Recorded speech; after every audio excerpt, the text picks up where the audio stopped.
Let's get ready to RPG! RPG! RPG! RPG! RPG! RPG! Hello, everyone. Welcome back to the Knights of Last Call. My name is Derek Melinda, and we are here today on the headset because we are going to be working. We're going to be not reviewing other people's games, but actually getting into the nitty-gritty and designing some of our own game elements, which isn't the easiest thing for me. I'm kind of slow at prep, which is why I like no prep, low prep games. It may not, that may surprise you, but it is true. So if that's you, don't feel bad. I'm right there with you. I like doing it. It just takes me a very long time. Not because I don't have good ideas, but I feel like I have too many ideas and I want to use them all, and then I get stuck in a loop. Anyways, welcome everyone. This will be a nice break for me personally, because our streams have been kind of popular lately. We've had Draw Steel, Cosmere, Daggerheart, hundreds of people in the stream, crushing goals, going for 5 or 6 hours. I miss our smaller, more intimate chats, and this is an opportunity to do that. Looks like my thing is not updating. Why isn't this updating? Sometimes the social stream link doesn't update. Hold on a sec here.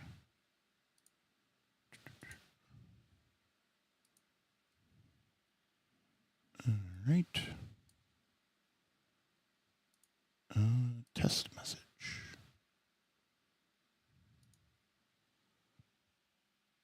Okay, there we go. Seems to be working now, or at least Twitch is working. I don't know if YouTube is working. All right, seems to be working now. But what's up, everybody? Time to do a Chubos Part 2. Yeah, we may have to go all the way back. Although I was telling Ben, Ben, who's been on a Lex Arcana kick lately, I picked up the book because I didn't buy it, but I picked it up at Gen Con and flipped through it. And sure enough, it's full of obscure historical references, and a lot of the character sheet is in Latin, but there seemed to be some kind of cool, interesting mechanics in there. I was like, maybe we just need to do a break, and hang out. So today we are going back to the dungeon. We are going back to Shadowdeep, Project Shadowdeep, I should say. The name actually isn't official. It's kind of like an MCDM thing, right? Where we just call it Project Shadowdeep. It's kind of a joke. And then that ends up, that's what everybody ends up calling it. For those of you who don't know, how can I put this? I've talked a lot about Megadungeons on this game channel before. Not just dungeons, but Megadungeons. We've done dungeon design. We've done this other stuff. But I really, really like Megadungeons as a campaign premise. And don't worry, it's not that kind of layout. It's more of like dungeon flowchart mapping. Not that kind of layout. By the way, should check us out tomorrow. I'm going to be on Roll for Combat with just me and Mark. None of that pesky Steven Glicker fellow. I don't even know where you're going to be, Steven. Are you taking the kid to college?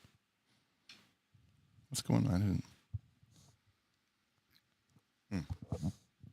Okay, so I really like dungeons. I really like Megadungeons. I like Megadungeons as a campaign concept. But the truth of the matter is, that a lot of the systems I'm interested in right now, I don't think particularly do a Megadungeon delve that well. I mean, you could use them, of course, for that. Maybe, you could probably do Daggerheart in a Megadungeon, but I don't think it's great for that.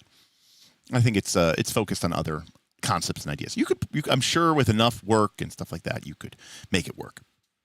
But turns out that there is a category of games that does Megadungeons particularly well, and this tends to be, more strategic, older school games. And there happens to be one that is out that is really, really popular, and it is called Shadowdark. And as a result of that, I thought it would be fun. I've seen a lot of Shadowdark elements, and for those of you who don't know, we've been doing this now on and off now for probably about 6 months. But Steven Glicker, and Kelsey Dion was on Steven Glicker's show, and they were talking about her recent success with her Kickstarter, Western Reaches. And they made an offhand comment about how, the dungeon is dead. It's all about the hex crawl. It's all about the overland. It's all about the Western Marches style game.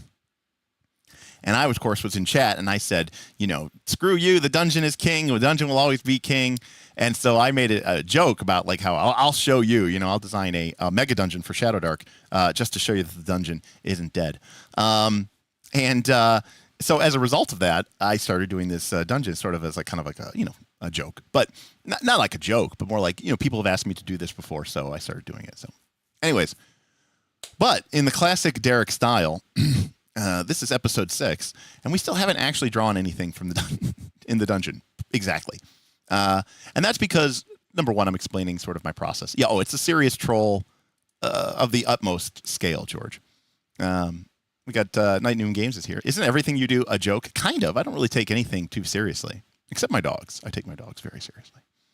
Shadowdark, Shadow Schmark. Am I right? Yeah, you are right. Who needs that? But the truth of the matter is, there's elements which are endemic to pretty much most old school games. But there are elements of this game which are basically part of its core constituency, which I think are really helpful to a Megadungeon. And one of those is, in my opinion, XP for treasure, XP for accomplishment, XP for accomplishing serious events. It's not tied to any sort of story-based progression per se. And I think that's really important because believe it or not, the focus of a Megadungeon is not on combat. The focus of a Megadungeon is on exploration, and it's to make rewarding exploring the Megadungeon, to make the Megadungeon the thing that you want to do. And that's the way you gain progression. That's the way you gain advancement. The other advantage, I think, this may sound a little bit counterintuitive, but we spent a lot of time on Daggerheart. We've just spent a lot of time on Draw Steel, and there can be no doubt that those characters are really interesting, right? There's a lot of cool buttons and knobs and powers which are written in your book. That when you level up, you get that cool power. And this may sound a little bit counterintuitive, but, and don't take this the wrong way, this is true of all games. The leveling up options in here aren't particularly cool. Number one, they're random. But you might level up as your fighter, and you'll roll your 2d6 roll, and you get a 3, so you get +1 bonus to melee attacks. Right? That's not some draw steel, invert gravity, pull everyone within 5 squares next to you, then explode as a singularity, right? It's not that. So I think the mistake, in my opinion, the mistake that a lot of people make with these type of games is, or I don't know, how can I express this? What makes your character interesting in a game like this isn't found in the book. It's found in your environment. It's found in what you do. It's found in cool, weird, random treasures that your GM makes, or drinking from some strange magic fountain and gaining some, strange bonus that you could never get from the book, right? You'd look at your character, and you can't use Path Builder to build your character anymore because your character has all these crazy, weird abilities, which are very diegetically tied to what it is that you did in the dungeon and what you accomplished and how you accomplished it. So in that respect, it means that the way that your character becomes cool isn't leveling up and choosing an option from the book. It's exploring the dungeon. It's engaging with the environment. It's, figuring out how you can, create and advance your character that way, right, through play.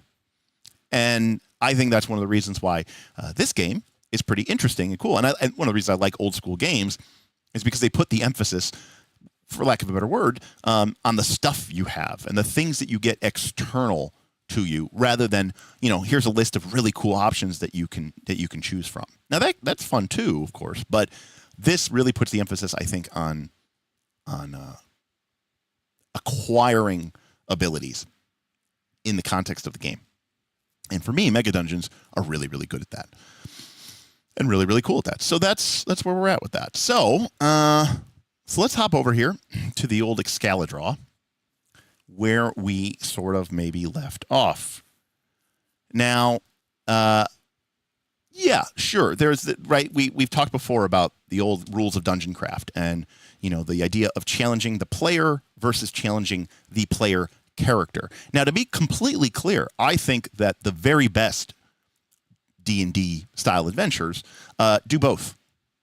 And there's room for both. And I think that both are important. I think that's why we play these games, is because we do like to build up our characters and have our characters be cool. And we like rolling the D20 and adding a bigger number. And that could be a lot of fun and in its own right. But, approaching and solving and acquiring power through the game, through your player interactions, I think is also a hugely important thing as well. And I think the best adventures and the best games kind of do both, especially in that old, that D&D D20 adjacent system. All right. Why won't it just show me all of my things? Here we go. Okay. So it's been a while. Here we go.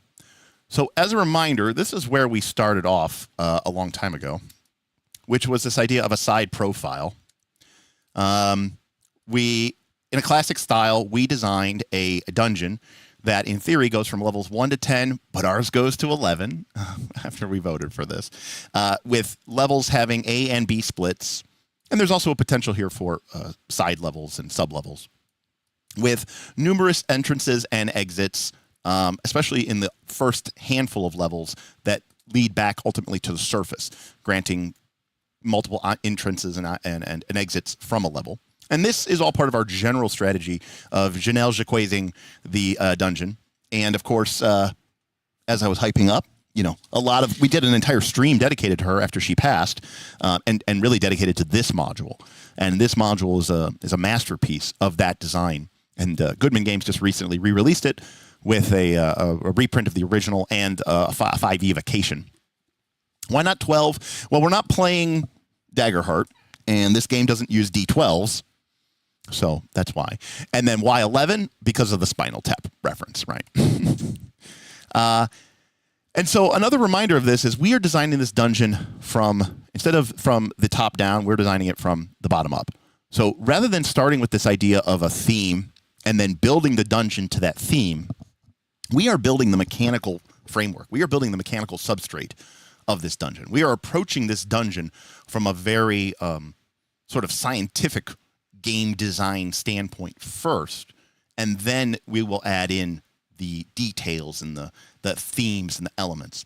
Because my belief is that the very best dungeons, especially a big dungeon, needs to be an interesting play environment in and unto itself. And if you've ever watched any sort of game design conferences, you'll see that even video games really put a lot of emphasis into this. Even like a first-person shooter.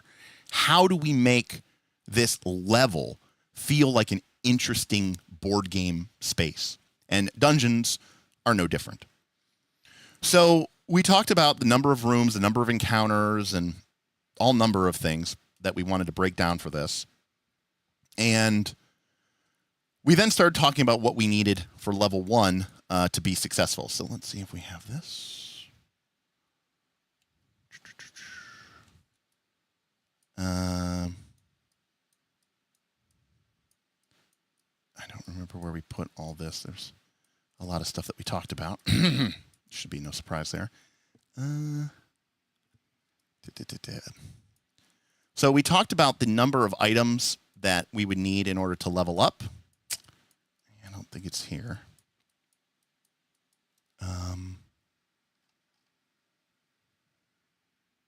Narrative, signal, studio, dagger, subchain. Now, part of the problem, this is my fault, I name a lot of my things unnamed. And I just don't even give them a name. So that's my fault.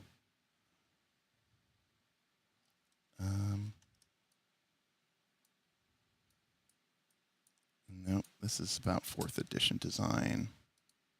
Sorry, guys. We're very pro over here. We just, we do a lot of stuff here.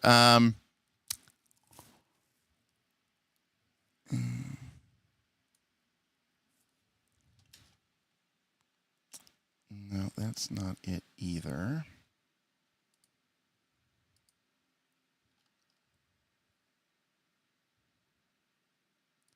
Yeah, so good advice is name your scenes. Unfortunately, there's no way for me to easily scroll through these. Unfortunately, Excalidraw is cool, but it's not that cool. There's no way for me to go to the next one. I guess I could get it this way here. Let's see here. No. No.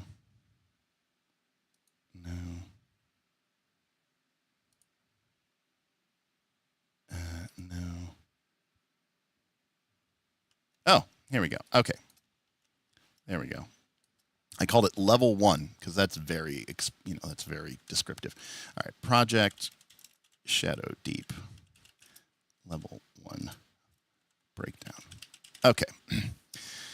Okay, so we wanted to create a level that had 30 to 35 rooms. And one of the things that we discussed was one of the ways that we can create different feelings from different levels is having different amount of rooms. Now, the term room, you can see it's in quotation marks because, it's not, it may literally be a room, but it's more of think of it in terms of an encounter, right? Or an encounter space. It might even be several rooms, right? We might have an encounter with a creature or creatures, and it's not literally, 6 orcs in a room. It might be several rooms that sort of constitute that encounter space, right? Especially if we want to create a cool encounter environment that's more than just a single room.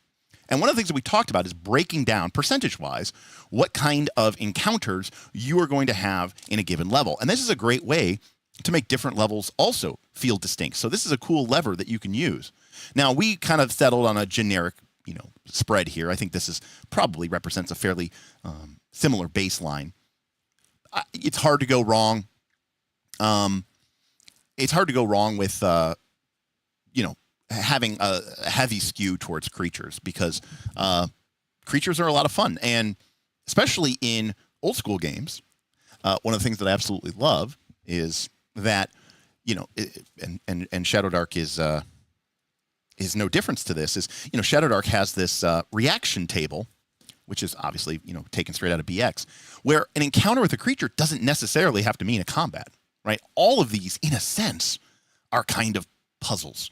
Traps are puzzles. Hazards are puzzles. And even combat, in its own way, is a puzzle. So that's what is kind of cool about old school game. And puzzles, more so than any other type of encounter, tend to challenge the player rather than the player character. And so what Night Noon Games was talking about, Michael Potlack, is that it's a focus on giving us things to do for both the player character and the player.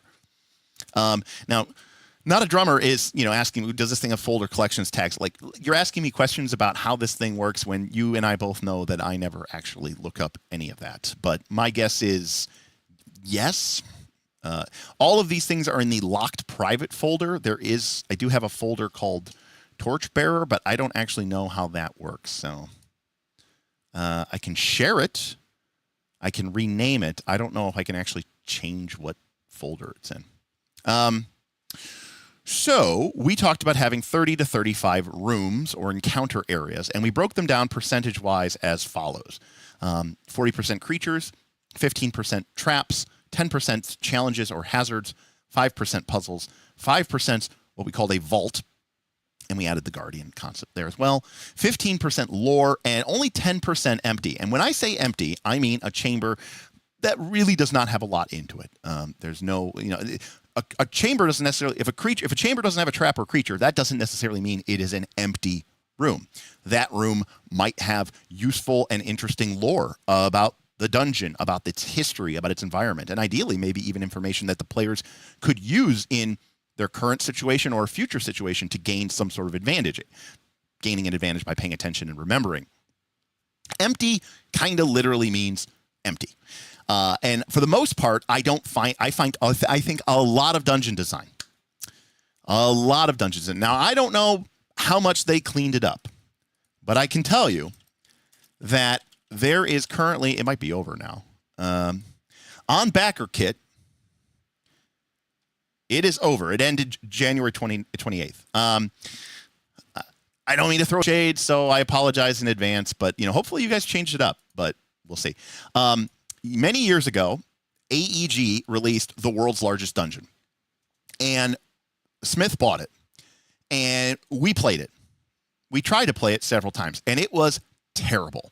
And apparently another group, I don't know who did it, re-released it as a backer kit, and they made over $1 million on it. And at the time, it was terrible because it was like mostly filled with empty rooms. Now, hopefully they changed that. And I know a lot of people say, "Oh no, empty rooms are really cool." No, they're not. You're paying someone to create a dungeon for you, so that you can have encounters and you can do stuff. You can always take rooms away. I mean, I do think there's a value to having a handful of empty rooms. They're good places for the players to maybe take a rest or to recover or to use as a place to sort of set a trap or anything like that. But for the most part, they're a waste of space. Oh, Francois, no, people definitely do say that. People do say, "Oh no, you need empty rooms to make the dungeon so that the players have a place to retreat to." And I've seen like a lot of discussion about this, and I think it's just nonsense. I mean, that's my personal take. So I would never go higher. I would go, again, just a handful of empty rooms per level, because the number one problem about empty room is players. You either do one of two things. You either never have empty rooms. And so that means when you have empty rooms, your players are like, well, there's got to be something here. And they end up spending all of this time focusing on the room. The other problem is that if you have too many empty rooms, then your players get used to just not searching the room and not caring to engage with the room, and then they might miss important thing. And here's, and not to throw you under the bus, Dr. Metropolis. The problem is people say it adds a bit of immersion. We are talking about an underground dungeon, chock full of weird monsters and strange, creatures of wide variety of type, in which your players will potentially spend weeks, if not months. And a typical mega dungeon level is smaller than a football field. Okay, like in terms of total area. A football field, including the end zones, is what, 120 yards, give or take. So you're talking about 300 something feet, right? So a typical map of a dungeon, like it would, if you were walking, like, down the dungeon hallway, it should take you less than like 10 or 15 minutes to walk across the dungeon. It's not a big space, maybe even less. And so the other thing is, like, there's something to be said about, for thematic purposes, Moria is quite cool because it's literally this vast empty darkness. But I just don't think that is what you want to do with a mega dungeon. It is fundamentally a place for you to play D&D, right? And if you want to create a 40-mile long mega dungeon, a city that stretches underneath the entire mountain, that would take you 6 days or 5 days to cross, probably not a bad idea to use a lot of empty rooms. In fact, it would probably make more sense that there would be a lot of empty rooms. But when you're creating a mega dungeon to be an environment to game in, then I think you should focus on creating interesting encounters. And I reject most, in fact, almost all of Gygaxian naturalism. I don't, necessarily care. I don't want to necessarily create a funhouse dungeon, all right, where you open up the door and I don't know, there's 3 snowmen in stasis, and they, what I mean, like it's just like, and they come to life and they're singing Christmas songs, and it's just like, oh, look how funny it is. You're in a dungeon, and you're in this dungeon because it's an ideal environment to play in, and not because it makes sense or is realistic. So again, I think that's where the sort of structure of that comes from.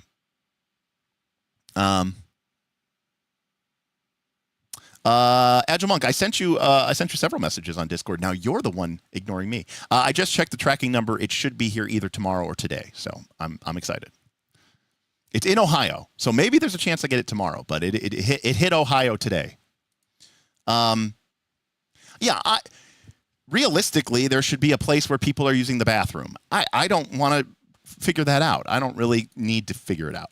Like, what do the monsters? I'm trying to remember what even said that. Maybe it was Gygax who said that in the first edition DMG. It's like, what do the monsters eat? It's like, adventurers, of course. And it was like, kind of being, tongue in cheek. Okay, so this is what we have. And then we talked about specific to combats or creatures. I talked about sort of breaking these creatures down into different tiers and scales. Now, you can do this with all of these, the traps, the puzzles, the lore, I guess. But it's particularly important with the creatures because, a lot of our game focus and emphasis is on the strength, the relative strength of a creature.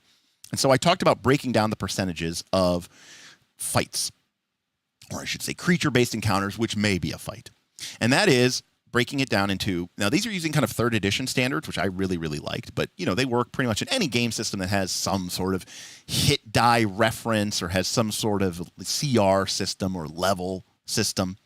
And that is breaking down the combat encounters or the creature-based encounters into 5 categories: easy, standard, easy if, hard, and impossible. And the basic gist of this is easy combat encounters. Now remember, in an old school game, we are talking about the long-term depletion of resources. Most, if not all, Mega Dungeon games will fail if the players are able to freely enter and leave the dungeon at will with little to no risk or cost to themselves and no incentive. Now, you can go with a stick-based approach or you can go with a carrot-based approach. When I ran our Pathfinder 1 Mega Dungeon called Dragon's Delve, I used a carrot-based approach where the players got increasing experience points the longer they stayed in the dungeon. There was nothing keeping them there. They could leave whenever they wanted to and go back to town and rest up and heal full and get back their spells. But that XP bonus would reset to 0. And so there was sort of this incentive for, pushing your luck. How long can you stay in the dungeon? But you could also use a stick and say that maybe, entering the dungeon, there's a very expensive tax, or there's maybe there's a really nasty random encounter that the group has to risk every time they enter the dungeon. And you want to minimize the number of times that you encounter that risk. So there's a couple different tools and tactics that you can use, and we've discussed these at length, and we will kind of get into some of those. But this is one of the reasons, Francois, that I was so celebratory about the victories mechanic in Draw Steel, because it doesn't really put a gun to your head and say, you must keep adventuring, right? It says, hey, the longer you adventure, the more victories you get, the more heroic resource you start the next fight with, and you're going to be able to use your cooler abilities sooner, faster, more often. Similarly, if we look at Daggerheart, every time the group takes a rest, the GM gets fear. And the GM gets to advance their clocks, right? Their sort of fronts, and make, the evil things that are happening in the world happen. And so the party is going to be kind of like, man, we can't just go rest after every fight, because, the GM's going to accumulate a ton of fear. They're going to be able to advance their projects, and maybe some of the narrative things that we're trying to stop from happening will happen, right? Especially when we're off of the railroad thing, and it's like, well, by the time we rested so much that by the time we got to the dungeon, the villain had left. They had accomplished their goal, and they went, and the town we were trying to save is destroyed. Cool. So you could do things like that in the dungeon as well. Force making point about rival groups. There was a lot of emphasis in the first edition DMG about rival groups. Furthermore, I wonder how much of our concept of D&D is rooted in what now is called Western Marches style, but even Ben Robbins, who wrote that article, just called his setting Western Marches. What he was really doing is talking about replicating the old style of the way that games were run in the 70s, which is one GM, many players. And Gary Gygax spends a considerable amount of time in the first edition DMG. We did a whole video about timekeeping. And one of the things that they talk about, that timekeeping is so important, is because the idea was that you were going to have different groups going into the dungeon at different times. And so if your group entered the dungeon and then left and went and rested for 2 weeks, the GM might say, okay, we'll pick it up next time. And then by the time your group plays again, the treasure or whatever that they were going to go get is gone because somebody else came and got it. And that wasn't an NPC group. That was another group of players who were playing in the same dungeon as you were. And if you're a patron of ours, you've seen some of that in action in our Torchbearer campaign, where we just have 2 groups who are going into the same dungeon. And they have, butted heads, even though they haven't actually directly had, a competition or a conflict. So anyways, this is kind of, again, catching everybody up here. So quite simply, an easy encounter is one that is probably consists of monsters or groups that are lower level than the party. In a modern game, this is pretty much a waste of time, truthfully. And that's because it's never going to challenge the players, and the players are going to be able to destroy this. And then whatever minor amount of resources they may lose fighting the easy encounter, they're just going to be able to regain essentially instantaneously after the fight. So there's no point to these fights. Now, what I just said could be true of almost any fight, but at least in some higher difficulty fights, in, say, a Pathfinder 2, there is a chance that someone might die. But in an easy fight, you're probably never going to kill someone. But what you might do is nibble away at their hit points or nibble away at a spell slot or 2. And if we are assuming that we are playing in a game environment where those resources really do matter, then those little nibbles can end up meaning a lot. But it also means that there's a possibility for the players to maybe say, we're not as afraid. One of the hallmarks, I guess, of old school style play is the players are always afraid of death, which is fair, which is valid. But the truth of the matter is, it gets old. And we're playing a heroic fantasy adventure game, with these larger than life characters, even in the most grim of games. I think it's important for players to not always be like, we always feel like we're, little bitches. I think it's important for them to be, haul off sometimes and kick ass. Or also an easy encounter might be made of lesser creatures who are more likely to respect the players or want to curry their favor, or maybe they just run away. And that could be a cool experience in itself. Now, the majority of encounters should be somewhere around the party's level. This is for game purposes, right? That's why we have it. And you might say, oh, that's a modern concept. No. This goes all the way back to the beginning of the game. Hit dice, HD, which is what monsters rolled, which was essentially a monster's level. And, of course, that was the same thing as a player. Players had hit dice, right, that you rolled. If you're a 9th level character, you had 9 hit dice. So a 9 hit die monster was essentially a 9th level monster. They all rolled D8s, but then again, back in the original D&D, only a fighter rolled a D8. The clerics rolled a D6, and the wizards and the thieves rolled D4s. So the idea that we now have D10s and D12s is sort of a modern invention. But anyways, monsters worked on the same basic concept. So the idea of level has been around since the beginning of the game. And in fact, even Gary Gygax talks about in his original games that when you build, say, the monsters for a given level. Now, this is where I'm also putting on my sort of critique hat. One thing, and I know we talked about getting to layout and design, and I wanted to have a quick stream tonight, but I apologize.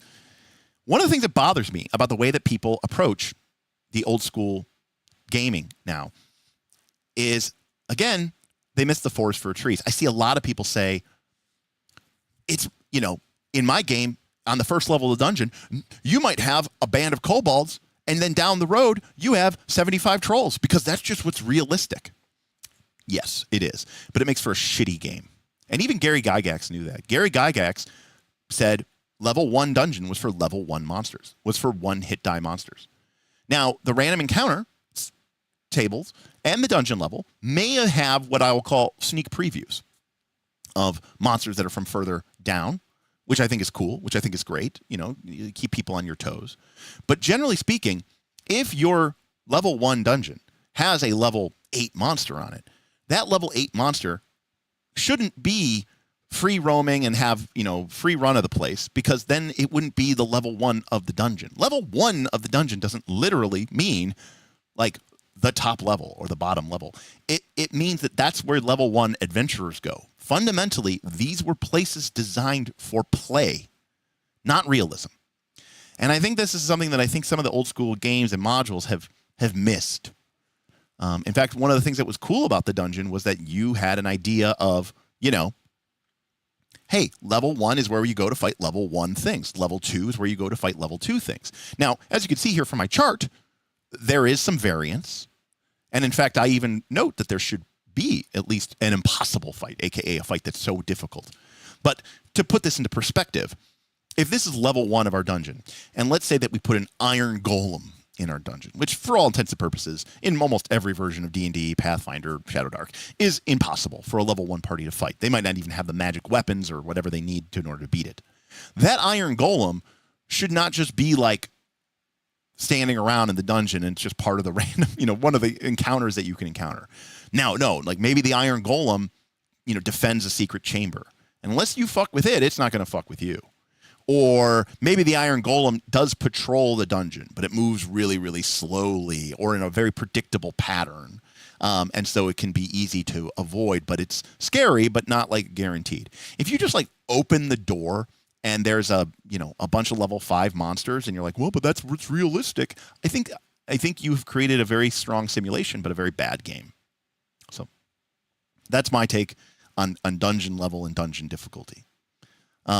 Not everyone may agree with me, but I am, if nothing, I am a student of the 70s. I am a student of, of Gary Gygax, and I'm a student of that style of play where, we are at the end of the day creating a game, and games are designed to be played, and we should approach them with a game design manifest. And I think that makes it a lot more interesting and a lot more fun. It also really increases your players' agency. And they can make a decision about the type of monsters that they want to fight. Especially when you're playing an older school game, just because you're level 4 doesn't necessarily mean that a level 3 or a level 2 monster is now a joke and proves no threat to you. They could still be very dangerous, but they could still have valuable things like treasure. So your level 4 party might decide, hey, let's go back up to level 2 of the dungeon and let's just kick ass. That's a decision we're going to make. Yeah, the treasure's not going to be as good. We're probably not going to get any like really cool new magic items, and the gold that we accumulate won't be as potent or valuable as we would on our current level. But we also take a lot less risk. And those of you who watch the show know that I've recently become very much a fan. Year Zero Engine does this. BRP, like Call of Cthulhu and Dragonbane, which is a D20, but still based on that BRP concept, have a lot of this push your luck type mechanic. And I think pushing your luck is totally fine. I think when you give players, rope, you should give your players rope to hang themselves. If they don't want to hang themselves, then they shouldn't have to. I think a lot of people overstate, they make old school D&D feel capricious. They make it feel unfair. They make it feel brutally random. And I think that's a terrible play experience. I think it's absolutely unfun to the ninth degree.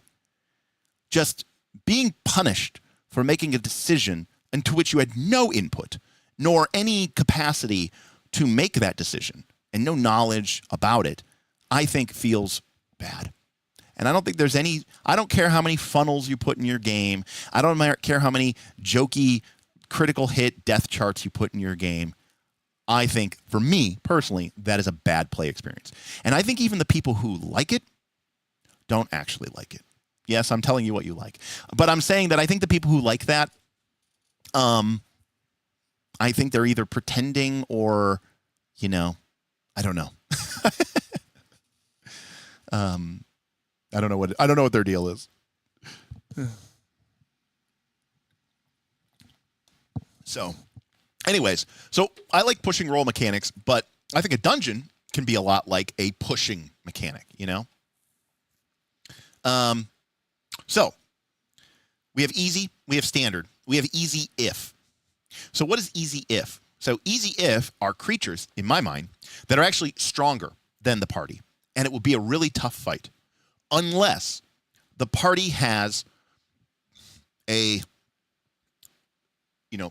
certain way to overcome them, in which case the fight becomes really, really easy. So perhaps the best example I could give of this, my Shadowdark lore. My Shadowdark lore isn't up to what I would normally expect.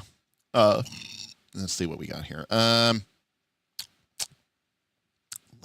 1. No, that's not right. Let's see if we can find something good here. Let's say that there's a monster. Okay, here we go. So, Salamander. Okay, it's a level 5 monster. Now, I'm not suggesting this would be good for a level 1 party or a level 1 dungeon, but, maybe a level 3 dungeon. There's an area or a room or an encounter which has a group of salamanders, flame-covered lizard folk with long tails with flame-like frills running down their backs. And they have a flaming spear that does fire damage, and it also ignites your flammables on fire. And they also have a heat aura, which does D8 damage to people who are nearby to them. Now, that's a level 5 monster. That's a tough fight, especially for, level 3 party. But what if the party had received the blessing of the forge, or maybe they came equipped with some resist energy spells or potions, and now they had resistance to fire damage, or even immunity to fire damage, or maybe they can deal cold damage. When they go in to fight that fight's going to be very, very easy. And so this is, again, getting into that puzzle mentality. Yes, and that player skill over player character skill, but combining them. You still need to do something in the game, in the context of the mechanics, but when you, the player, make a good choice, a solid strategic spell decision, or purchasing the right scroll or the right potion, or solving some sort of riddle or receiving some sort of blessing from some ancient fountain, that makes that encounter go from being hard to actually easy, to the point where the player's like almost kind of maybe it's a cakewalk. Because you're like, wow, these characters are basically immune to fire, and these creatures kind of only do fire damage, and this encounter was a joke.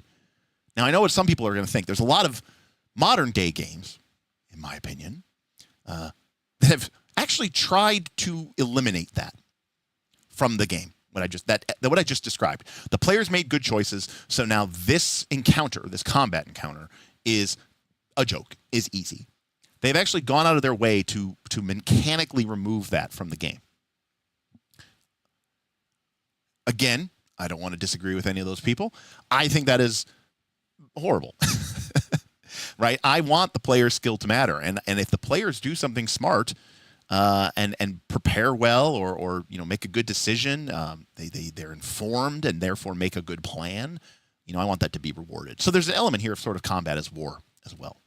But we're still using the game mechanics.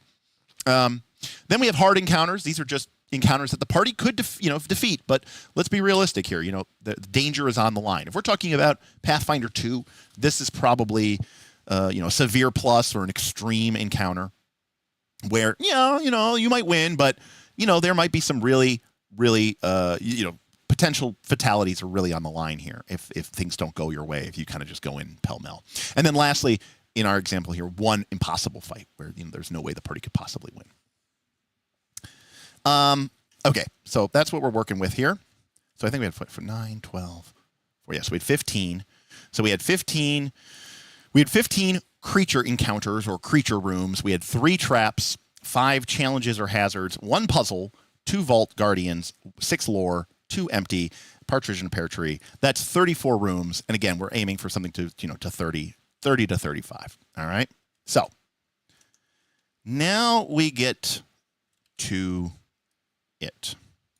Now, I've never done this in Excalidraw before, so we are going to learn together. I normally do this with like note cards and things like that. So we're going to give it a name. So Project Shadowdeep, Level 1 Layout and Design. Okay. So the first thing I want to do is I want to paste this in so we can use this, just so we can do it, is I want to create color-coded boxes that we can then move around and manipulate that represent the different encounters. So we've got, now unfortunately, because we're in dark mode, the Excalidraw doesn't use, it only uses pastels. I don't know why. I actually looked this up online. You can't use like really saturated colors in Excalidraw. I don't know why they do this, but like, you just can't. Like there's no like red. Like the best red we get is this like pinky red. Anyways, neither here nor there, but that is what we got. So we're going to start with this, and we're going to call this a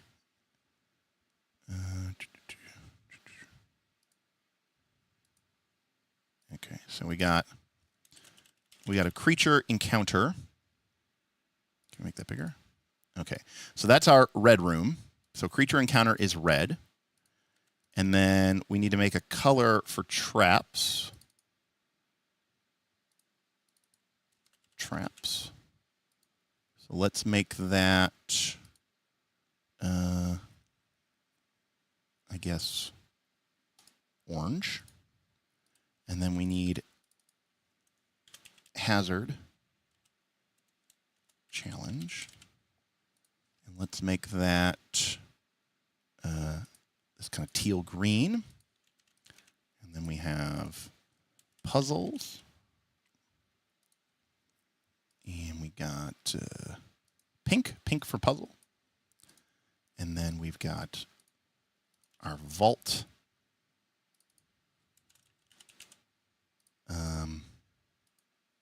Which will make blue. No, let's make it. No, that's too color for my colorblind ass. Let's make the vault. That's too orange. I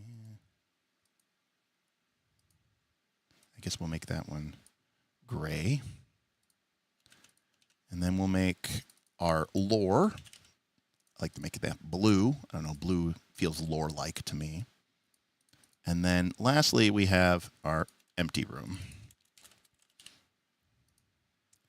which we will make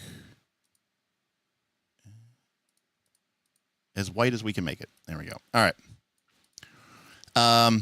Oh, you know what? Making the vault gold is kind of a cool idea. I don't know if we can actually do that. If they'll give us something that is gold-like. No. Like, see, there's no yellow. Now, it says I could put in a hex code here, but like if I put in let's see. If I go full red, if I go FF0000, it's still pink. You see? It's still like peachy. It's weird. Fix your shit. So, what color did we make the vault? Actually, you know what? Let's make the vault gray, and we'll make this. We'll make the empty room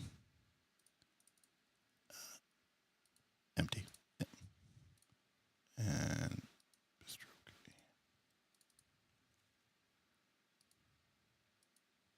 There we go. Okay. I don't know. I think it does the same even if you're not in dark mode. I think. So I recall. As I recall. By the way, you know, we do. I know we don't have. We have like, you know, a third of the normal people we have here, but we do have 2 goals. We have, if you want to support this channel, you want to support this content, you can do that by joining us for free. Twitch.tv/Nights-of-Last-Call. You can do that and for free and sign up with your Amazon Prime subscription, which is cool. You can also join our Patreon, patreon.com/Nights-of-Last-Call. Or you could drop a super chat or a tip. Super chat is to show some support for more OSR type systems. And, you know, I know we're talking about a lot of modern day systems, but, you know, some of these systems are pretty fun in and of themselves. Obviously, people like Roll for Combat are currently doing a Shadowdark inspired Kickstarter at shadowzoo.com, actually written by and worked on by Michael Putlak from Night Noon Games.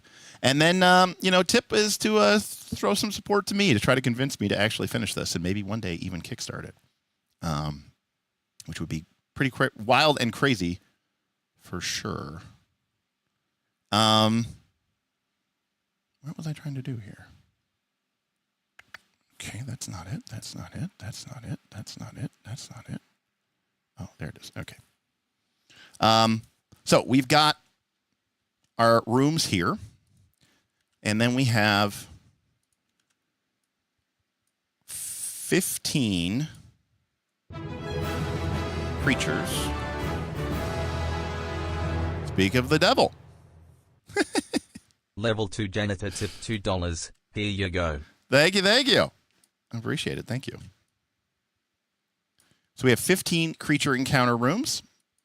I'll put this up here just as a reminder. We've got 3 traps. We've got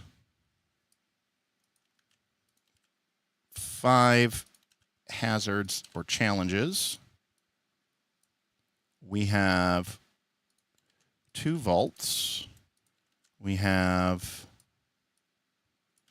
3 lore, 1 puzzle, and 2 empties.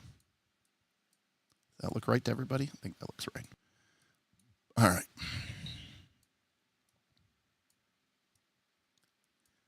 In addition, so we know that these 4 are going to be easy.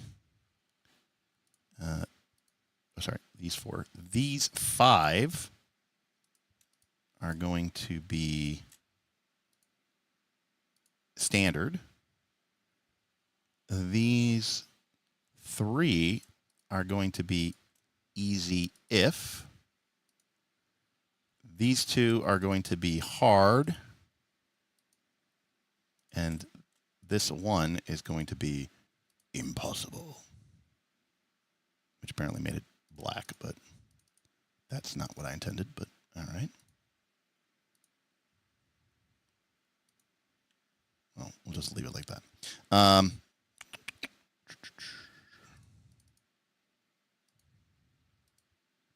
Okay. So this is our rooms that we're going to use, and we're going to start laying this stuff out in kind of a way that makes a lot of sense or makes fun for us. Thank you, Elaine. Support. I appreciate it. Thank you so much. Again, remember, these streams, you know, they don't get a lot of views, so the only way that they're worth it for me to do is with the kind of individual support, you know. So I really appreciate you guys helping me out like that.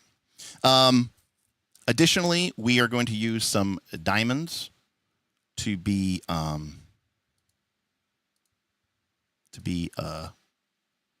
connectors, hallways, if you will. So we'll have some of these ready to go as well. Okay, a bunch of these over here. Now, so this is our basic layout that we're going to use in order to create and construct these different ideas. But what I also want to do here is to create this idea of what I call regions. Now, when I say region, what I really mean is the idea that within a given level, we could just put all the rooms into one level. But I like the idea of the levels having some distinctive parts of them which sort of set them apart from other areas within the level. And Excalidraw gives us this idea of this thing called the frame tool. So we can create sort of a frame here, and we might call this area, region 1. Now, again, remember, we haven't really broken down the theme yet. But let's do something really, really simple, okay? So we have region 1, and we have region 2. So what might that be, or what might that look like, right? So region 1 might be the orc side, and region 2 of the dungeon level might be the goblin side, and maybe they are fighting, and they are contesting with one another. So part of the idea of regionality is usually tied to factions or component areas of the dungeon which make it distinctly unique. One of the things that I will typically do is change or alter the random encounter table between two regions to sort of represent that area. Maybe there's an area that's controlled by the priests of light. Maybe there's an area that's overwhelmed by the undead. Or as we've sort of we've played around with the idea of factions within our dungeon. But yes, you might have an area of the dungeon that's carved out by the Ember Sigil, or maybe you have a part of the dungeon that's carved out by the Pale Court, or what other factions or ideas that you want to control or side with. The other thing that this does is it means that any connections, okay, which bridge the two regions become kind of special. They become, in fact, one of the things that helps define regionality is that there aren't a lot of connections between the two regions. So, for example, if there was 4 different ways to get from the orc side to the goblin side, that probably wouldn't be the border, right? Because it would be very hard for those factions to sort of control that area.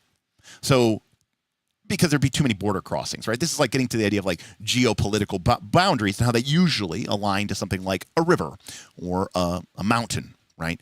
And so you might have big mountain, which divides between two countries. But maybe there's 2 passes in the mountains. There's a pass in the north, and there's a pass in the south. Those passes become really important defensive focal points. Or they could also become sort of a no man's land, right? Where you end up having 3 regions, right? Where you have the orc side, you have the goblin side, and then you sort of have this neutral area between. And you can start to really sort of get into the geopolitics, if you will, of your dungeon by sort of structuring and creating your rooms and your dungeon in this way. Now, just because something is quote unquote in the orc side doesn't necessarily mean that it automatically has everything to do with orcs, right? There might be a chamber here full of undead that the orcs have left alone and you have left alone. Or maybe that iron golem, which guards an ancient vault, is in the orc side. They just avoid it. That's why it hasn't killed them all. But it means that in terms of like intelligent patrolling creatures, that's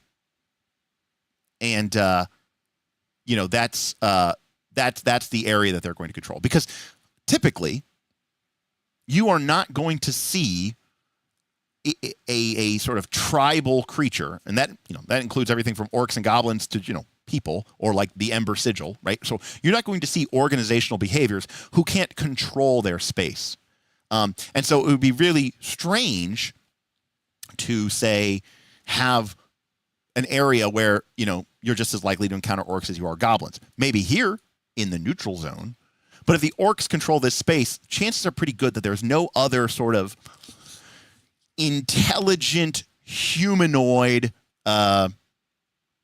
intelligent humanoid species that is occupying this space, because there would have been conflict, and one of them would have either destroyed the other one, fled, left, or they would have moved back to their defensive positions, and you'd enter into this sort of period of détente where, you have the orc side and you have the goblin side.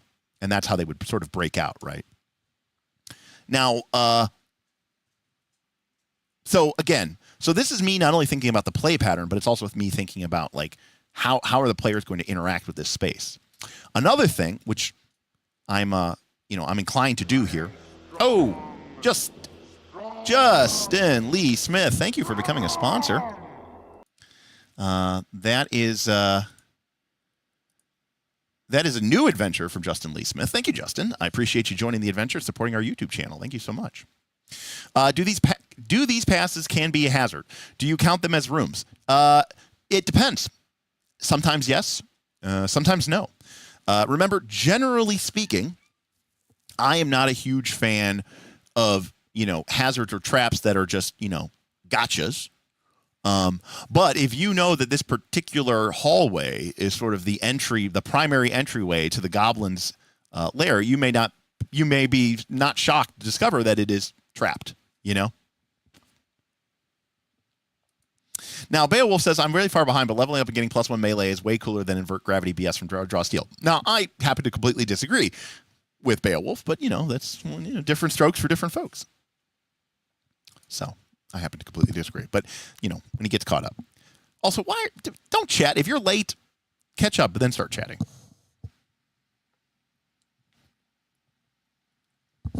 It's not fair to everybody else who got here on time. I'm just giving him shit. So, another option, which I am also a fan of doing here. Oh, thank you, Justin. There's a lot of it. Another option, which I think is also something that I tend to do a lot, is I will create a region. There we go. I will create a region, and then I will create several regions.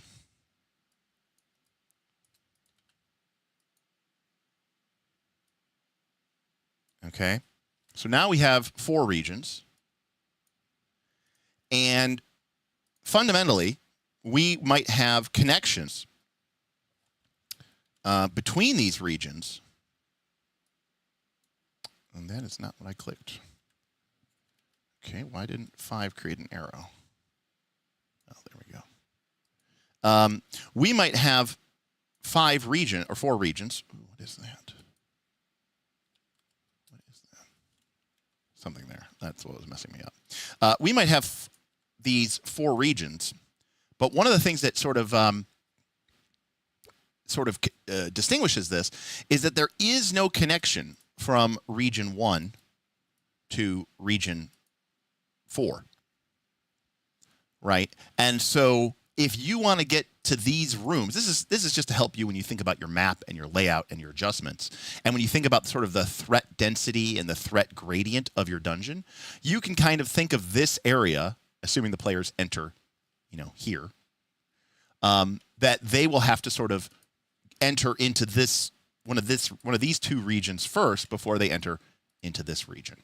Right? And so that might be an area where you can put slightly harder monsters, or you can put different things. This is also how we're kind of getting back to the idea of creating loops and creating structures. All right? So, RPG, PhD, thank you so much. For the hard god, let's work on getting this made. Yes, the hard god will destroy all. Thank you, RPG, PhD. So, these are going to be our things. What else are we going to use? We're going to use a circle. Okay. So this is going to be our circles are going to be our entrances. So before we start thinking about regions and regionality, yeah, okay, good. I just wanted to test to see if that worked the way I thought it worked, which it does, which is good. Let's talk at a high level of what I'm imagining. Now, again, this is more of a bottom-up design. I'm not really thinking too much about factions or structures or anything of the like. But we know that this dungeon level, I think we have to go back here.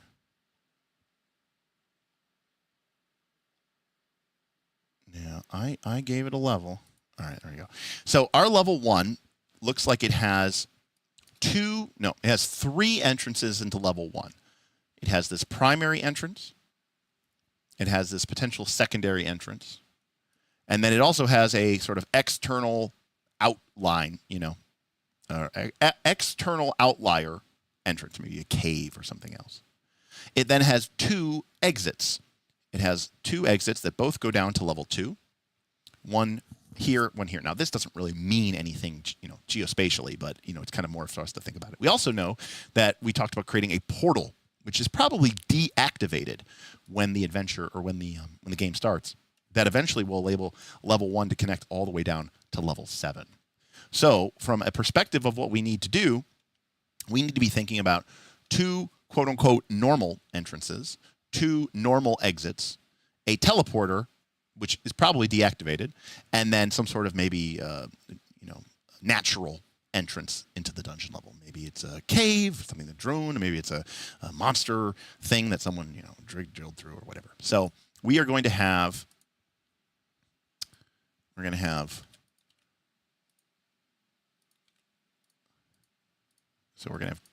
two surface.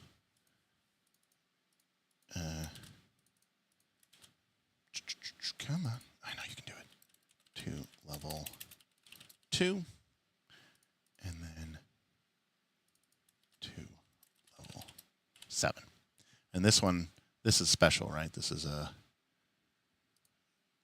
teleporter. So we're going to have 2 of these. And we have 3 of these, 2 of these, and this one's going to be green because it's more of a natural, right? So these are our entrances to the dungeon that we are going to sort of need to spread out. Now, as we start to do this, there's really no scientific way to do this.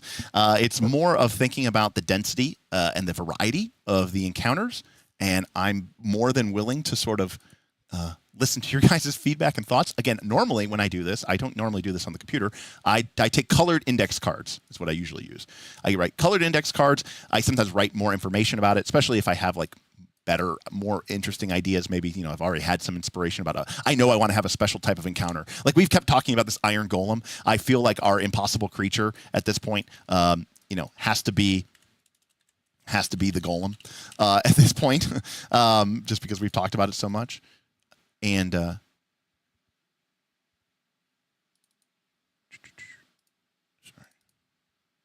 But at this point, maybe we'll put that in there. But I'll end up shuffling them around and kind of creating different spaces and areas and see what we're doing. Now, while we're doing this, we want to be thinking about creating cycles, right? This is the idea of creating loops. This is the idea of Jaquaying, right? We don't want to create linear spaces. There should be no clear path through the dungeon. Additionally, and I'm going to let's see if there's an easy way for me to. I've talked about. I did an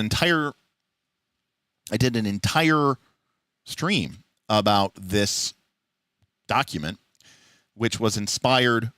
Well, it was written by Source of Victory. It's called Cyclical Dungeon Design, but it was really inspired by the algorithm that Joris Dorman did with their procedural roguelike called Unexplored, which itself took inspiration from games like Legend of Zelda.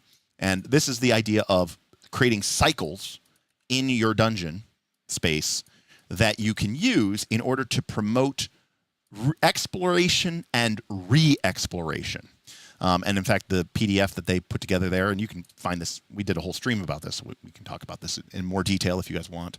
But this cycle system here even has a random table to it if we really wanted to get completely random, which, sometimes, randomness can be fun. Oracles are fun. But this is sort of the core idea of a loop-based structure. And depends on, how we roll this and how we decide to proceed with this. So again, we kind of want to keep some of these cycles in mind when we're sort of outlining and creating our idea or our dungeon. So right off the bat, I'm envisioning that the players enter via some kind of chamber, or some kind of, the players enter via some sort of maybe stairwell or other traditional entrance. And let's start off right off the rip with an encounter. And I think it's entirely possible that we have some creatures here. Now, I wouldn't want to start off with a tough fight. So let's start off with an easy fight or an easy creature. And remember, this could be anything. I don't know.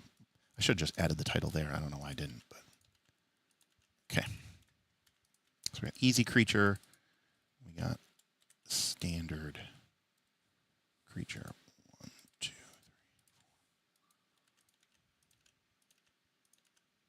4. Okay, got hard. No, these are easy if.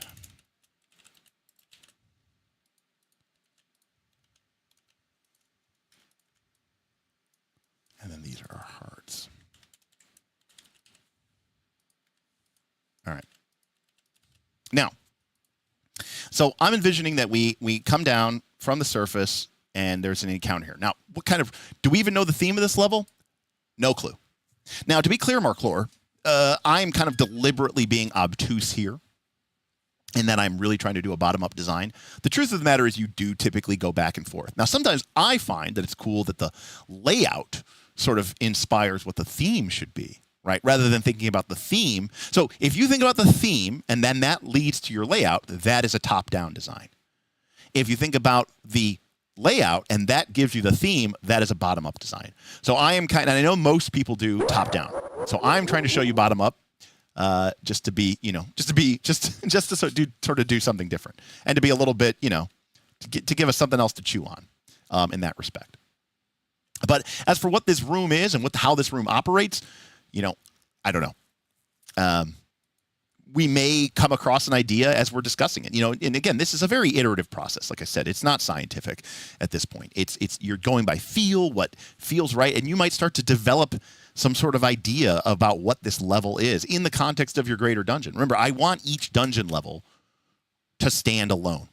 I want each dungeon level to be acceptable, as that may be the only level that you and your friends ever play.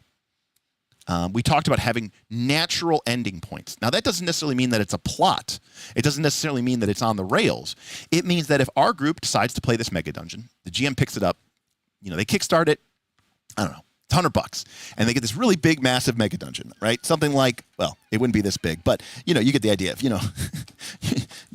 end up buying something like the Slumbering Tsar Saga, right? Which is, I don't know, it's 1,000 pages long, right? Okay, great. And I think there's a natural incentive, there's a natural idea that people have where you're like, okay, so I have to play through this entire adventure or it's pointless. That's not really the way we should be thinking about Megadungeons, right? This level should have its own internal situations, right? Situations, not plots. And the players are going to get involved with that, and it's going to get messy. And then maybe at the end of the player's engagement with that level, they've changed the level. I mean, that's, I think, what we really like when we play role-playing games, right? We like being able to influence and change the world around us through our reactivity and our proactivity. And then maybe your group never goes to level 2. But if they can say, that was a lot of fun, I had a lot of fun, and it doesn't feel like the rest of the dungeon was a waste because you got good value out of that. So, anyways. So we have some sort of easy creature. Now, this is where my own, proclivities start off. I want to have the entrance, or one of the entrances, to level 2 be right there in the first in the first chamber. No boss, no quests. No boss, no quests. So that implies that there is something that you are supposed to do on that level. And that is not what that is absolutely not what I'm going for. The players are going to decide what it is that this level is going to have ideally several factions or fronts or clocks or things that are going to happen. There's going to be several maybe cool treasures. There might be 1 or 2 dangerous monsters. There's nothing that the players have to do. But the players might go into this level and they might decide, fuck those Ember Sigil people. And we want to route them out of the dungeon. And then after the players are done routing them out of the dungeon, they decide that was enough for us. Maybe that was enough for us for this dungeon. Maybe that was enough for us for this campaign. Maybe that was enough for us for this system. Let's go do something else. One of the few video games that I've played in the last 10 years has been Warhammer Total War. And I don't like to play the campaign. The campaign has a story. It has these preset battles that you have to fight. I like to play, here's the whole world map. Do whatever you want. And the way I play that is very different from the way that maybe a lot of people play it. A lot of people, I think, play it, and they either play it till they're bored, or they play it with the presumption, they play it until they're bored with the presumption that their goal is to conquer every city on the map, the entire world. Or they play until they conquer every city on the map, and then they go, cool, I'm done. That's not the way I play. I start playing, I'm the dwarves. And, I'm trying to survive against the goblins, and obviously I want to take out the goblins. And while I'm, fighting the goblins, some dark elves attack me. And, it's tough. I spend, maybe dozens of turns fighting off this dark elf incursion, and I manage to barely hold my own and rebuild. And basically at that point, I kind of decide the dark elves, I write them into my, Kamazgran, my book of grudges, and I said, I am going to wipe the dark elves off the face of the map. And so, I rebuild my armies. I have to, expand my territory. I take out some goblin tribes, some Skaven tribes. I even sort of broker a temporary alliance with the Empire so that they'll let me pass through their lands. I go to the city, the fleet. I march north. I crush through chaos people, but not because I care about them, but because I'm trying to make my way to Nagarand, where the Dark Elves are, and then I lay siege to the Dark Elf capital, and I destroy it, and I wipe out their faction. And I go, that's good for me. That was what I wanted to do in this game. There are still other cities to conquer. There are but I'm happy. I'm satisfied with that arc. The game didn't give me that arc. I mean, it kind of emerged naturally through just random procedural stuff. But ultimately, my story is the one that I, like to play.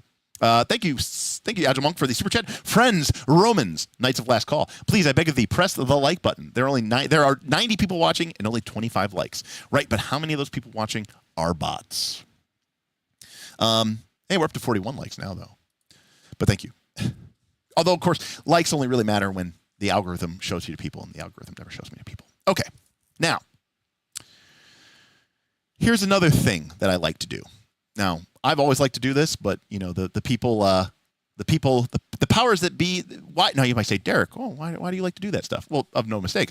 I grew up playing Dragon Warrior and Final Fantasy and Legend of Zelda. So one of the cycle types that Source of Victory identified from the Legend of Zelda / Unexplored loop is the idea of the foreshadowing loop. Now, once again, I want to reiterate something here.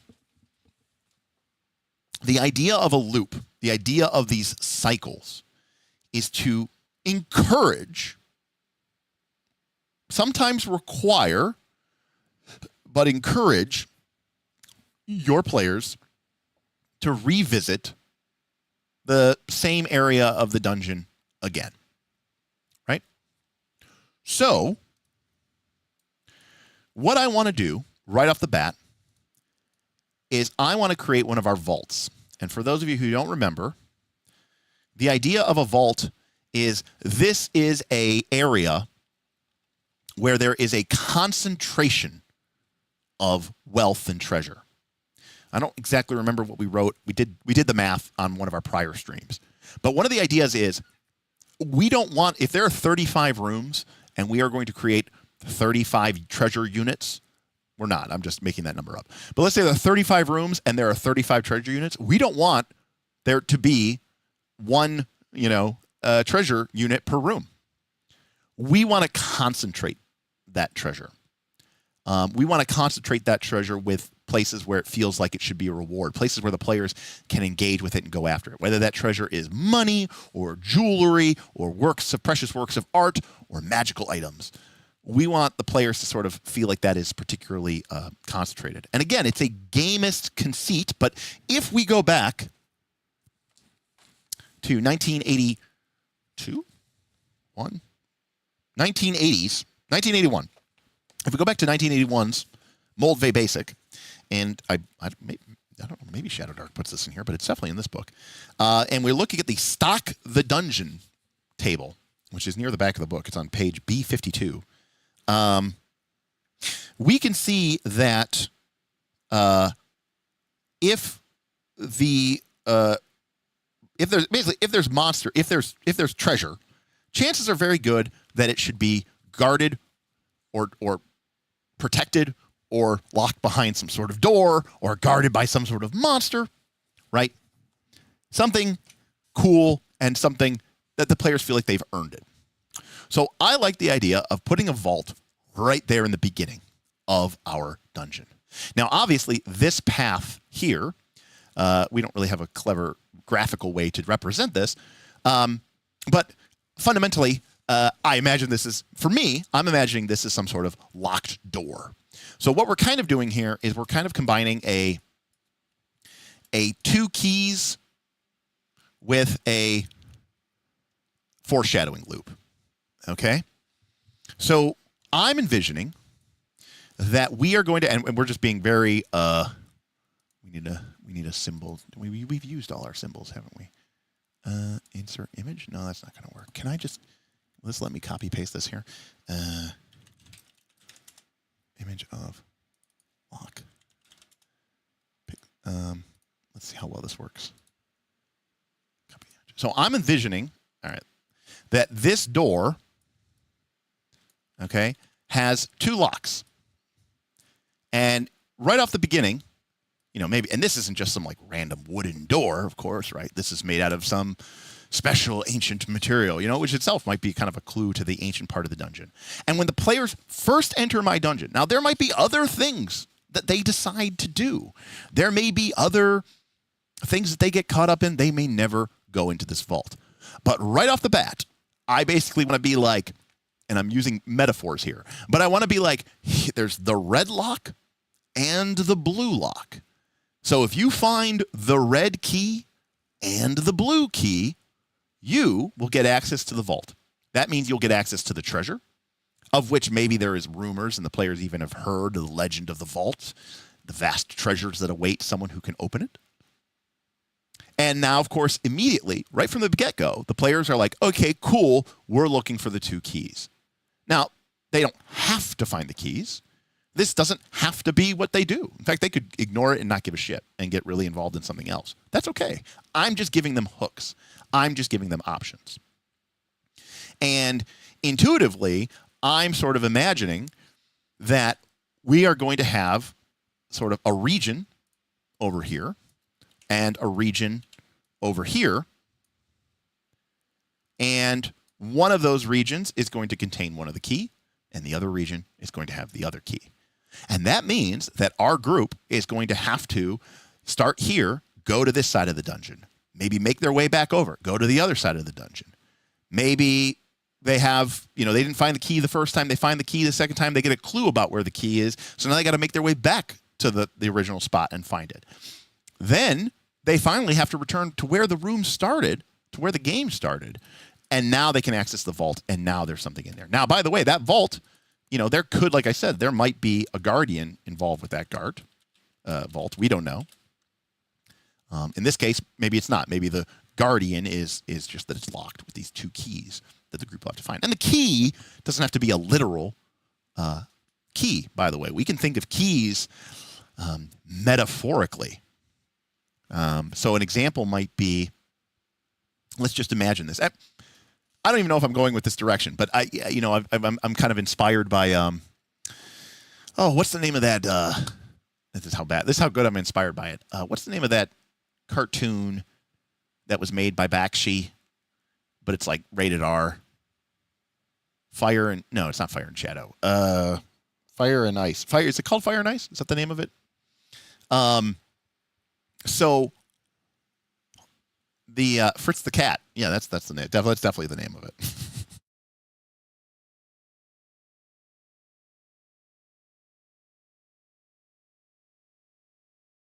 Now, again, I don't necessarily know that this will be perfect for this, but I'm just thinking outside the box, and I'm just trying to get you to think of this too. It's possible that maybe the lock for this vault is that there is a trapped corridor. Maybe it's a very difficult trap. Maybe it's a very fiendish trap. Maybe it's a very powerful trap. Hard to fix. Magical. And maybe there's two parts to the trap. First, it blasts you with fire, and then it blasts you with ice, doing enough damage that it is likely, almost certainly, to kill, most low-level characters or even moderate-level characters. So in this case, the lock is actually two traps. And maybe the key becomes gaining some sort of ability to be protected from fire damage and ice damage. Because if you don't have protection from both, you'll die. This also means that the group may potentially come up with some other solution to getting into the vault, which we shouldn't be mad about. That's why that's there. Maybe we should give them, obviously, we shouldn't, it'd be kind of a dick move for us to create that and then not give them any sort of options. But maybe we're envisioning that they go and they have to, maybe there's some temple of a fire god, and if they cleanse it of its, curse, the blessings of the Forge goddess come upon them, and they gain some sort of temporary resistance to fire, and vice versa with the ice. But maybe maybe they do something crazy, weird. They figure out some way to get their hands on a protection from energy scroll or, fire resistance or something like that. There's a lot of different ways that we could do this, and we could sort of work our way through. It's also one of those things that we can play around with sort of like with level-based restraint, which is to say, maybe this is something that a high-level character really wouldn't struggle with, but a lower-level character would, because you don't have access to all those spells and magic and all that other stuff there. So, yeah. Anyways, so that's kind of where my thought process is there. But again, to be determined. All right. So obviously we have some sort of creature encounter, and then we need to do something off of this chamber. So we're going to have probably a lore chamber to the left. Maybe explaining some of the stuff here. And a hazard chamber to the right. All right. And then maybe we have some sort of hallway. Probably some sort of hallway as well.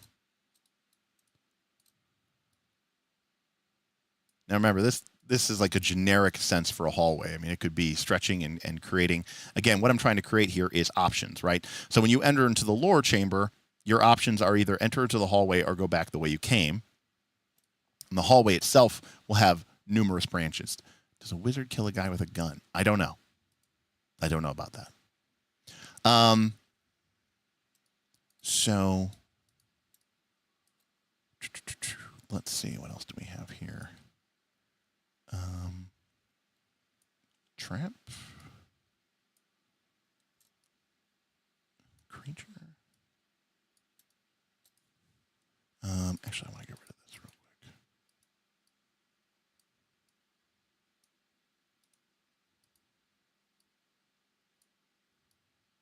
quick. We'll worry about adding hallways later. I just want to think about this strictly from a flow standpoint. Right, so like a good example of this is when we're in the lore room, we can, and let's say that the goal is to get to, let's say the goal is to get to the puzzle room, just as an example. We now have created 2 ways to get to the puzzle room, right? We can either go through a creature encounter or we can go through a trap encounter. And as long as the players have some idea that the puzzle room is where they're trying to get and that their options are either encounter the trap or encounter some sort of creature, then we have essentially created a loop, which is 2 alternate paths that have a difference between them. And that's going to create context. It also means that we now have created, well, a cycle, right? We've created some kind of loop that the players will be able to, sort of engage with, if that makes any sense. And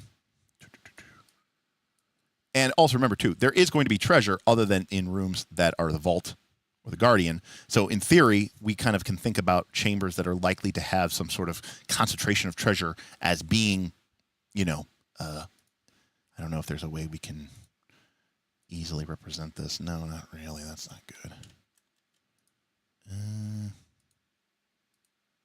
No, that's not good. I don't know. We'll figure about it later. Hold a sec. Image of treasure. Let's see what we got here. Sure. All right, there we go. Right, so we have treasure here. We have treasure here. Now, that doesn't necessarily mean there's no treasure in these rooms, but remember, part of the idea of this is we want to create texture. Treasure is how you gain experience. If there's literally treasure in every room, then the players are just going to, Diablo style, go through the level and just wipe out every room. That actually isn't a good idea, especially in Shadowdark. You literally don't get experience points for killing monsters in Shadowdark or overcoming traps. You get treasure for, accomplishing quests or finding treasure or, doing meaningful deeds. So you by creating the treasure in only certain parts of the dungeon, you've sort of created an incentive for them to avoid certain chambers and find others, if that makes some degree of sense. All right, so then... So we're going to put a hard creature over here and a hazard challenge here. And again, we're just creating different routes and different paths that the players might take as they move through this area as well. We may not necessarily know where we want these rooms to be, but we know that how do you know where the treasure is in advance? Well, great question, Zen Bullet. Obviously, a big part of D&D, if you look at the progression, and I think I want to say safely that Shadowdark is the same, but I'm not the expert in Shadowdark as I am in older versions of D&D. But if we look at Shadowdark spells, we get spells like there we go. We get spells like augury. We get spells like commune. We get spells like prophecy, divination. It's not necessarily in this book, but locate object. Fixed object. No, that's not it. Locate object. So there's spells and stuff that can help. But this Zen Bullet is where players need to use their skills in town to gather information, rumors, legends. Maybe somebody uses stealth to scout ahead. Maybe not every creature that you encounter is necessarily one that's going to want to kill you. And so you create this, incentive for them to maybe strike a deal with you, or they'll let, if you let them live, they'll tell you where a great treasure is. The player's primary goal should be gaining information and gaining knowledge, for sure.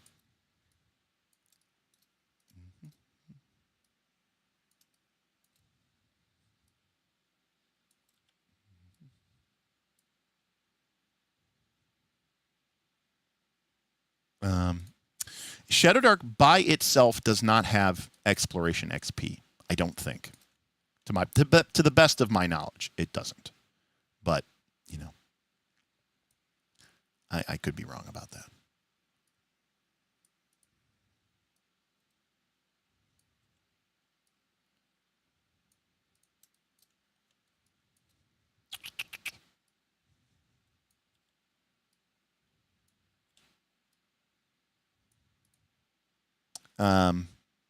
Right. Exactly. Same idea as how we played 3rd edition. I mean, there's a reason. There's a reason that all these spells existed in D&D. That's the reason why people go, why were these spells in Dungeons and Dragons? Well, because Dungeons and Dragons, in some cases, why are they still in D&D 5th edition? Well, because this is the way that the game, you know, this is what the game was designed to do. This is how the game was designed to be played, basically. We also have... please let me circle these. Thank you. We also have another entrance here to level 2. We also have our teleporter to level 7. I forgot about that one. Okay, I like that being over here. I like putting an easy if creature there. So already I've seen that I'm kind of creating a very creature dense area over here. So this suggests that maybe there's some sort of concentration of some kind of creature. Or maybe some sort of tribe of people. Could be, you know, could be a bunch of one-offs, but that doesn't seem entirely likely, right? No, this itself acts as a foreshadowing element for sure. In its own way. You know, we don't necessarily need... It's like kind of like how the vault might have a trap, the vault might have a guardian, but that doesn't necessarily count as that, right? Now, possibly like this lore here or this lore here might tell you how to activate this. Although in more likelihood, it would probably be something that we would find out later on. Like it might be cool to find like something on level 4 or 5 that tells you how to activate this portal to go to level 7, and now you're like, oh shit, now we can bypass level 5 and level 6 and get straight to level 7. That's kind of tempting. Can you imagine the cool treasure that would be on level 7? Wouldn't it be way more dangerous? Yeah, but the treasure would be better. It'd be cooler treasure, better treasure, more powerful treasure. We'd be getting more experience for that treasure, and that's kind of the idea, is right, to create sort of an incentive for that. We also need another way to access this, some sort of secret way. And I know that we were talking about so I like to have, I do want there to be some sort of tribe of humanoids of some type to be here on the level. So I'm envisioning that they have some kind of, you know, their own entrance to get into the dungeon. So maybe it's a bunch of creatures down over here. Something like this. And we might move these things around. And then for the surface creature to the surface, I like the idea of there's a layer of something, you know? Something that, you know, kind of lives in a cave that it hunts outside, but it accesses the dungeon. And maybe this is like a really cool entrance. Maybe there's a way we can make this entrance valuable to the party to access something that they wouldn't otherwise get access to. I mean, hell, there might just be some really good treasure in that creature's lair itself. But also by defeating that creature, or maybe by, I don't know, striking a deal with that creature, you gain this sort of entrance to the dungeon that you didn't have before that you could use as a sort of a way. Yes, it could be totally be a tribe of ribbits. I'm going to put an empty room here because I kind of want a gap between this. Actually, you know what? I'm going to make this a challenge. Oh, get off me. It's something that kind of naturally insulates these creatures from this hard creature here. I also want to have like, you know, a variety. I mean, you know, you could create a variety of encounter types, or you could create a density of encounter types, right? But one of the things that I think you can benefit from is, you know, you can see that if our party started off here, let's say we had a combat encounter, and then we, you know, get some treasure and some lore, and the players are trying to put some 2 and 2 together. And then they come this way and they deal with a trap, and then there's a puzzle, and then they have a really hard fight. So we've had a variety of encounters just by naturally following the place. Whereas if we just had like creature, creature, creature, creature, right, it's very likely that the players are just going to, I don't want to say that they're going to get bored, but, you know, it certainly becomes more of a challenge in that respect. So we got a handful more rooms to do, mostly creatures. So let's... where do we want to put our... We do have this impossible creature. Which I don't know. I don't know what I want to do with that. Like, do we want the impossible creature guarding the vault? That could be kind of interesting. You know, I mean, we talked about the Iron Golem, right? Like, you know, maybe there's two ways to get into this vault, right? Like, maybe one way to get into this vault is, you know, by defeating the impossible creature. Like, right, just getting high enough level and defeating the impossible creature. That's one option. But maybe another option is there maybe something we could figure out in the dungeon? Maybe one of these lore rooms. In fact, maybe we move this lore room over to here. Gives us a way of controlling or, I don't know, moving the monster. It doesn't defeat the monster, right? But maybe it buys us enough time that we can sneak into the vault, you know, before it returns or something like that, you know? You know, give players alternative ways of, you know, of sort of interacting with them. I mean, that's also a cool idea, right? Of putting the creature right in the middle of a major intersection in the room, you know, in the dungeon. You know, as I said before, a lot of my dungeon rooms are going to have 3 entrances and exits, right? Because basically 3 is sort of a default. Because 3 means you entered from one way, like you're right. If you go from here to here, James Torres, you now have 2 new options. I'm way Hey, behind James, and catching up, but love this series and hope you're able to keep it up. Thank you, James. I appreciate you.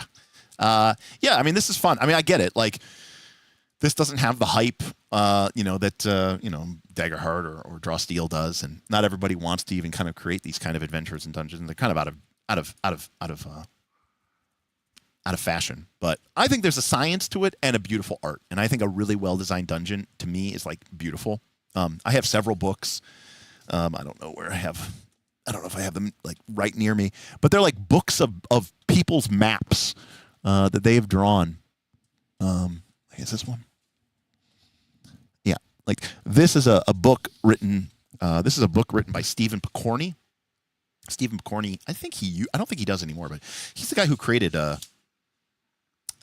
Dwarven Forge, and he made a book, an art book of high quality scans and high quality photos of his old. Now he's an artist, obviously, and a sculptor. I mean, you know, so but he created a book of photos of his old, you know, dungeon maps from the 80s, and I just think it's, you know, from when he was a kid or a teenager. I mean, he didn't know how to spell dungeon, you know. And maybe I'm a weirdo, but I think this stuff is just beautiful. I love this stuff. I mean, this to me is is cooler than any Daggerheart art, which I think is just amazing. But the name of this book is Dungeons, Maps, Drawings, and Other Secret Arcana by Stephen Picorni. So this is like I have a couple of these different books that I've accumulated over the years when they become available. I don't know if you can actually find that book, but anyways. Where were we? I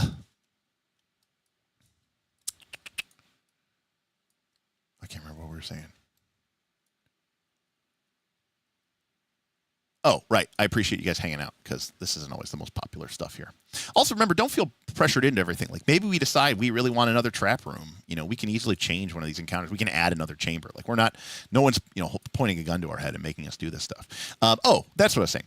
You'll notice that a lot of my rooms have 3 white lines coming out from them.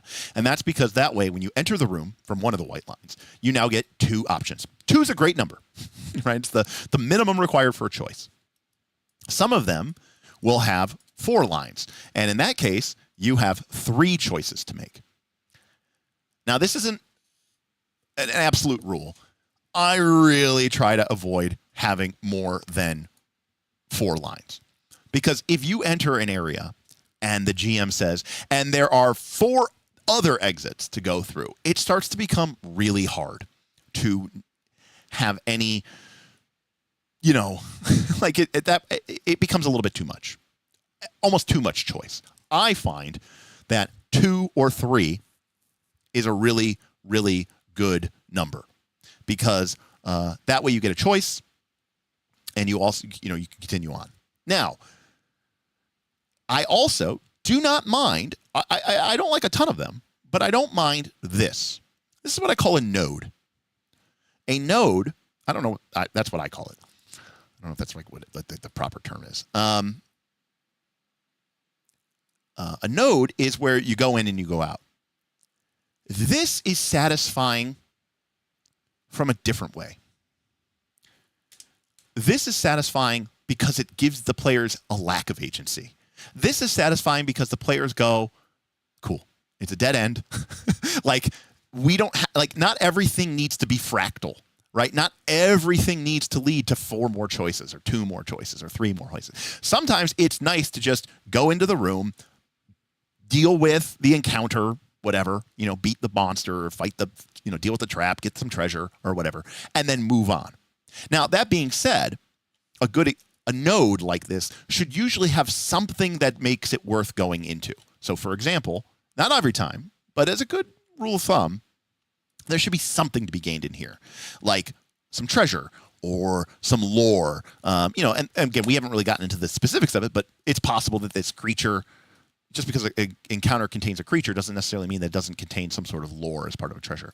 But if you create a dead end and the players go in there and they fight the monster and then they get nothing for it, there could be kind of a sense of, what are we even doing here? Now, you might say, well, that's realistic and that's fair, but it's just not a fun game element, Right. That might be a great place to put a key to another door. In fact, the best part about keys and doors is they are a bimodal puzzle. They can find the door first and go, oh shit, we need to find the key for this. Or they might find the key first and then they go, shit, we need to go find the door that this key belongs to. So that could be a lot of fun, right? Like, this treasure could be a key to, say, a door that leads from this room to this room. And then, the players might not even know that this door exists, but then they come in here and they find that key, and now they're going, oh shit, now we got to find that door. We got to find what this leads to. That could be a lot of fun.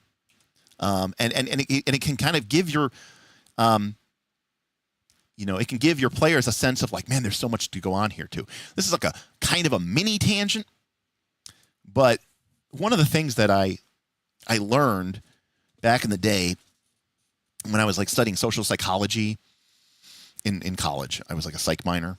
And I remember there was one area that I thought was really interesting. And at the time, like, what book was I reading? Like how to win friends and influence people or something like that. I think it's like, whatever. I don't remember what the name of the book was, but we had to read it or something. And one of the things it talked about is that when you're dealing with a conversation with people,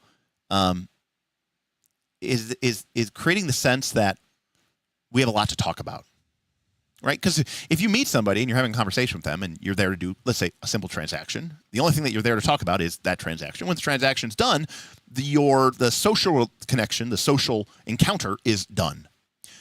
But if you create this feeling of like, man, we have so much in common. If and I'm not saying like artificially, I'm like, you try to get to know the person. This is true whether it's a date or a business meeting or a friend meeting, and you're like, man, like, I'm learning so much about you. We share this interest. I'd love to spend an entire afternoon just getting to hear your perspective on that, because I'm really interested in that. But oh man, we also love, hiking and trail running. Like, that. What are your favorite places? What are the parks that you go to? What is your favorite brand of shoes? Like, we should talk about that. And you're like, oh wow, man, you're into, playing Boggle too. Awesome. We should play Boggle sometimes. It gives this feeling of like, man, we need to go on another date, or we need to hang out again, or we should, maybe exchange numbers and get to know each other, because there's a lot of there. The same thing is true of a dungeon. If the players feel like, man, there's so many cool little threads that we are interested in and that we want to explore, both because we think it's cool and we think it's fun, but also because it could lead to treasure, experience, and game progression, then you're kind of operating in a really good environment and can create this kind of positive feedback loop. So, anyways, my standard room that I use is a 3-room or a three entry room, because that way you enter once and then there's 2 exits out of this. I don't know what the term is on graph theory. I don't mind nodes. I don't mind rooms or dead ends, for lack of a better word. And then I don't mind 4 rooms. This is a lot. This is about the most choices I would make. Imagine if you were entering from this room into this hazard challenge room, and now there's 3 ways to go, right? That's about the limit that I want to make people choose. If this room looked like this, I mean, at that point, it's like there's so many choices. How do you even distinguish them? It just becomes confusing. The room that the type of room I usually try to avoid is this room, which is the in and out room. Because this room is a glorified hallway. It doesn't really serve a purpose except to be in between these 2 rooms, which isn't exactly exciting. The players don't really feel like they've checked off any boxes. It's just like the hallway keeps going. And if you've played World of Warcraft, especially the more modern dungeon design as opposed to the older dungeon design, like Blackrock Depths and stuff like that, then you know that a lot of their dungeons are basically this. It's just a series of, room that leads to the next room, that leads to the next room, that leads to the next room until it leads to the boss.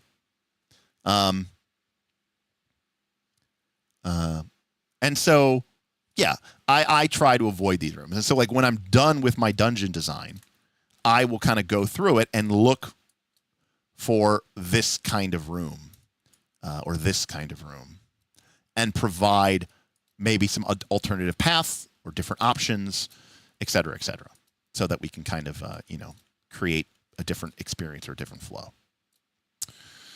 Okay, so this is kind of where we're at right now. We have a vault guarded by an impossible creature. We talked about doing it as a crossroads. We could do that too, but we can always save that for another level. We have 3 entrances from the surface. We have one right here. This is going to be where we're probably going to enter.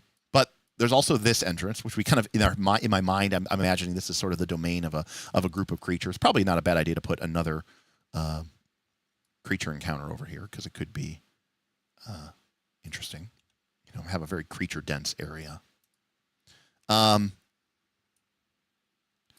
then we have this, what I'm envisioning is some sort of cave or cavern system that leads from the surface down into the dungeon, but along the way, some sort of really nasty higher level creature. This is your owl bear. This is your, I don't know, griffin or something, something that is in the dungeon, but isn't in the dungeon. And it's nice to have it as sort of in the game.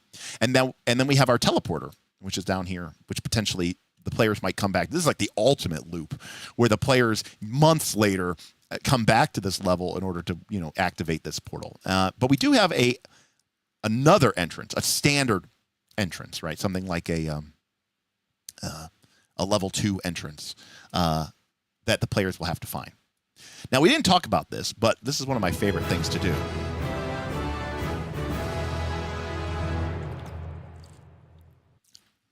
GM Scott tipped Thank you, Jim Scott. $25, still catching up at 2x. I'm curious to see where this goes, but I'd like to see it fleshed out. Yeah, I think that's pretty awesome. Let me actually ask you guys a real question. But actually, before I do that, I want to touch on DM Rawlings here.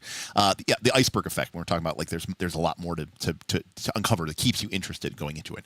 DM Rawlings. I didn't say I never do it, because you're right. Sometimes it can be cool to sort of have the preview, the precursor, right? The pre-fight before the fight, or the big reveal before, the big trap room before the lore chamber. And that's it, right? Essentially, at that point, the trap chamber is just guarding the lore or something like that. Totally acceptable. Like that's what we have right here. From this lore chamber, this trap chamber leads to this puzzle chamber, right? So that's exactly what it is. And, that doesn't... Now, do we have to add another node over here? on our graph? No. Maybe we don't. Maybe this is okay. But it's something that I want to be very deliberate about and not just leave a ton of them. Because I think if you leave a ton of them, that's how you get into literally, I mean, that is kind of the definition, right, of of linear dungeon design is when you have a bunch of, well, you know, straight lines in a row that don't become straight lines because somehow that got clicked. Why is it doing that? Interesting. You get a bunch of straight lines in a row. But thank you, Jim Scott. So what exactly are you doing with this graphic? Sorry, it's obvious I'm new. It's okay. What we're doing here is I'm talking about the process that I use to sort of flow chart or outline a potential map of a dungeon for, in this case, a Megadungeon, which would be a multi-level dungeon designed for an OSR system. In the case, this particular case, Shadowdark, but any OSR system would resolve. I'm taking a very bottom-up approach where rather than start with the theme and break it down from that perspective, I'm actually approaching the dungeon from a very design-centric approach where I want to create an interesting play environment with a variety of encounters of different difficulties, of different types, creating a lot of interesting branching decision points for the players to engage with, creating loops and cycles that will hopefully challenge the players to move back and forth across the dungeon level numerous times so that it becomes more of a stomping ground for them rather than something that they just breeze through and never return to. This is a conversation I actually had with Tim, someone. And we have 90 people. We have 90 people here, so I'm going to ask you guys because you guys are here. This is like a real question. So I'm going to put a poll up because this is actually a generic question because I don't do this stuff. You know, this is all new for me. So poll coming up here. So let me hold a second here. Let me put this in here.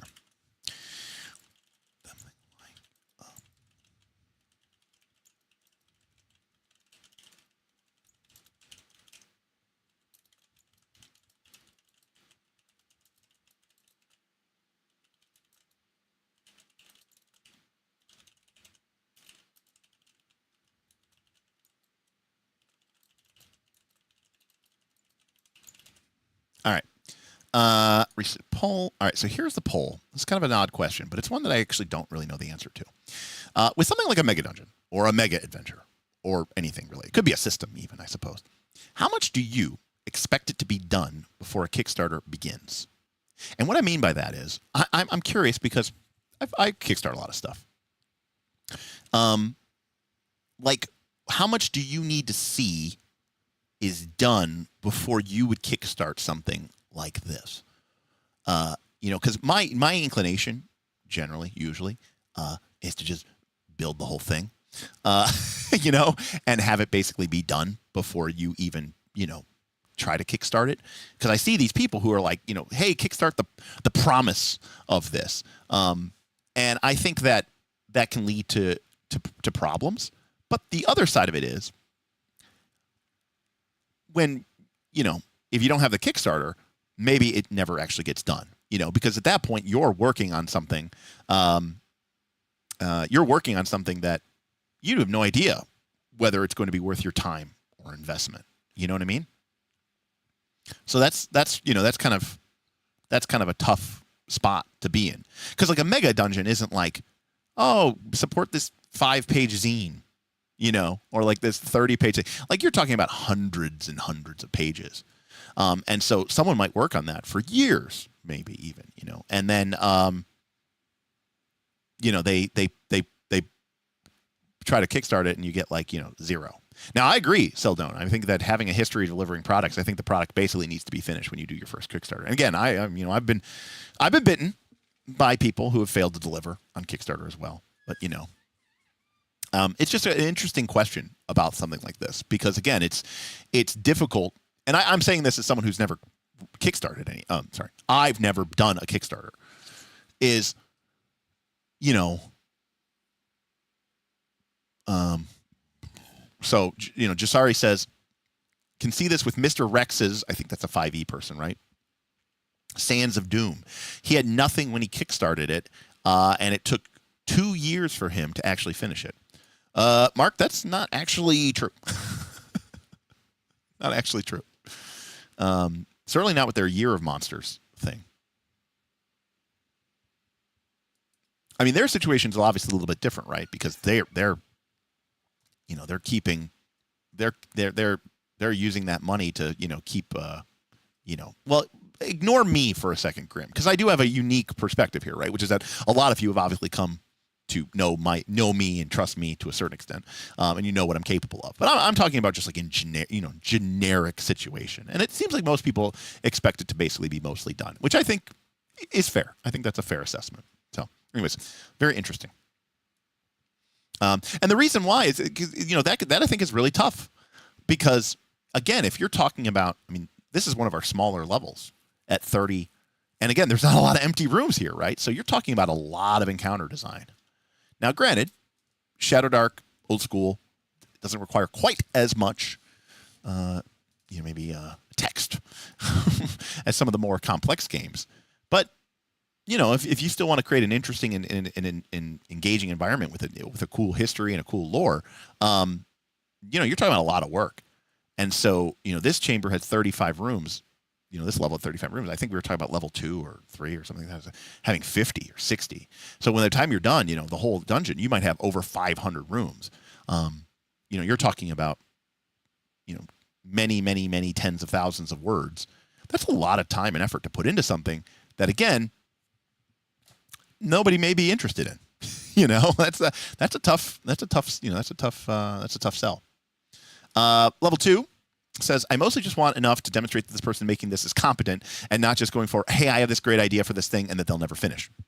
Absolutely, right? Like the hope and a prayer, like, wouldn't it be cool if, right? I agree. Meditating Monkey has run a number of Kickstarters. The first one I ran was pretty decently popular, and it took me like a year and a half to finish it, but I finished it. Now, when I run a Kickstarter, I make sure the core content is done, and if stretch goals unlock more stuff, then at least it's not going to take a year and a half to fulfill. I mean, in complete transparency, I would love to be able to tell you, hey, the Kickstarter is happening. We don't have any stretch goals. And it'll be delivered to you in PDF form the day after the Kickstarter ends, right? Like that would be my preferred way to do it. Derek, what do you mean? You mean like without art? No. I mean, like, I will front all this money on the assumption. At that point, you might as well just publish it, right? And that kind of defeats the whole purpose of Kickstarting. But like that would be my preference. But of course, I'm a psycho. So, anyways, it's an interesting conversation to have here. Yeah, right. Correct. It is unrealistic, but that's also part of the reason I haven't kickstarted anything is because, actually, just sorry. It's a quick little side note here. Diddly, diddly, diddly. What I would like to do for outside of this Shadowdark, which is obviously a very different thing with Shadowdeep, with Daggerheart. I am interested in Daggerheart. I think it's really cool. I think it's a ripe space. To be fair, I mean, you might say, are you trying to jump on the bandwagon? No, I just don't like most stuff. And I happen to like Shadowdark, and I like the people who work at Shadowdark, and I like dungeons, and I like old school stuff. And this is a very popular game, and I think that's cool because I like dungeons. So it's like, hey, let me create a cool dungeon for this game that isn't just like a one-page dungeon or like a small dungeon, but a real deep dungeon. Same thing with Daggerheart. With Daggerheart, what I really want to do is create some sort of monthly or bi-monthly zine, which is just a digital offering.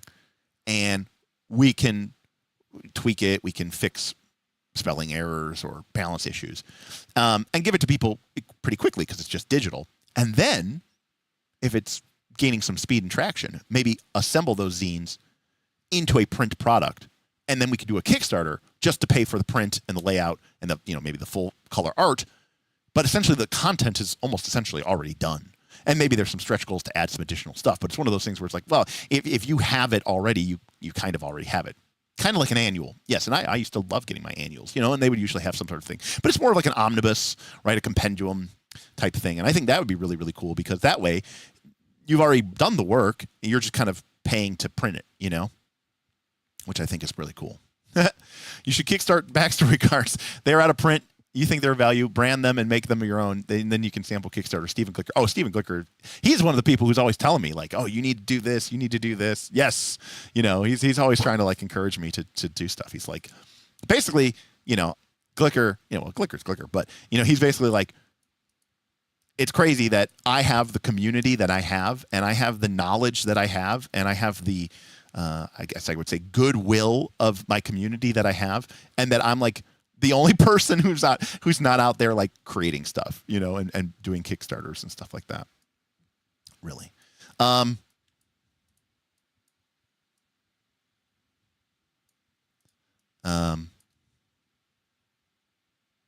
I would back backstory cards. Well, the problem is, you know, I don't want to just copy what they did. And also, too, I mean, from what I understand, Galileo Games is sort of in the process of sort of restructuring or doing something different. So, you know, I'm hopeful that they can actually get it back into print. You know, like I don't want to just do it just to make money. I mean, like it's one of those things where it's like I think it's really valuable, and I just want it to be available for people. I wish there was a way that I could do that, but you know, I don't own them, so I don't feel like I'm in a position to do that. So here at chat, you know, we don't have a ton of people here, so we can have a conversation. So this is what we have left. Now again, there's a couple of areas where potentially, you know, maybe we need a thing here. Maybe we need a thing here, or a thing here, or a thing here. But we have the following rooms agreed left: empty, empty, a standard, a couple creatures, a trap, and 2 hazards and challenges. So we also have a level 2 entrance. We also kind of have this unconnected hard creature to the surface, and we also have this impossible creature to the vault. So, you know, if anybody wants to like shout out an idea of maybe where we can add something. Where's the hidden weird area of this level? Well, it's level 1 DM rolling, so I don't want to run before we learn how to walk a little bit too much, you know? Which isn't to say that there can't be something, you know? Do you imagine the empty rooms as a place to rest? Do you see any other utility to them? Mishi, most of the time an empty room is going to be a place to rest. There's usually a reason that it needs to be empty. The other reason is that empty rooms can be a place where the players can fall back to or retreat to. Empty rooms can be a place that the players can sort of maybe create a trap or lure other creatures to. It provides a little bit of breathing space and breathing room. But again, I mostly view it as something that is not necessarily the most useful tool. Like, you know, maybe we throw an empty room here, and we throw like a hazard challenge off of this. And maybe that, you know, what we were talking about before, maybe that leads to the impossible creature. That way, this is kind of tucked away on its own, you know, like in that respect. And then this kind of opens up the level a little bit, lets it breathe a little bit more. Right. I mean, in theory, well, okay. So here's one of the key differences between an empty room and a room that had creatures that the players killed. Okay? Here's the difference. This room is empty for a reason. So I'm assuming that if there is monsters that are living in this room, unless it's some kind of one-off creature, that if the players go in there and they rout the monsters and the monsters are killed or they fall back or they die, at some point those monsters are going to come back. There were creatures living there before. There's going to be creatures living there again in the future. This gets into the concept of like restocking and changing the dungeon. If a room is empty, it's empty for a reason. Otherwise, there would probably be something there. There would be, you know, creatures living there. So even in the case of this lore room, which is technically has no one living in it, there's like a reason it's empty. This is just the same thing. It just doesn't happen to have anything of particular value or note in it.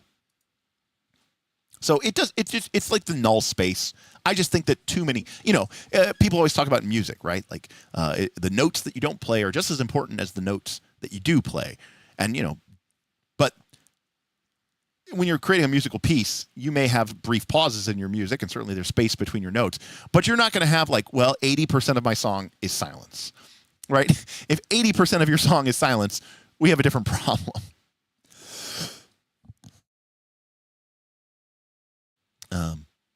The optional hard encounter or the area that someone needs to own by going back from level 3. Sorry. Oh, the optional hard area or the area that someone needs to open. Sorry, by going back from level 3. Yeah, I mean we can put.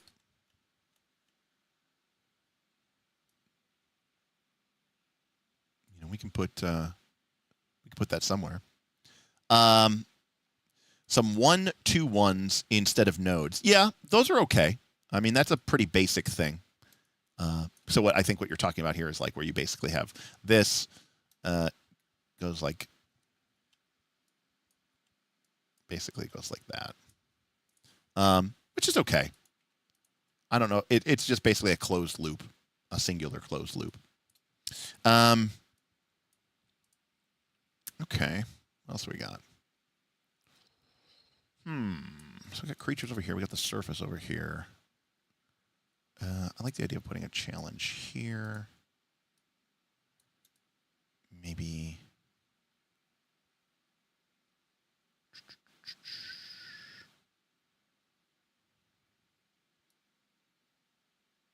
Well, we haven't talked about secret passages yet, Mishi. That gets down to like the actual pathing. So I haven't really added that yet. That is actually something that we would add later.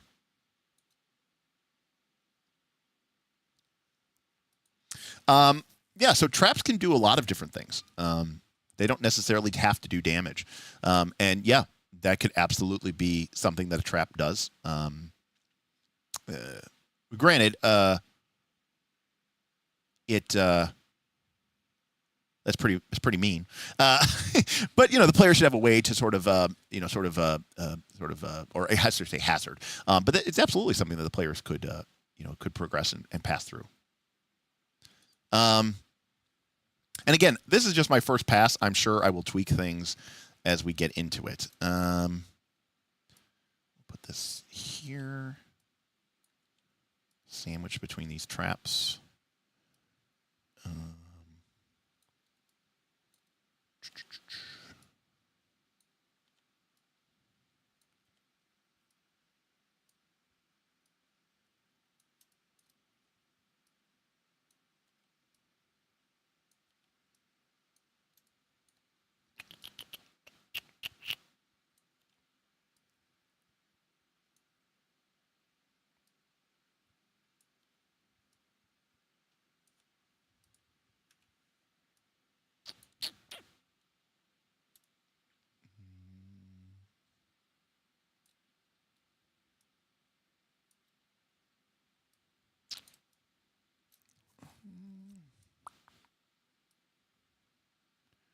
I'm just looking for areas where we could have some interesting connections. Like I like that this is kind of isolated a little bit. I think that's actually kind of interesting.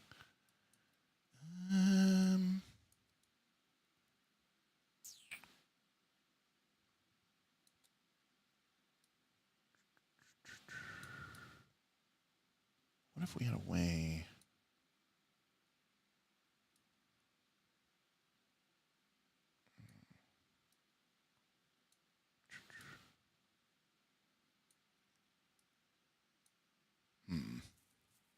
Yeah, maybe a long way to. Yeah, that's kind of what I'm thinking here, DM Rawlings. That's exactly what I'm thinking of.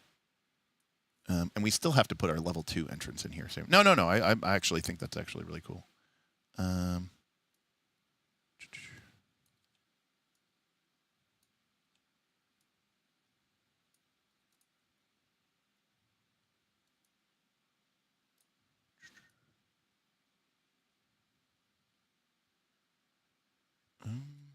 Where do we not see a density of creature encounters? We kind of actually have them all over the place.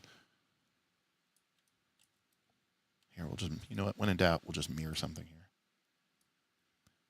We could do this. It doesn't really give us that much of an advantage, though.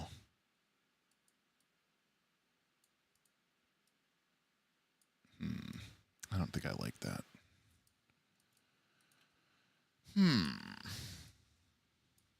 No. It's a fine idea. So we got good cross section through here. There's good flow through there. This is kind of an isolated sub area. this is kind of boring. But I don't know that I have a great way to make that less interesting. There's just like a lot of creatures there.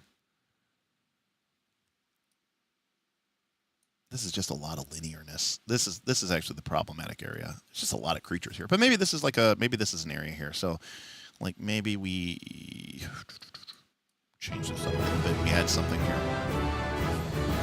Hey, what's up, Cal? What's up? Oh, Whipplestein. We had a super chat too. Sorry, I was kind of deep in the town. Oh shit, Whipplestein. I didn't even see that. $3. Will there ever be a grid map for this? If so, I could make it in Talos, or will it just be theater of the mind? Oh, Cal. I mean, here's the thing, Cal. I mean, if I was making this for a Kickstarter, like, yeah, obviously it would get a map. it would get mapified. You know, it would get a grid-based map. I mean, it would get a real map. I use these flowchart ideas for sort of point crawl maps, which for a lot of games, quite frankly, works really, really well. But you know, if I'm making like a Shadowdark dungeon, then yeah, absolutely, we would be doing that. Whipplestein.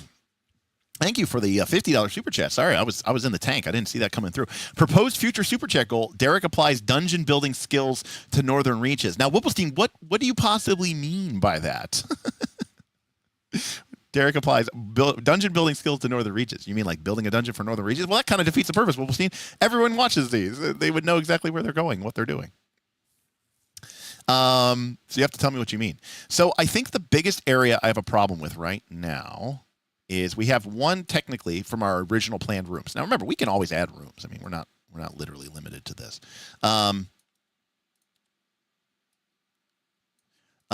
Is we can add rooms as we need it, but you know, we did have an initial goal here. I like the flow of almost all of this, except right here. I don't like that, like this goes to this, which goes to this. I added this now, but that doesn't really do anything for the most part. And then this is all just a bunch of straight lines. Like this needs, and then this is even straight line. There's like really, so we need something extra thing over here. So what could we add?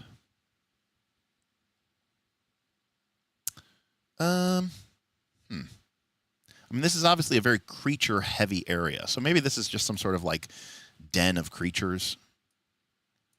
I mean, we could just do this, but it's not like super exciting.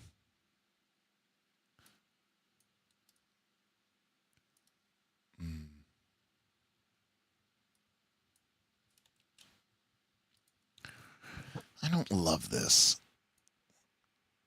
but it's better than what we had before. I want something else. I think I'm going to add another hard creature, and I'm going to add it here, and I'm going to do this, and then I'm going to change this from an easy encounter to a traps.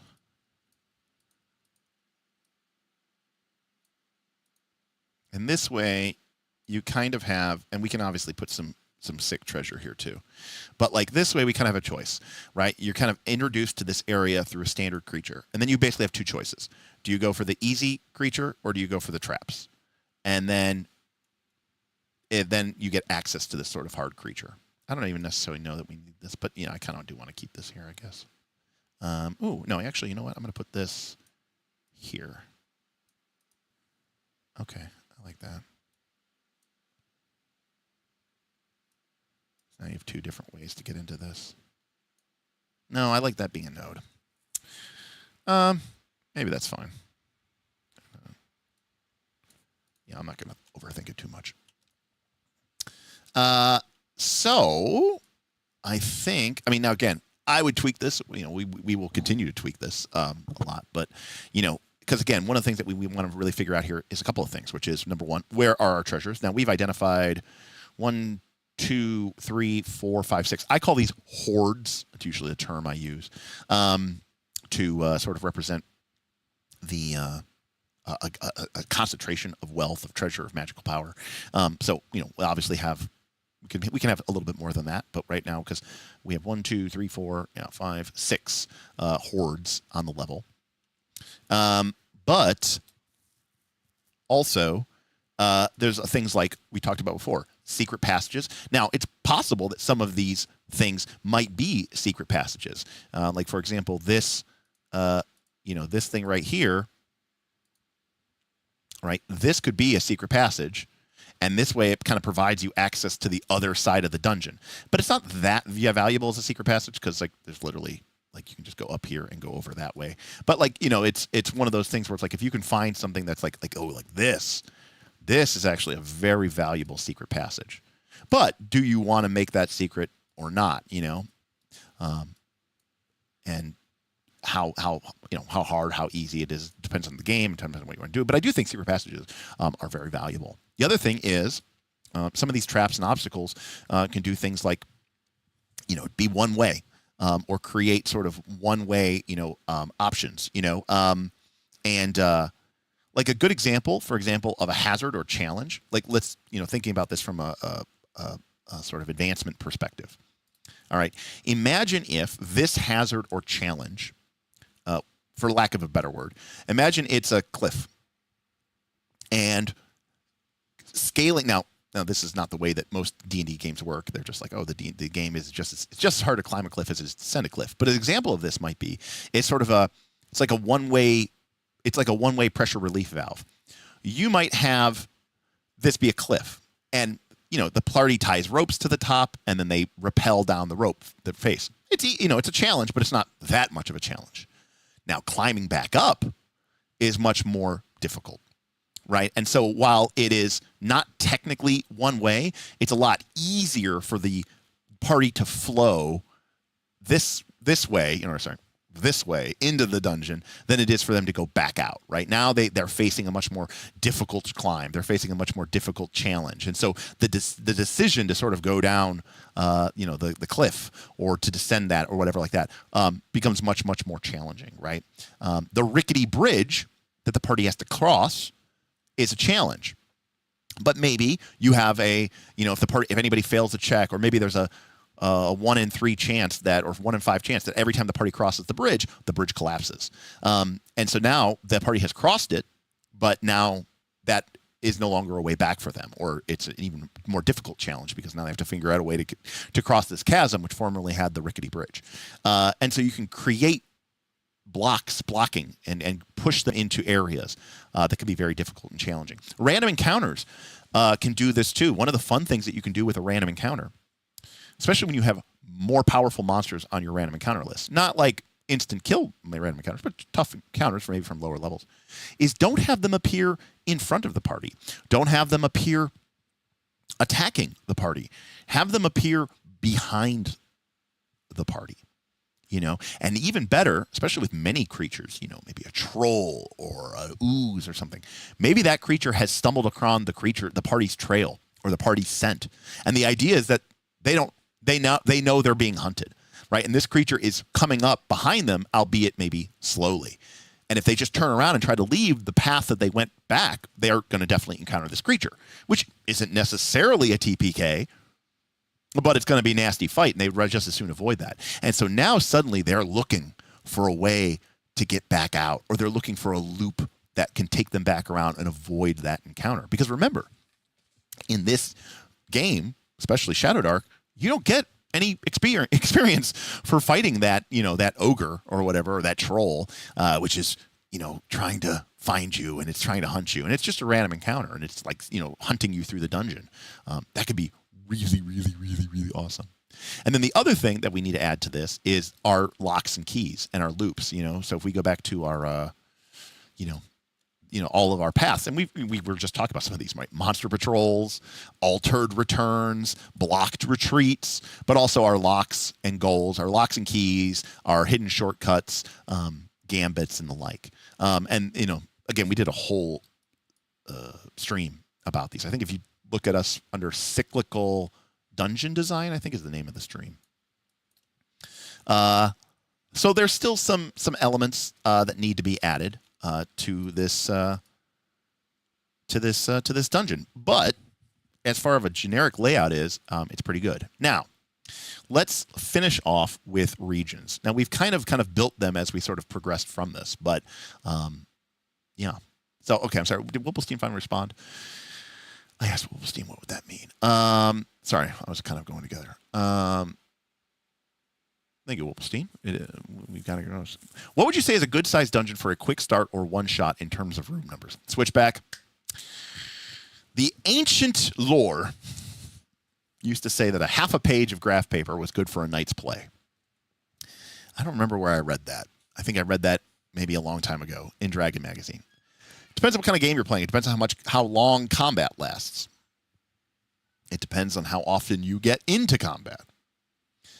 It depends on the type of system that you're playing, the type of party that you have. I think that, a basic 5 to 7 room dungeon for most simpler systems do pretty well for a one-shot. I know that people are really popular with the 5-room dungeon. I think the 5-room dungeon works really well for, it's not really a dungeon. It's, it works really well for like Pathfinder 2 or maybe Draw Steel, where, you're basically just like 3 fights and then like, 2 fights, 1 room that's maybe like some sort of other type of encounter, another room that's like maybe a social encounter, 1 room that's more of a exploration or skill challenge type encounter, 2 fights, and then a boss fight. And that's like the classic 5-room model. And I think that works pretty well for most games like Pathfinder 2, Draw Steel, maybe even D&D, where combat tends to take a little bit longer. Most of the time you assume that the creatures are fighting every monster they come across. Because remember, some weird rolls could happen, and the party might enter into, you might be thinking, oh, they're going to fight all these creatures. No, I mean, depending on what the party has done, depending on what kind of bonuses or penalties they have to their charisma score, depending on what you roll on the reaction table, they might not fight any of these monsters. The party might, sneak past them. The party might poison them in the night. In fact, they should do that because they don't get any experience points for killing them unless their goal as like an individual character is like, you are here to drive out the gnolls. They are a menace. The orcs are, a threat to our society. We need to kill them. They don't get anything for killing them. So there's really no reason to this, basically. Sorry, catching up. That is what I mean. Maybe kill everyone with it first, then cover how you killed them all in the stream the next day. Well, I don't like killer dungeons. That again, one of the reasons that I have traps spelled out as encounter areas is I want to telegraph these very heavily. I don't want them to be a surprise. I don't want them to be something that, I think gotchas are bad. I like players making decisions, and I like them engaging with an open mind and an open heart. And I want them to feel empowered and not, frightening. So, it's not necessarily that I want people just to die. I just want them to have to, to play and have fun and beat the challenges and, enjoy doing that. A mega dungeon mega game would look like a situation where everyone who GMs gets to have a section of a mega dungeon they create and control. Creating on your end would look like constructing. So that was kind of the original idea of Azamar Seldon in Northern Reaches. It kind of worked. Another group of players kind of did their own thing of that with an area called Elysium, which is sort of a communal mega dungeon. But that was kind of my idea. It's arguable how successful Azamar was. I mean, it became very popular, but did it really express itself as a communal mega dungeon? I don't know. Beowulf says, this whole concept of bottom-up design is so contrary to the way my mind works. I'm top-down. Theme, lore, ancient history, reason for the dungeon, Gygaxian naturalism, factions and conflicts, etc. And then start making the map, usually during play. Yeah. The only thing I will say is, your experience may vary, but those tend to create very boring dungeons. And not because that stuff isn't important, theme, lore, or whatever, but dungeons are a play space. It's a board. It is a game. It's a game. And so, creating an interesting gameplay environment, creating an interesting map is actually the most important thing for, an exploration-based game. The reason most people don't think exploration is really interesting is because most of the environments that people are exploring are really boring. They're really bad, and they're really badly designed.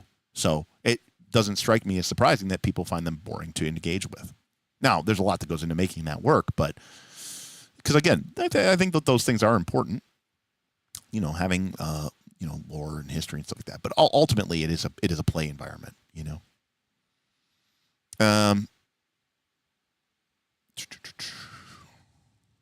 No, I probably will not play Dead Space 1. Have we designated which rooms hold keys to unlocking the 2 lock? Do they go in treasure rooms or their own space? Great question, Grim President. We have not. In fact, we didn't even really define what those keys were. I just kind of noted that I liked the idea of having 2 locks, you know? Are those actual corridors, hallways between every room, or would some of these be sections with several rooms adjacent to each other? These aren't rooms, and those aren't corridors. These are encounter regions. So, you know, this might actually be 2 or 3 rooms. Maybe this encounter area is like an orc den, and it actually represents several rooms, and the monsters, you know, kind of combine from multiple areas. It's also possible that, right, like this might be a hallway that leads to multiple areas, rather than just everything literally coming off of a room. I will say one of my pet peeves is like, this is just me personally, like where you have like, okay, you're like, okay, you've got a room. And the GM describes the room, and the room's got, you know, 2 doors. That's terrible. The room has 2 doors.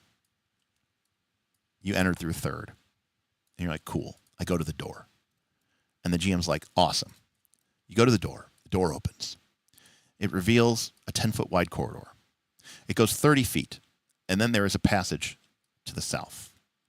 The corridor continues. It ends in a T section.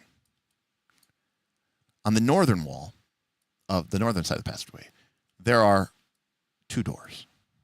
On the southern side of the room, there's 1 door about 20 feet down on the right side. And you're just like, Jesus fucking Christ, dude. Like, you just gave me 6 new places to go. Like, this is too much. Now, the solution that people do with this is they go, and that's an empty room, and that's an empty room, and that's an empty room, and that's how they cheat it, and they like cheat the map, and so the map ends up feeling very like empty and vacant, and I just don't like that. I just don't like that design, and like, to be fair, even a lot of old school designs are like that.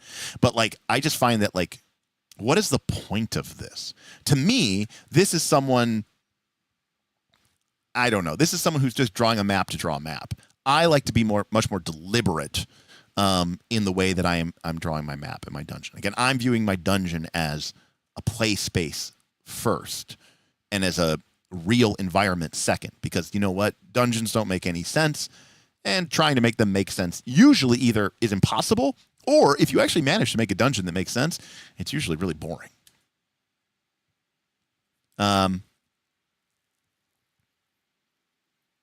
Grim. So at this point, the dungeon is a point of interest map. Yes. And if you keep going, I would eventually map this all out. Correct. And to be clear, Grim, like, for example, nobody watch, you know, whatever.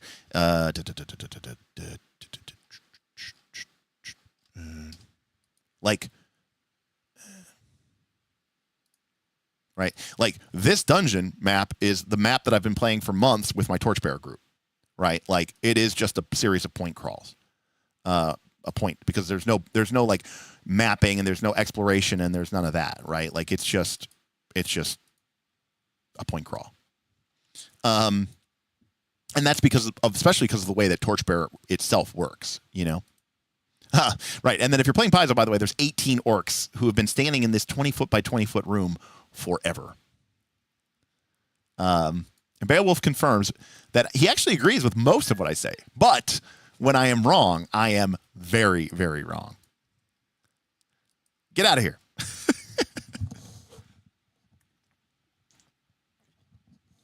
Yeah, you've seen a lot of it at this point. Yeah. And again, my goal. So let's talk about regions here. So, again, normally I don't do this in Excalidraw, so I don't have a good way to draw this. But like, I feel like oh, no, that's not it. What do I want? I want the pencil. I want the pencil. Oh, can I? I can't change this. Why can't I change that?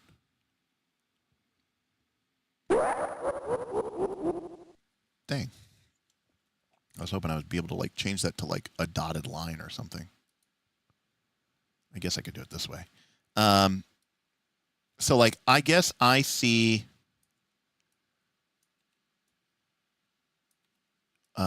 this area as one region, right? And then I see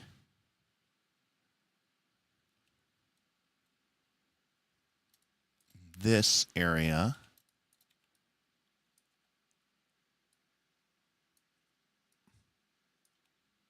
no, actually I see it like this.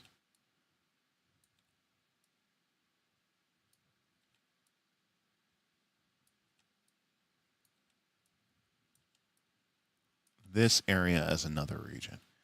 And like I could easily see these being like two humanoid areas, right? There's a high density of creatures living in these areas. There's some sort of natural stopping points for them leaving. In fact, maybe this represents like an entry into this other area.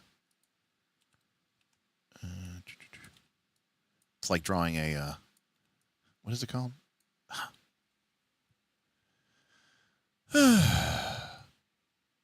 That's not called a boondoggle. Oh my god. Why is my brain not working? Holy crap. I can't believe. I forgot this.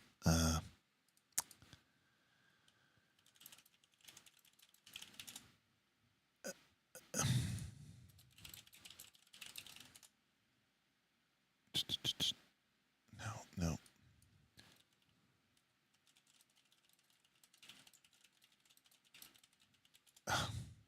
Gerrymandering. God, I can't believe I forgot that word. Holy crap, getting old sucks. It looks like a gerrymandered map. Anyways, so like this could be one faction, right, of creatures that sort of controls this space within the dungeon. This could be another here. This is kind of its own region, just kind of separated, kind of almost outside of the region. This area is kind of a neutral area because obviously like the hard creature kind of owns this, basically owns this space, kind of has carved out its own region because it's like a tough, evil monster.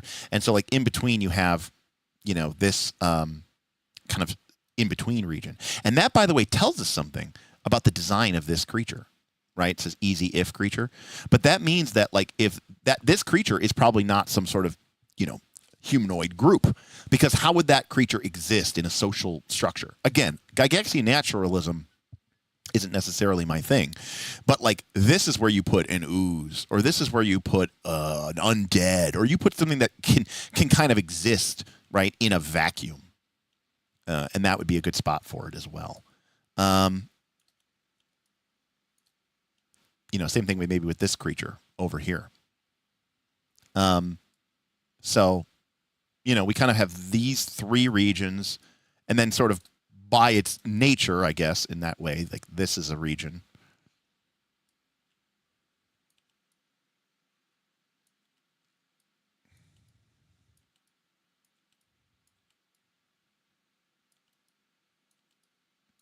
And then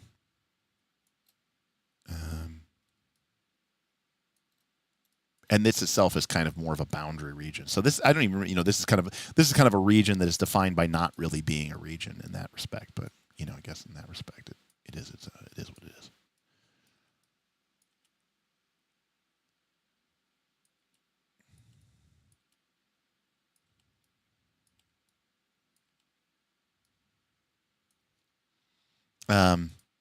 So there we go. We've kind of got 5 regions. I mean, this is kind of a cheater region, really. in its own way. You know, like one of the things that I think might be interesting to do is like this hard creature. Maybe this is like one of the toughest creatures in the game that, or in the level that isn't actually the impossible creature.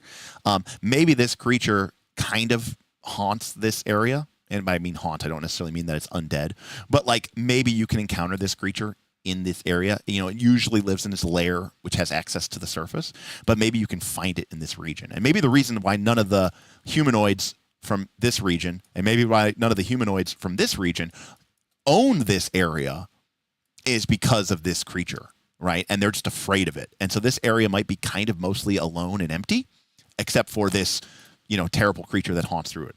And again, that again tells us a lot about this monster, right? Like maybe this is some sort of thing that is, or creature is something that is not your standard, more humanoid, intelligent type creature. We also see there's a lot of traps in this area. So maybe it's an attempt by some other creatures to keep it out, or maybe they're trying to keep it from getting to level 2.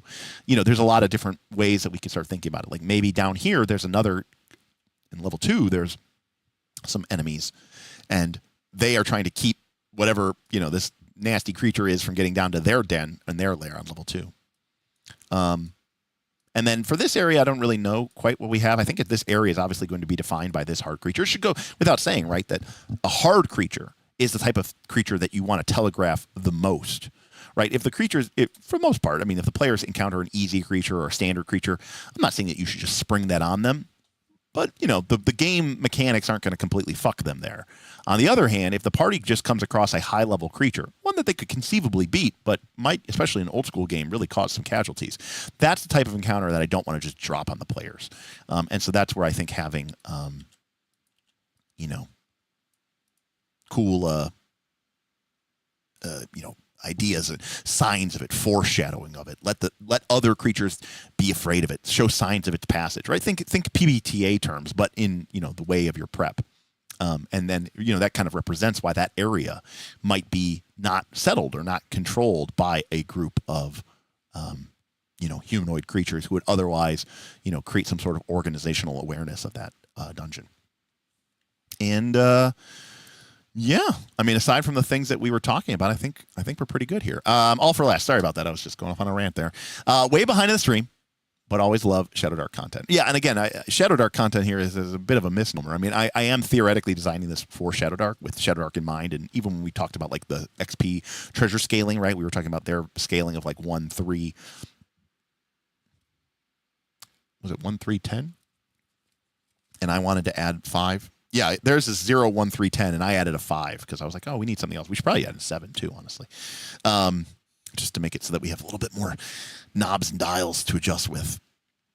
And yeah, and again, I don't want to just literally repeat this process on every level. I want different levels to be different. I mean, imagine how different this level would feel if it had 2 regions instead of these. Imagine if all of our creature encounters were traps.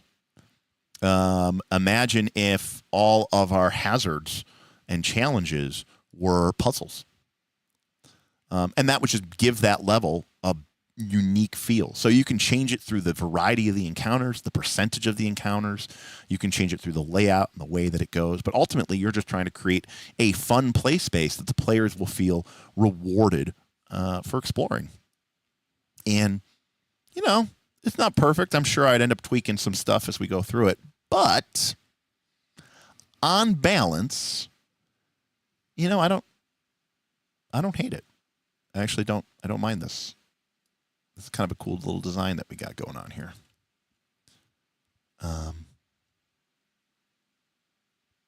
Any thoughts what this creature should be?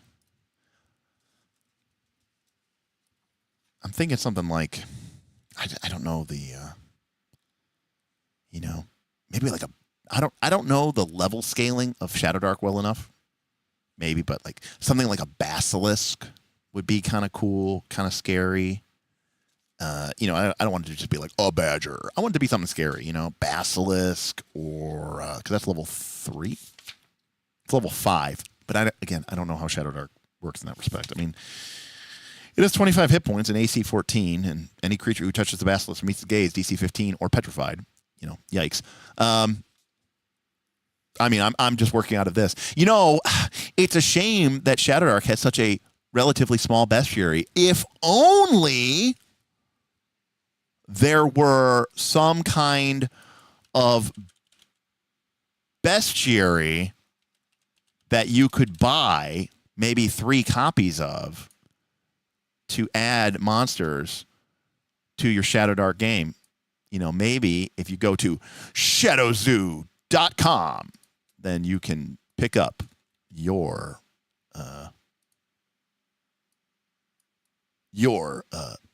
next monsters.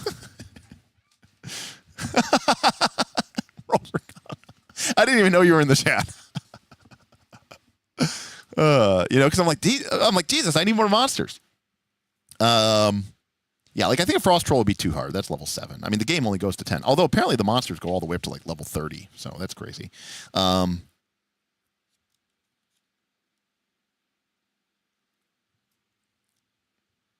Could be an owlbear. People love a good owlbear. Level 6 seems pretty nasty. Who doesn't love a good owlbear? Could be. I mean, that worked for B2, right? Keep on the Borderlands. Everybody knows that the owlbear was the defining monster. Hey, total tangent. I obviously I started playing D&D in the 90s. I grew up. So why would an owlbear be in the dungeon? Is it tied up and enslaved? Well, number one, owlbears are weird creations of monsters. But the other thing to remember is this creature has access to the surface, Beowulf. So, right, that's why I said that this creature is kind of special. Also, why would an owlbear be in a dungeon? I don't know, because it's a monster. Again, you're getting too Gygaxian naturalism on me. Who cares? Because it's awesome.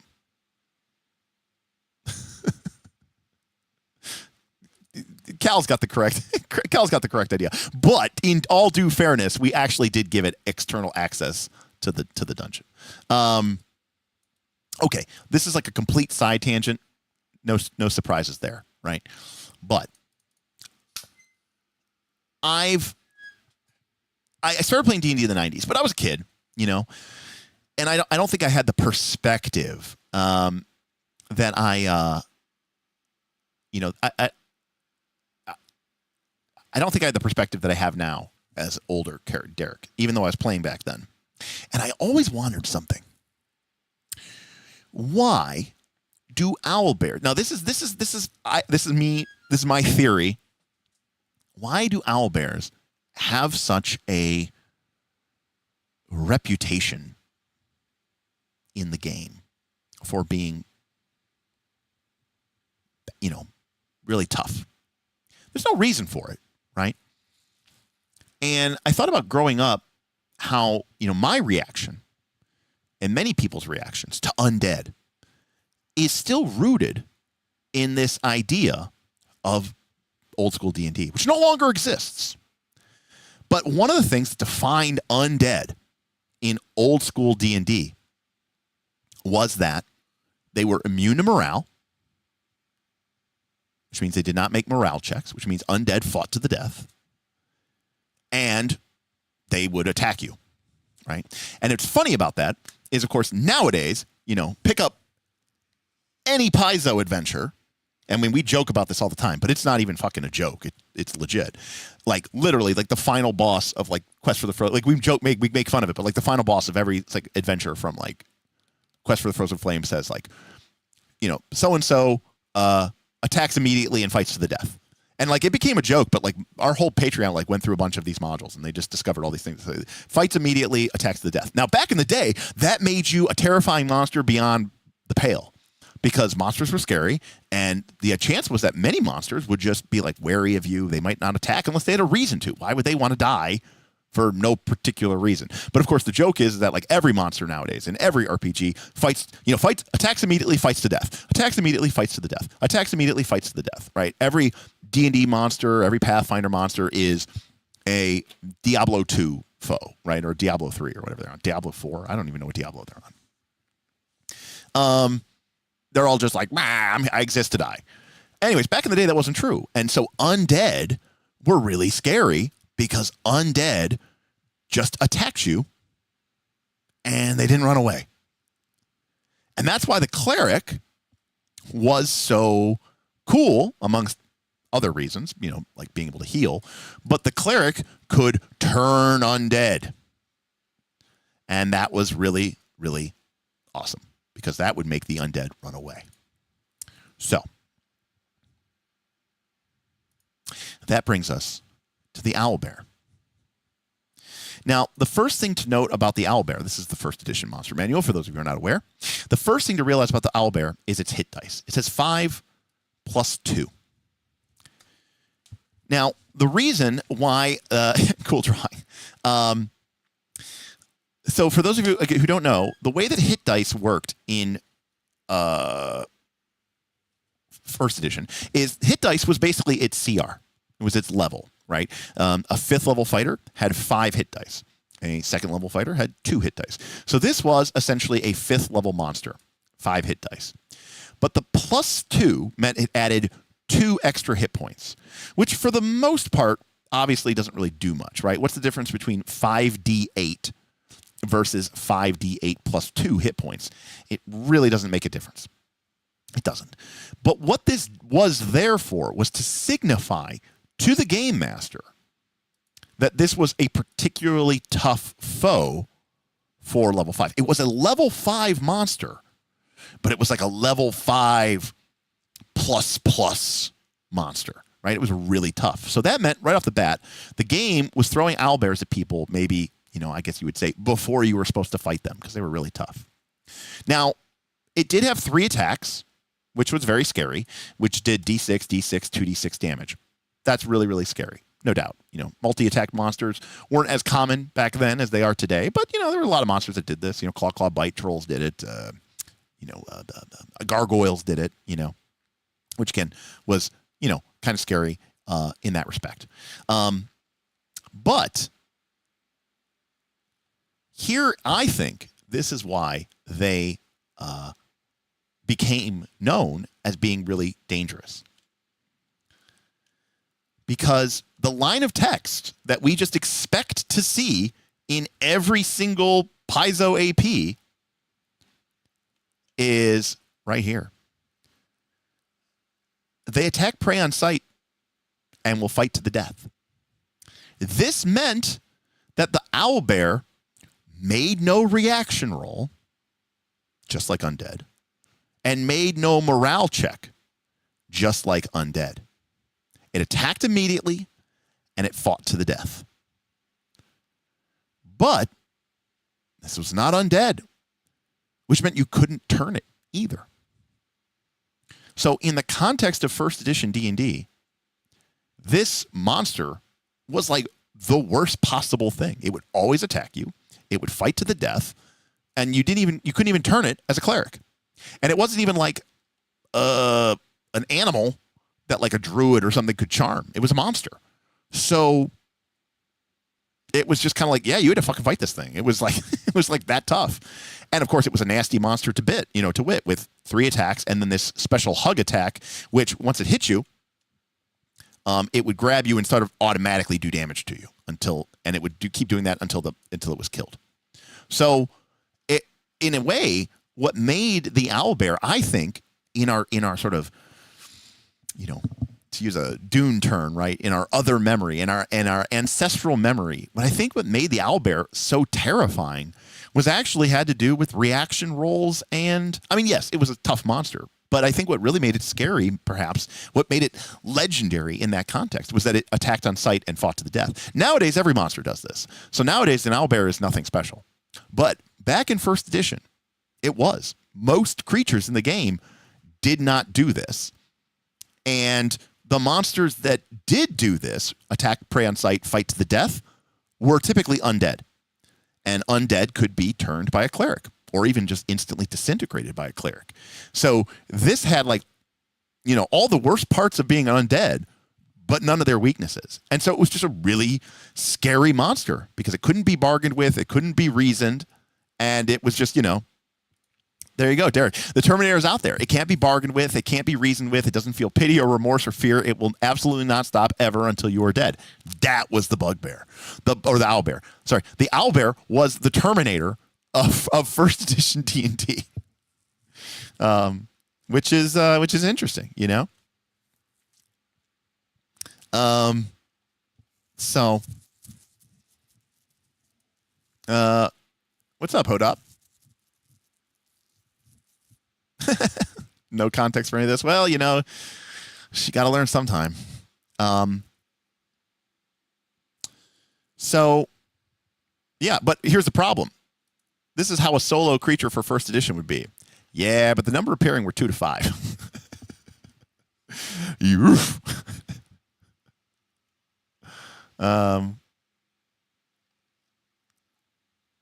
So, oh, not just that, Beowulf. It also goes into a distinction about how many eggs there will be, how much the eggs are worth on the open market, and if there are young owlbears, will they be 40 to 70% grown? And what does that mean? And it says they will fight accordingly. What does that mean? Nobody knows.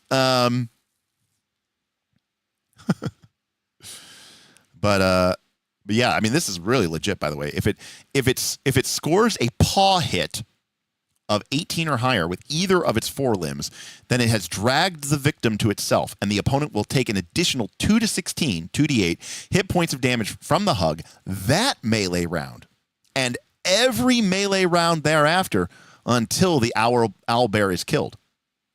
So now, granted, there's no rules for how you escape that grab, which, you know, I think there's like 2 schools of thought, right? Which is, I think a lot of people would think, oh, right, because back then it was rulings over rules, yo. And people would just come up with some cool idea to escape the owlbear. I'm going to go out on a limb, and I'm going to say that like 95% of old school tables didn't do that. What 95% of old school tables did was they would say, if this thing got an 18 or higher, it would grab you, start ripping you apart, and it didn't stop doing that until you died. And you're like, can I escape? And they'd be like, yeah, kill it. You know, maybe they let you make a bend bars, lift gates check, which, by the way, is very low percentage, even unless your strength was like literally 1875 or higher. Percentile strength, for those of you who don't know what that is. But yeah, so there we go. That I think is why the owlbear was so nasty. Because if it hit you with one of its claws, it was doing D6 damage, and then it would do an additional 2d8 points of damage that round, and then every round after until it's killed. Right, it became a party DPS check. Exactly. You're like, well, this guy's got Carl. Can we kill the owlbear before Carl goes down? And you're like, yeah, we can kill one Carl, but can we kill 2 to 5 Carl? Now, by the way, Beowulf says 1 to 6 eggs at 2,000 apiece. That's a lot of XP. Is it though? Because, I mean, this thing is 5 hit dice. So let's be fair. Let's assume that we're like around level 5 when we're fighting this thing. And so if we're level 5, yeah, eggs P. Very good, buddy. I am strong. Strong. How's the XP chart? Strong. Let's say we're a fighter. I guess, where's the fighter at? Here it is. So if we're a fighter, then to get to level 6, we need 35,000 experience points. But we're splitting that experience points with our party. So let's assume that our party is 5 people long or 5 people large. So we need 35,000 experience points. So as a party, we need 175,000 experience points. So even if we got 6 eggs, which is the most we could get, and they were 2,000 apiece, that's 12,000 experience points from gold. And that means divided by 5, we, the fighter, would get 2,400 experience of that, which is 6% of what we need to level. But keep in mind, Beowulf. Now, I like what you're thinking, Beowulf. Now you're thinking, Beowulf, your 2nd edition AD&D is showing. Now you're talking, buddy. Now we're talking. But keep in mind that when you encounter those owlbears, there's only a 30% chance that you will encounter them in their lair, which means 70% of the time when you encounter owlbears, you're not in their lair. They're out hunting. They're out being ravenous, which means there are no eggs, or at least not any eggs nearby, because they're only in their lair 30% of the time, because the owlbear is an active hunter. Right? You can see it here. It is they are ravenous eaters and aggressive hunters. That is represented in the mechanics by them having a low percentage in lair. Right? A creature that tends to stay at home and be more passive has a higher percent in lair. Just to kind of think about how that works out. In fact, now the owlbear is distinct and unique because most creatures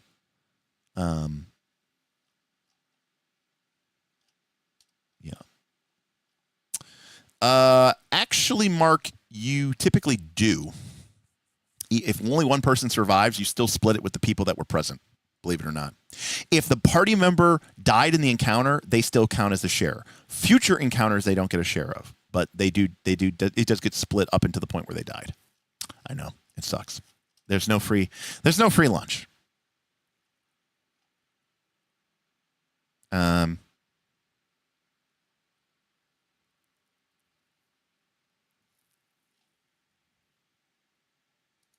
Keep hyping the Kickstarter. Well, again, if you want cool monsters like the old school first edition D&D handbook, and you want them for your Shadowdark game, then make sure you check out shadowzoo.com for their incredible, awesome new Kickstarter. Shadowzoo.com. Roll for combat.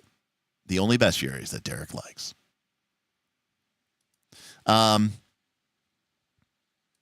That's true, right? The owlbear's not going to flee back to its lair. They're going to fight you to the death. So good luck. You're going to need trackers. You're going to need that, and so that's really important. But then you take all their gold and gear and get XP from them, right? Right. No, they don't. Although their treasure type is C. I don't remember what treasure type C is. I used to know most of the treasure types. Not like by heart, but like Dungeon Master. I have like 8 Dungeon Masters, guys. Here we go. Potion Mystical Ability. Treasure types. Construction defensive values. Where are my treasure tables at?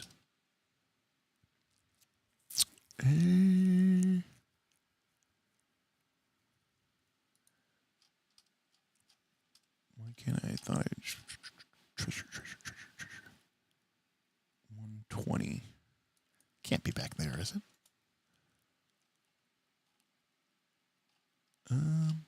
Where is my treasure table? Weird. Oh, yeah, no, that's not worth experience points. Taking treasure from your dead companions is not worth treasure, unfortunately. Not the way it works. Where is the treasure table?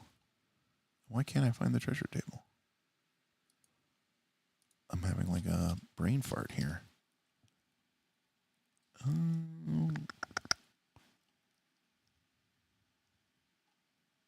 Random treasure determination, page 120. Isn't that from that? Or maybe it's in the is it in the monster book? I don't think it's in the monster book.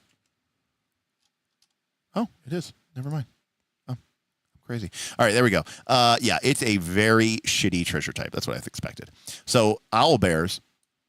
All right, wife says she's bored. Goodbye, everyone. Welcome to the married life, King Hodop. Yeah, so the owlbear by default has a 20% chance of 1 to 12,000 copper pieces, a 30% chance for 1 to 6,000 silver, a 10% chance of 1 to 4,000 electrum, no chance for thousands of gold, no chance for hundreds of platinum, a small chance for a small number of gems, a very small chance for a number of jewelries, and a 10% chance for 2 magical items or maps. So pretty pretty crappy treasure table.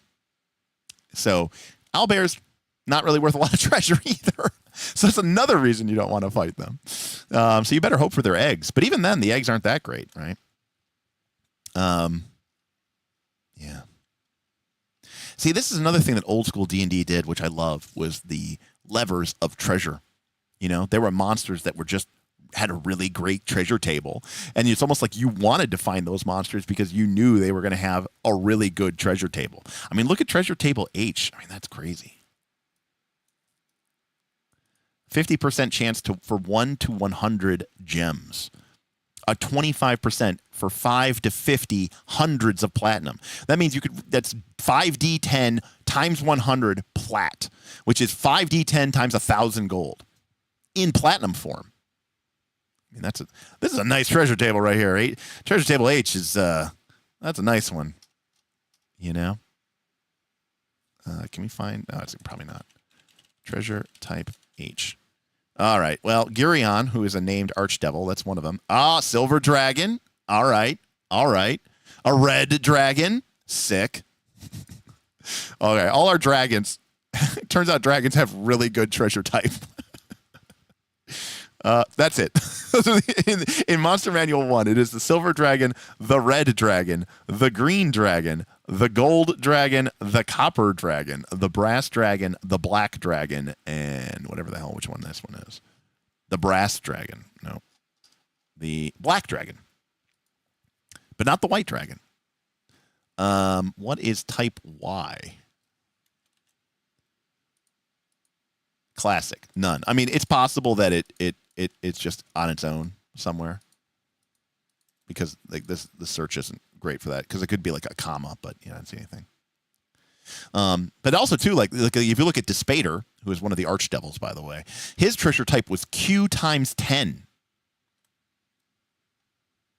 Sick. He also had 266 psionic points and knew all attack and defense modes. You get him, Despater. But of course, he who ruled over all, Asmodeus. Armor class -7. Had 199 hit points. Brutal. You needed a +3 or better weapon just to even have a chance to hit him with a 90% magic resistance. 366 psionic points. Treasure table IRUV. He can use all of these spells at will, once per turn or melee round. He can use the following powers once per day. Symbol of pain, symbol of insanity, symbol of hopelessness, unholy word. He can always summon 2 lesser or 1 greater devil. The gaze of this archfiend causes fear and weakness, or chill. He has this glowing ruby rod, which acts as a rod absorption. However, the value of instrument is 1,000,000 gold pieces. And that's just considering the gem quality only. A Merilith is a type 6 demon? Is that right? Is it type 6 or type 5? Come on. It doesn't actually say Merilith. Oh, it does say Merilith, but I think it's a type 5. Damn it, it's a type 5. Type 6 is Baylor. I was close. All right. Merilith is a type 5. Never mind the titties. Blur those out.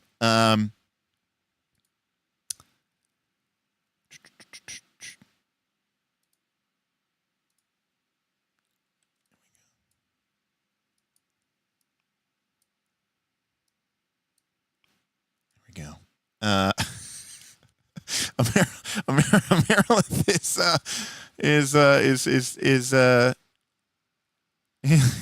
has armor class -7. And by the way, the number appearing is 1 to 3 or 1 to 6. They are treasure type G. Ruby Rod. Thank you, ladies and gentlemen. It's now time for the news. Great movie. All right, so she's a type G. What do we get from her? So no copper, right? That's actually a good thing. We get no copper. We get no silver. We get no electrum. But a 50% chance of 10,000 to 40,000 gold, a 50% chance of 100 to 2,000 platinum, a 30% chance of 5d4 gems, a 25% chance of 1d10 jewelry, and then any 4 magical items plus 1 scroll with a 35% chance of that. Pretty good.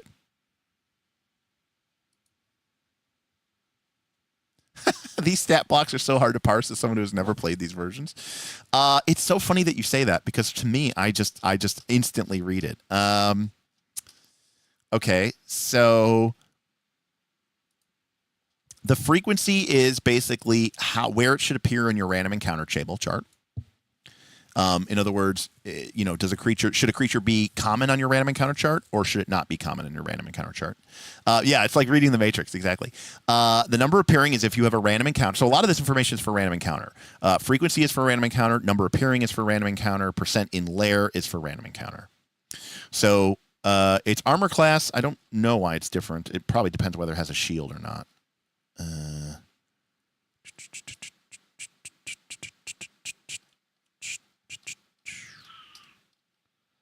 No, it doesn't say. I'm assuming it's because it might have a shield. But and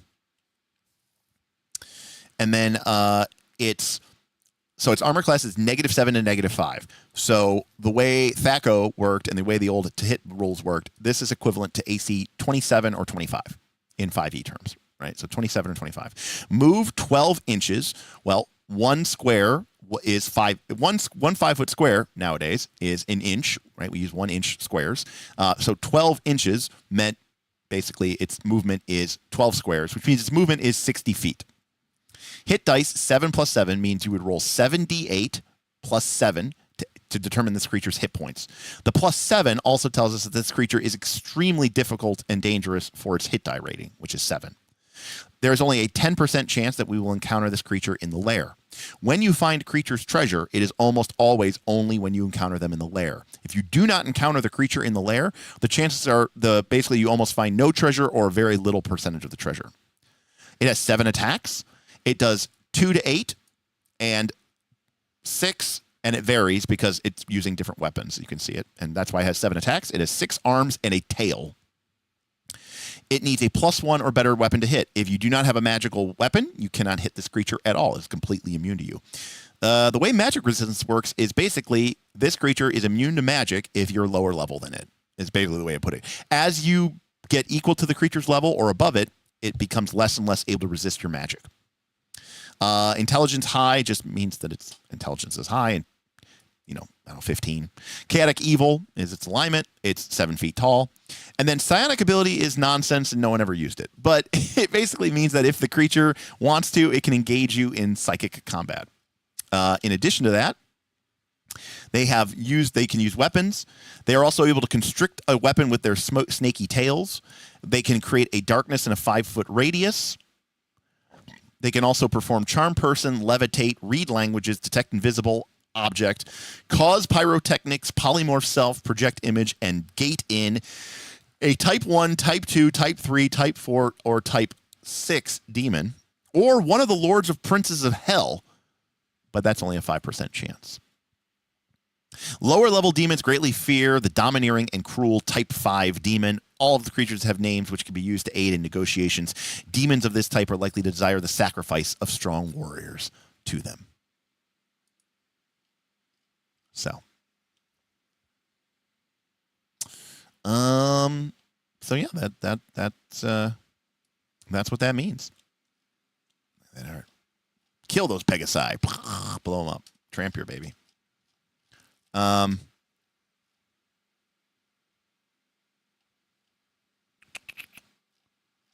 So here you have your intelligence, as Beowulf is indicating. This is the basic equivalent of human IQ. Certain monsters reply instinctively or cunning, noted by their description. And this is basically an indication of, how to play the monster.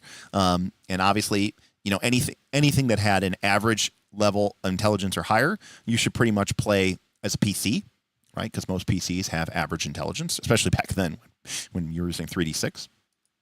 And then obviously for creatures that are this high of intelligence, you could probably start having that creature act on meta knowledge, right? That the creature couldn't possibly know, but it's because you're playing a creature that's smarter than you, right? So how do you play a creature that is smarter than you, right?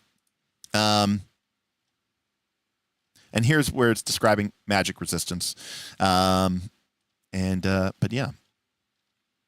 So here we go. Frequency refers to the likelihood of a particular creature being encountered in a region or area where it might be an inhabitant.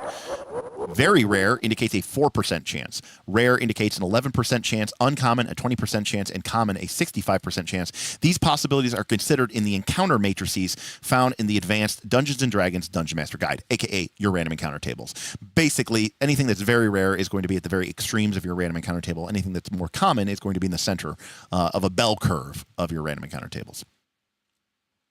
And here's our percent in layer.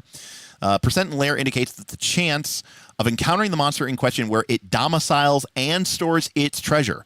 If a monster encountered is not in its lair, it will not have any treasure unless it carries individual treasure or some form of magic. Whether or not an encounter is occurring in the monster's lair might be totally unknown to the persons until after the encounter is resolved. I cannot stress this enough.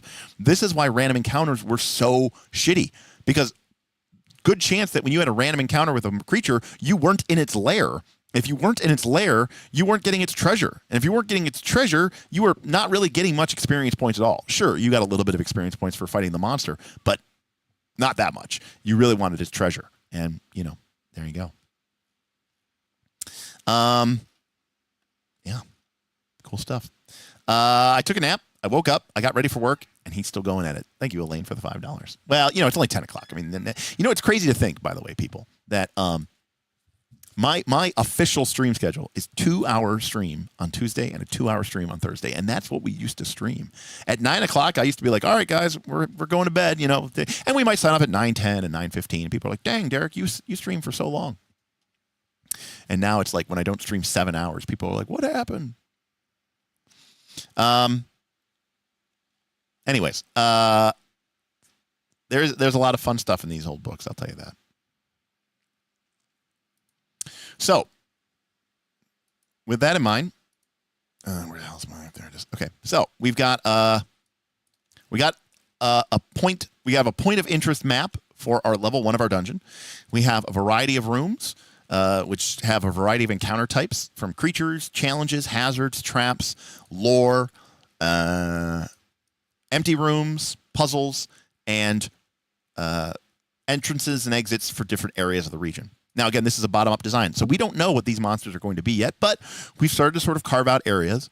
Again, believe it or not, it's good to use humanoid creatures with intelligence, creatures with organizational capabilities, because those creatures are the kind that, the player, they typically have more motivations and more plans. The players can interact with them. And that's what, in my opinion, can lead to some of the most fun parts of an old school game, right? The group might head to the right here, to the east. They encounter these creatures. And maybe it's a group of, orcs. And they would love to team up with the party to try to take out the owlbear, the owlbear den. Because maybe these orcs really want to control this entrance to the surface.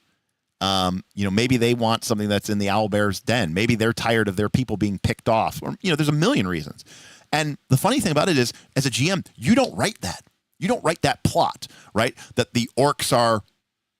the orcs are being attacked by the bugbear and, the owlbear, rather. The orcs are being attacked by the owlbear, and they will go to the party, and they will... No, you don't know any of that. You don't know any of that until you randomly roll on the reaction table, and then as a GM, you have to figure this shit out. And this is why I say that PBTA is actually just old school D&D, but given words. I think PBTA has more in common with old school D&D than people think it does, because old school D&D required you to draw maps and leave blanks. It required you to make GM moves. It required you to think about what happened, because you're going into a den of gnolls, or you're going into a den of orcs, and then the players roll on the random, you roll on the reaction table. There's a character in the party who happens to have a pretty decent charisma, and they come out and they're like all smileys, and you roll double sixes, and those orcs are friendly. You didn't know they were going to be friendly until right now. Right then. Why? Why are they friendly? What do they need? You have to come up with all of that on the spot. because you didn't know they could have been hostile and attacked immediately. So you have no clue what the party is going to do or what the monsters are going to do. You can't possibly know if you're following the rules of the game. So that means that as a GM, you are forced to improvise and come up with stuff, and you can't make a plan. There's no way that if you're following the rules, you could ever write what those orcs were going to do, because you have it's going to be a random roll. And then that's a good reason to have somebody in your party with a high charisma. When you have someone in your party with a high charisma, monsters are less likely to straight out attack you. I mean, it's 2d6. Do you realize that monsters are only hostile on a roll of 0 to 6? On a 2d6 roll plus charisma. Even if they roll a 7 or 8, and that's, again, after you add your charisma, they're suspicious. Most of the time, they're going to be neutral or curious. Because most creatures don't want to fight to the death unless they absolutely have to, right? Unless the players are, we are here to kill you, we are here to destroy you, we are here to root you out of hearth and home, we are here to put your people to the sword, we are here to kill your young, we are here to, steal everything, which is why owlbears were terrifying. Correct. So yeah, anyways, you couldn't know, right? Or undead, except undead could be turned by a cleric, right? And so each time you could literally run this dungeon with one group of party members, and the orcs become their friends. They want help against the bugbear. The owlbear. The group ends up allying with the orcs. They end up fighting the owlbear together. And then the one orc chieftain, dies against the owlbear. And then now the orcs are involved in this political play. And the orc, heir apparent is aid me against my rival. I will shower you with rewards. I will give you information. And the party gets involved in this huge, orc politic thing after. But another group, you run the same group, you run a different group 2 months later, 3 months later, through the same exact adventure. And the orcs were all hostile and they are bloodthirsty. And you're like, okay, this is a very different experience. And the group gets beaten back and they end up running and they end up getting lost and trapped in the dungeon. And they're starving to death because they're running out of food and they're trapped between the owlbear and the orcs and they don't know how to get out. And you're like, this is the same adventure, and you had 2 completely different outcomes. This is what I get all the time when I run B2, Keep on the Borderlands. You get very different experiences every single time that you play this game, an adventure. And, Ryan Dale from the Patreon, I was sharing a story of B2 that I ran for Bob and Smith, and Ryan was like, this is so cool. I ran that adventure, I was a player in that adventure, and I had a completely different experience, even though it was the same exact adventure. And not just you guys went left and fought that monster, and then you fought that monster, whereas we went right and fought that monster before we fought that monster. It's you fought Monster 1 and then Monster 2. We fought Monster 2 and then Monster 1. Oh my God, it's a completely different adventure. No.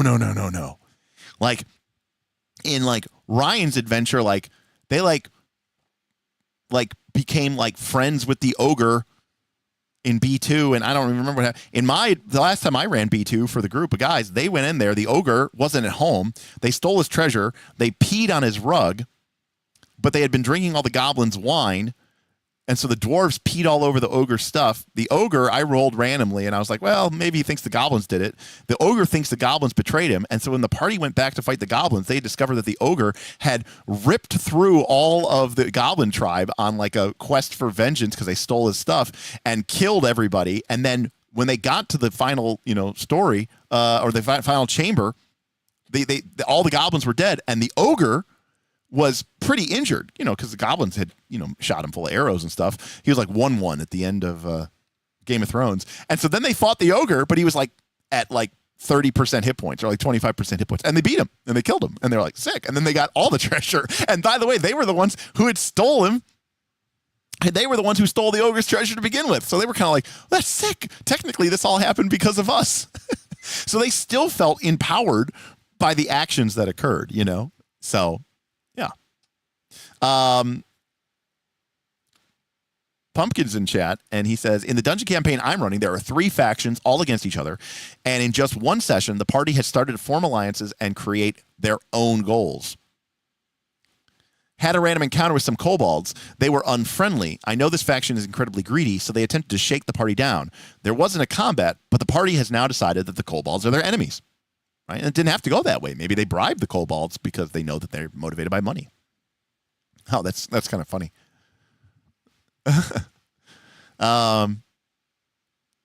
So Cam says, this is my biggest gripe with PF2 as someone who has GM'd it since it first came out. The whole system is engineered to make sure nothing is random and nothing shakes the holy AP rails. Yeah, it's both the advantage and the disadvantage, right? You get that consistency and you're maybe not put on the spot as much. I know a lot of GMs, especially in like the mainstream, who, you know, you're going into a fight against some orcs and then the player, you happen to roll high on your reaction table and now suddenly the orcs want to be friends and they kind of go, and they'll freeze, you know, in the spotlight. They don't know what to do. And that's one of the reasons why I say, like, when people talk about like PBTA, like, I don't know how to do success with a complication. I don't know what a hard GM move is, you know? And I go, yeah, because old school GMs were doing that all the time. Not some rulings over rules thing. That was the rule. The rule was make a reaction table or make a reaction roll, make a morale check. And you had to figure out what that meant and what occurred as a result of it. And I think that is a really interesting kind of note. It's kind of the modern game, you know, the sort of D&D 5e, you know, 3rd edition D&D, where it's like they got away from that and it was more prescriptive, right? The game was just like, this is what the game is. Oh, absolutely, Copperblint. In fact, Copperblint, where you take it a step further, you know, what I would argue some of the more modern narrative games do is take it a step further and sometimes pass that baton over to the players and say, man, these guys want to be your friends. Why? And let the players maybe offer up some ideas and take a little bit of that narrative control. Certainly Daggerheart encourages that. Now, I know not everybody, you know, wants the game to, they don't want the game to be pulled back by the curtain on that. But at the same time, if you're playing that game and that system, you know as a player, or at least you should know as a player, that those orcs weren't friendly until 5 seconds ago when the GM rolled that reaction roll.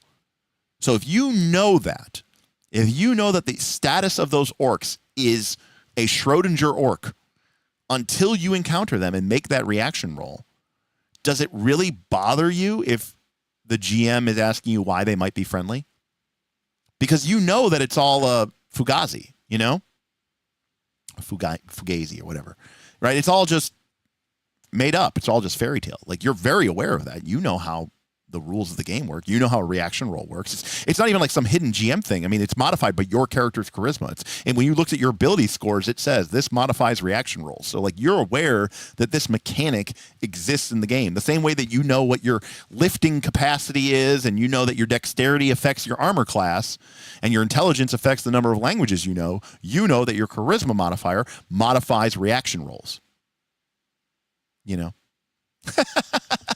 Yeah, so Beowulf says, yes, but us actors segment that knowledge and lock it away in a black box, and then we just don't look at it during play.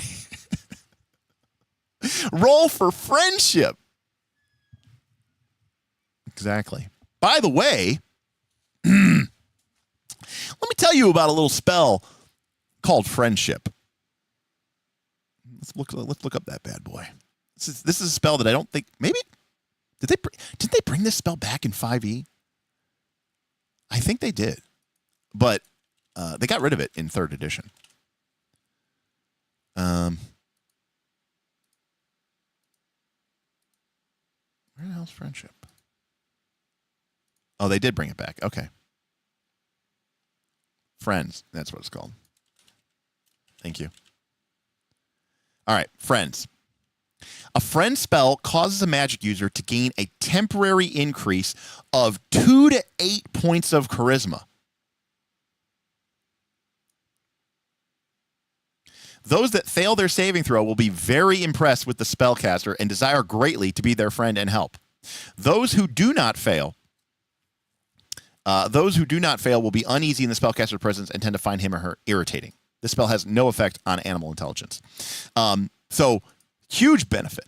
No, Friends does not work like that in 5e. Okay. Well, in old school, in first edition D&D, like, you could really increase the chance that monsters were going to be your friends by casting the friend spell. pretty powerful.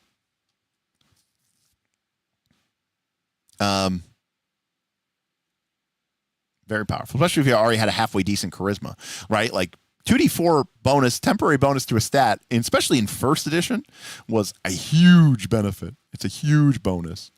Advantage on all charisma checks. All right, fair enough.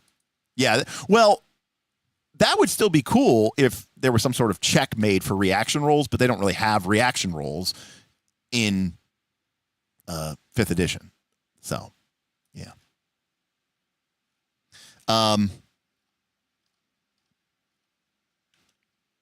But yeah, again, D&D really was designed to be a game that you could,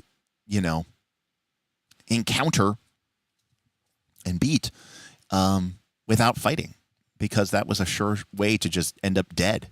And to Beowulf's point, if you cast a friend spell and your charisma went up and the GM made the reaction table, made the reaction roll, and they became friendly, the monsters were friendly. But this game did not have diplomacy checks. It did not have charisma checks. It didn't have that. So the monsters are friendly. Okay, well, what do you have to do now? Well, now that's, as a player, you need to describe what you're saying and what you're doing. And it's kind of up to the GM to say whether or not you're successful in sort of quote unquote negotiating, because there is no skill system. There is no check system to fall back on. The mechanics help us set the situation, but we resolve it through conversation, right? And I don't mean in-character conversation. I mean, I could mean in-character conversation. I mean conversation at the table. Whether you're speaking in character or out of character, it has to be resolved through words and not mechanics, because they didn't exist. There were mechanics. Don't make yourself fool yourself into thinking there wasn't mechanics. Charisma had a mechanical effect, but there was no diplomacy. And now they want to help us. Like, that just literally didn't even exist as a mechanic. So, fun stuff. The components of the spell are quite literally makeup. Yes.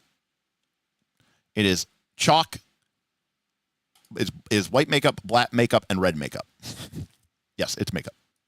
To be clear, all the original, material components are like kind of a joke. This is one I never got. Identify. Identify is an owl feather steeped in wine, I think. And a pearl? Maybe there's a pearl and an owl feather.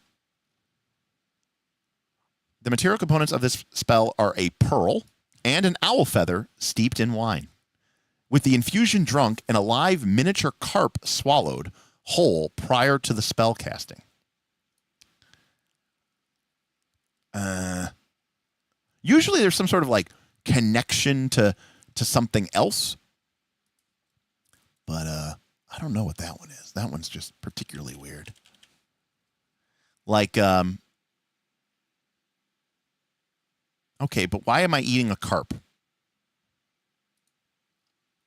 But like,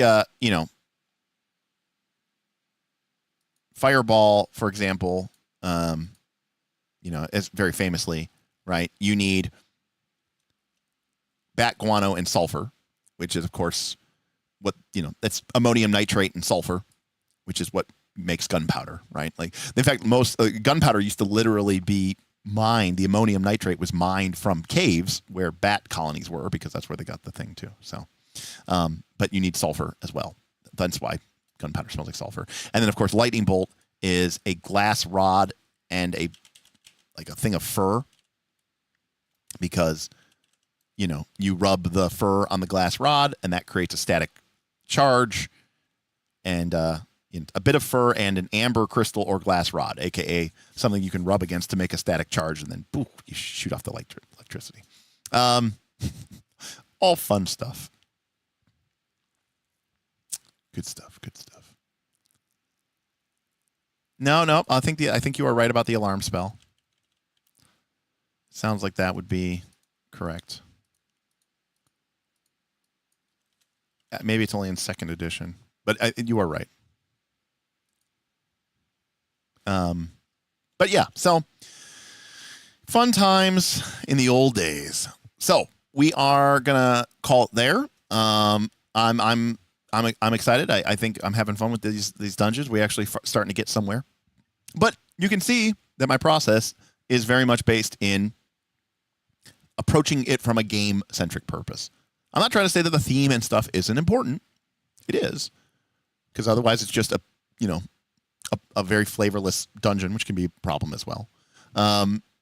But I like there to be a solid foundation. The way I think of it is, it's like designing a house. I don't want to live in a house with drywall walls and nothing on them, right? No art, no decorative lighting, no paint colors, right? But it would be functionally a house. However, when it comes to, building a house, my first priority is making sure it has a good foundation, that the rooms are big enough for what I need for the room, that the kitchen is the right size, that it has enough bedrooms for my family, that has enough bathrooms, that the furnace is big enough to heat the house, that it has the mechanical components in place to function as a house. Then, as we build up the house, we can start thinking about the interior design, which is important. I don't want to live in a white, a whitewashed room with nothing in it. I want to have furniture and, decorations. But structurally, my first importance, and certainly the thing I'm going to be worried about first, is making sure that there is a, solid, foundation. So that's my thought process behind a bottom-up design.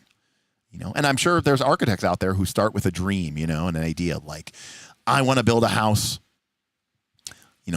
around a central glass pillar, and the whole house is designed around that. Okay, that structurally does nothing. It's just a piece of art. But those are usually what we would consider to be, avant-garde topical pieces. They're not practical. And I like my dungeon designs to be practical, not from like a in-world perspective. Dungeons are nonsense. I'm saying that like from a gameplay experience and getting to use them, Get hammered and wing it? Yeah. So dungeons are definitely also one of those areas that I don't like to wing. I find that, dungeon design really benefits from thinking about it and laying it out with a plan. So again, I like low prep. I like no prep gaming, but I think dungeon design really benefits from a structure being in place because that's going to reward player agency. This type of game, to me, isn't about storytelling. This type of game is about dungeon exploration. And when we're done with it, we might look back and say, that was really cool. That was a fun story. That was a fun session. But it's not about creating a story. It's about creating a cool space. It's about creating a cool game. We play that game and have a good time, and it's us playing the game, like us players playing the game, that becomes the story. I know, Copper. It's very, very radical. Gameplay in my games? Gameplay in my role-playing game? What is this, some sort of game? Yes. Yes, it is some sort of game. Especially if you're playing in a fucking dungeon. Like, a dungeon is the most, gamey construct ever, I mean, we never even questioned it. The original concept of the dungeons were the dungeons underneath Castle Blackmore. And Dave Arneson was like, yeah, let's go explore. That sounds awesome. Why does a game, or why does a castle have any of this shit underneath it for a dungeon? That's not what even a dungeon is. A dungeon is like, a jail.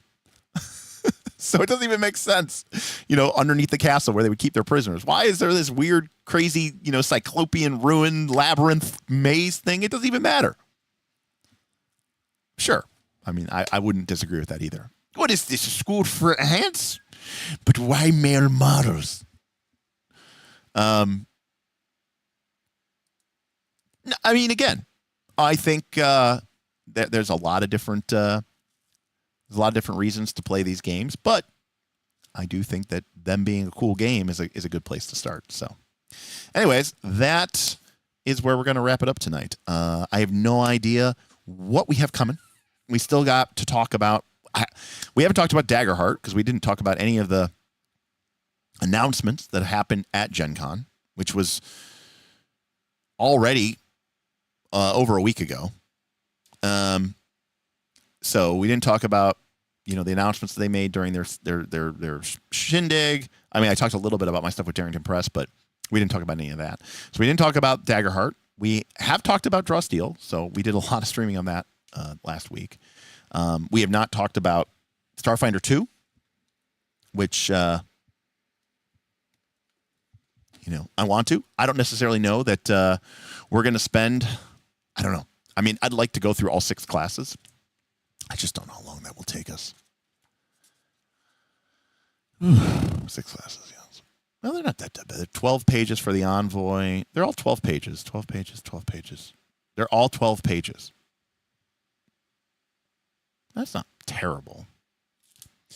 But I do want to talk about Starfinder. I also want to cover the Commander and the Guardian from Battlecry.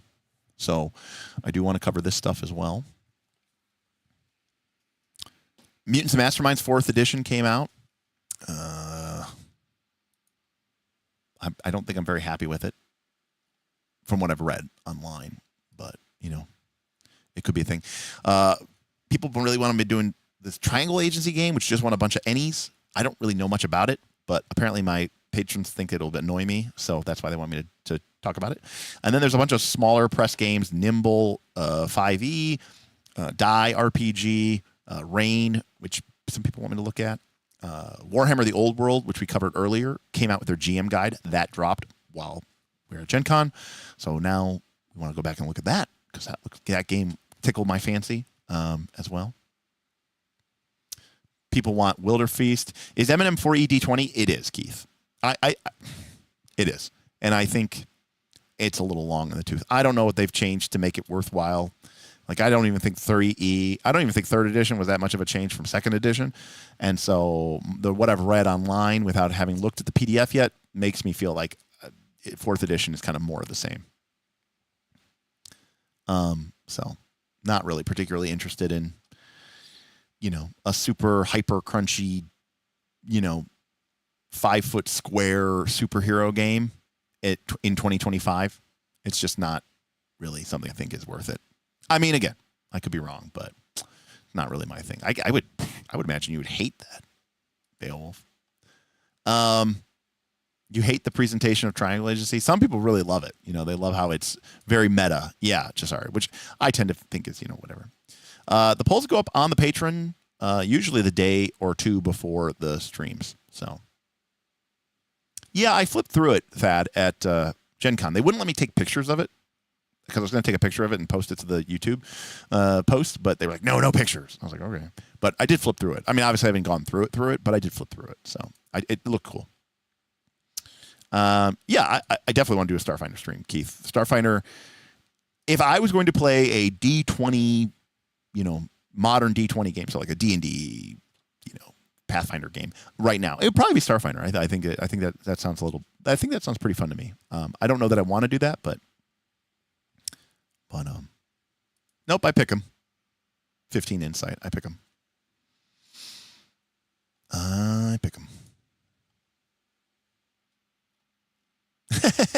Right. If this stream was too popular, I need to make sure I go get the Rain stream, and then I can get even less. I actually don't really know anything about that game system, so I think it'll be really cool. Oh, but I also owe. Well, I want to do a Daggerheart stream, but I owe the Europeans a Daggerheart stream because I told everybody I was going to do a European Daggerheart giveaway, and now, especially that it's super sold out again. The Europeans, their best hope of getting a Daggerheart set might be through our channel. I would 100% hate a super tactical, super crunchy supers game. I was hoping it would be streamlined. You now broken my heart. Well, I'm confused, Beowulf. Mutants and Masterminds 1st edition, 2nd edition, and 3rd edition were all super tactical, super crunchy superheroes games. Like, I don't know why you thought 4th edition would be any different, but maybe. I don't know. But it also has hero points, so you would probably hate it anyways.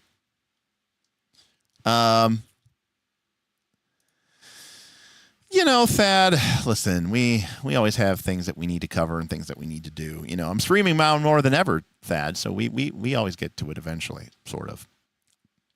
I mean, there are some goals, are 2 years old at this point, like well, almost 2 years old, like a Call of Cthulhu Halloween special, which in theory we didn't do last year. See, tell that to being we didn't do that last year because we didn't have a studio. We didn't do that last year because we didn't have a studio. We did 2 years ago when he did it. We did Dread, and we did that because Vin was in town, and it was going to be fast and easier. But now we have a studio. Well, no, I could have an excuse, which is that nobody wants to play it. I mean, you guys have to remember, I basically don't. The money I pay people is chump change. No one is doing this because they're making any real. This is not Critical Role, and I can't wave money in somebody's face and just make them go play, the game. And even if they were only doing it for money, it would be bad because they're not professional actors. I mean, I'm sure professional actors could probably go play a D&D game, hate every second of it, and convince you, the person at home, that they love that game and they're really into it. Not my players.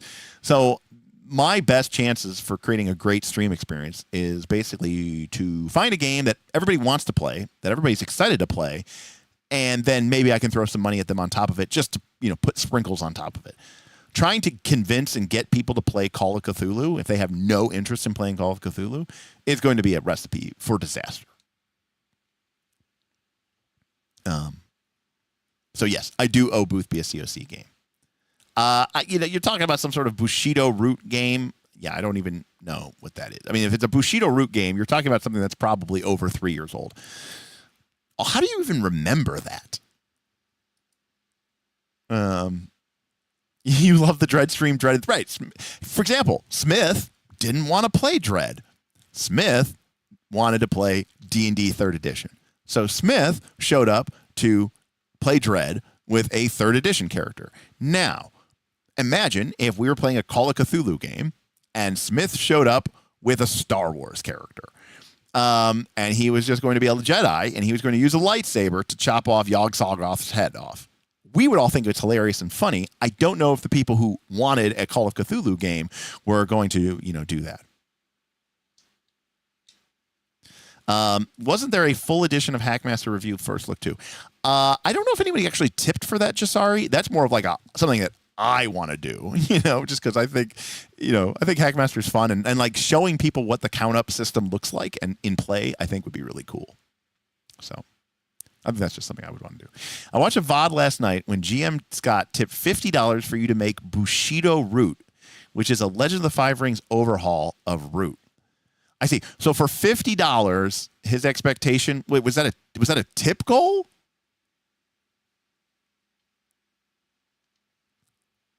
Or did GM Scott just throw $50? Even GM Scott has no memory of that place. I mean, I doubt that I made a tip goal, which is, hey, I'm going to create my entire new PBTA system just to do it. I mean, Bushido Root is probably not Bushido Root. It was probably the idea that you could make the Crab Clan crab people. You could make the Scorpion Clan scorpion people. You could make the whatever clan, crane clan people. You could make the lion clan lion people and make them anthropomorphic and just make it, funny that way. I don't think it's actually like a hack. Oh, okay. Yeah, I was just talking about how you could use Root and just because it's already anthropomorphic animals, and then you just have a world of Rokugan where it's animal people instead of, humans. So the Crab Clan are literally crab people, and the Lion Clan is literally lion people. And the Dragon Clan are literally like, scaly dragon people. Maybe chibi. Wait, no, that's exactly what it was. And then the joke was also that we could do the same thing for Game of Thrones, right? Where Game of Thrones would be, you would have, the Starks would be wolf people, And the Lannisters would be lion people, right? And the Baratheons would be stag people, you know? And the Targaryens would be dragon people, you know, and versa versa. And then we were like, well, what would the Reach be? And we were like, sheep. So that is 100%. If you're talking about what we were talking about years ago, that is 100% what that was. So it was actually, that's why I was kind of confused, because I was like, I remember that conversation. I was like, I'm pretty sure this is your absolute worst nightmare. It's literally me making everything anthropomorphic animals, just like Root, aka where everybody walks around as little, you know, chibi animal people. See, like that person right there? That's a crane samurai. And we just literally make them a crane person. Absolutely, Ned Stark's married to a fish woman. I do believe we agreed that we would make the Riverland Tully people frogs. We thought that frog people would make more sense than fish people because they're amphibious. So I think that we were going to make them thing. Oh, you thought I was going to replace the animals with human samurai? No, no, no, no, no, no, no, no, no, no, no, no, no, no. No, because Legend of the Five Rings is perfect for that. They're already named after animals. Keith, peace out, friend. Yeah, I think we made the Tullys frogs. I don't remember what we were going to make the Dornish. I think that was the one thing that we didn't really understand. Because like the Dorn, their symbol is a sun with a spear. You know, their words are unbowed, unbent, unbroken. Oh, we could totally make them snakes. Fuck yeah, Thad. That's great. DM Snake people. $50 That's perfect. For Chibi Samurai Root. Just kidding. Oh, well, you know, at this point, GM Scott, apparently you've tipped $100 for it. So, I mean, I think we have to, you know, we actually may have to do it. Okay, that one got buried in the sand, and I don't think anyone cared. Jackal, you are 100% correct. That one got buried in the sand, and I don't think anyone actually cared. Because I think Candela Obscura came and went. Even the people from Darrington Press don't seem to mention Candela Obscura. I just spent like a whole week with them at Gen Con, and I don't think I heard them mention Candela Obscura once. So I think even they were kind of like, it was our first try, you know, it's the first draft. You try some stuff, and you get past it. So thank you, Jim Scott. Now look at this. Look at this. Elia says, I actually agree with Derek here. Anthro L5R sounds like a really clever idea. Law. Gen Con 2024 interview when? It's actually on my laptop. You know what? I'll I gotta put it up. I'll put it up to YouTube with no context. Maybe just for the patrons. Hey, last year when I went to Gen Con, I interviewed a bunch of small press publishers and I asked them questions, and I kind of lost the video. I kind of lost the SD card. And then when I was getting ready for earlier this year for Origins, I found the SD card, and I was like, oh, hey, I remember this. I was going to post these, and I never did because, you know, after Gen Con, I started having horrible panic attacks and basically misplaced a bunch of stuff. Actually, there's a bunch of stuff from that time frame. I don't actually know where it is. I can't find. I have 2 copies of A Quiet Year, and I have no idea where they went. And I had these big bags of D6s, black and white D6s, for Fiasco, and I can't find them anywhere. Oh yes, it's a found footage film for sure. Yeah, sand snakes. Thad, snake people is perfect. That's perfect. Yeah, and they're like from the desert, or it's kind of desert-like. You know, there's a snaky element there, and they're kind of, you know, the viper. You know, he's called the Red Viper. Right, Oberon Mattel. He's called the Red Viper of Dorne, which is why they're called the Sand Snakes. But so yeah, there we go. Sheep people for the Reach. So that's the Tyrells. Martells are snake people. Baratheons are, you know, deer people. Lannisters are lion people. We'll make the Tullys cats. The Eyrie can be bird people. They can basically be the Eyrie dynasties from Root. Right, that's like almost a 1-to-1 thing there.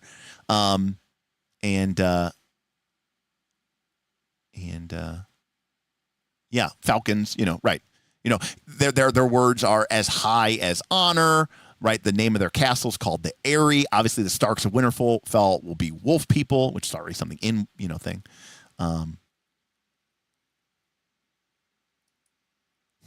Miles, well, we appreciate it. 4 months. What's up, buddy? How deep is the shadow? How deep is the shadow indeed? Thank you, Zipperfist. Really appreciate it. That's sick. Okay, look, it doesn't work for everybody, okay?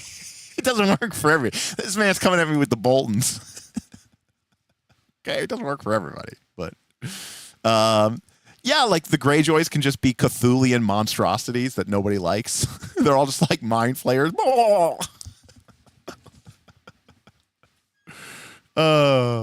Octopus people. But yeah, that worked. That was the Game of Thronesification. That was the anthropomorphication of Game of Thrones, and then we were going to do the same thing for Legend of the Fire Rings. Here I was naively thinking you were going to create a cool samurai themed PBTA game. Nah, no. Nope, you are not. That is extremely naive. Besides, I think someone already mentioned it. There's already a game out there that does that. 1,000 Arrows or something it's called. I don't know if I have that. I have this one. What is this? No, this is Wandering Blade. I think I have 1,000 Arrows somewhere here. I don't remember where it is. But I picked it up at some point. Sheoban Knights. No, that's 316 Carnage Amongst the Stars.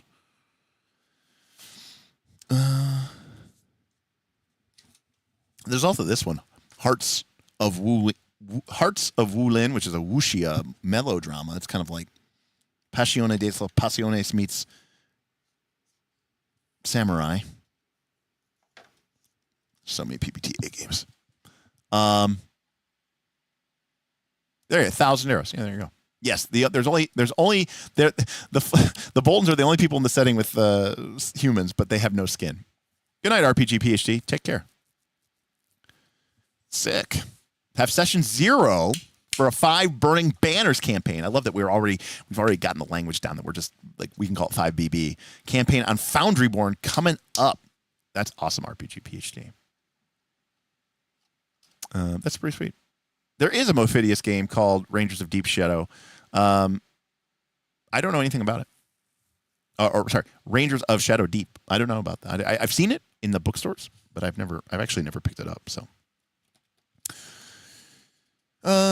Anyways, so tomorrow, hey, you're running 5 man. To be fair, I said of the ones that are in the core book, the one that I am the most interested in is 5 Burning Banners because I think it's a really cool premise. So, obviously, the Dungeon Meshy one is 2 Dungeon Meshy. The Colossus, the Motherboard one is sci-fi, and I don't really want to mess with that. The Colossus of Drylands, I don't like the Old West theme. Age of Umbra, too dark.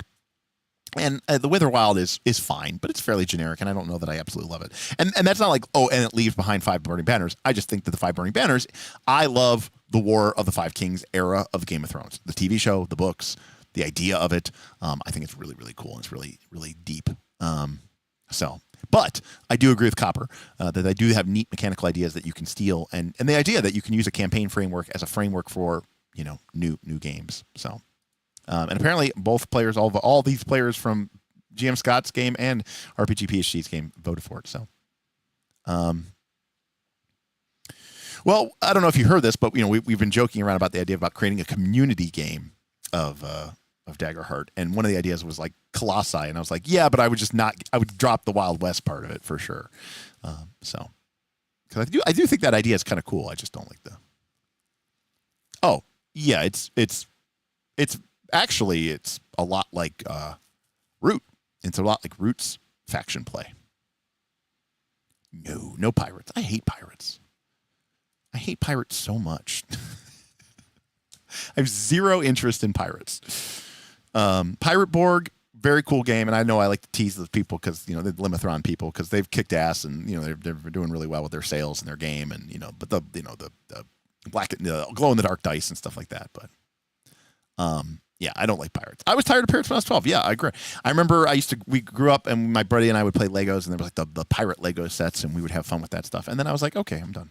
I saw the first Pirates of the Caribbean movie and I was already tired of it before it even ended. So I know people love those movies. I do not.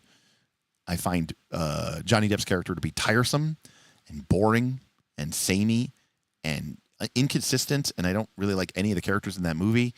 And yeah, I don't like that movie at all. Oh yeah, Pirates versus Ninjas. That was I think. Oh, those movies are terrible. I mean, the first one is okay. You know, I mean, I'd give the first one a, I don't know, 7 out of 10 or something like that, maybe. But yeah, after that one, I think they plummeted off a cliff. You know, so.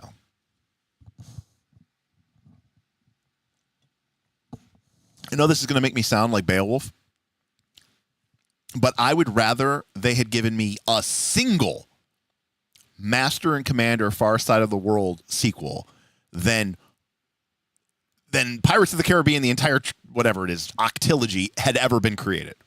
Where I find Master and Commander on the Far Side of the World like an incredible movie. Like, that's awesome. That's a great movie.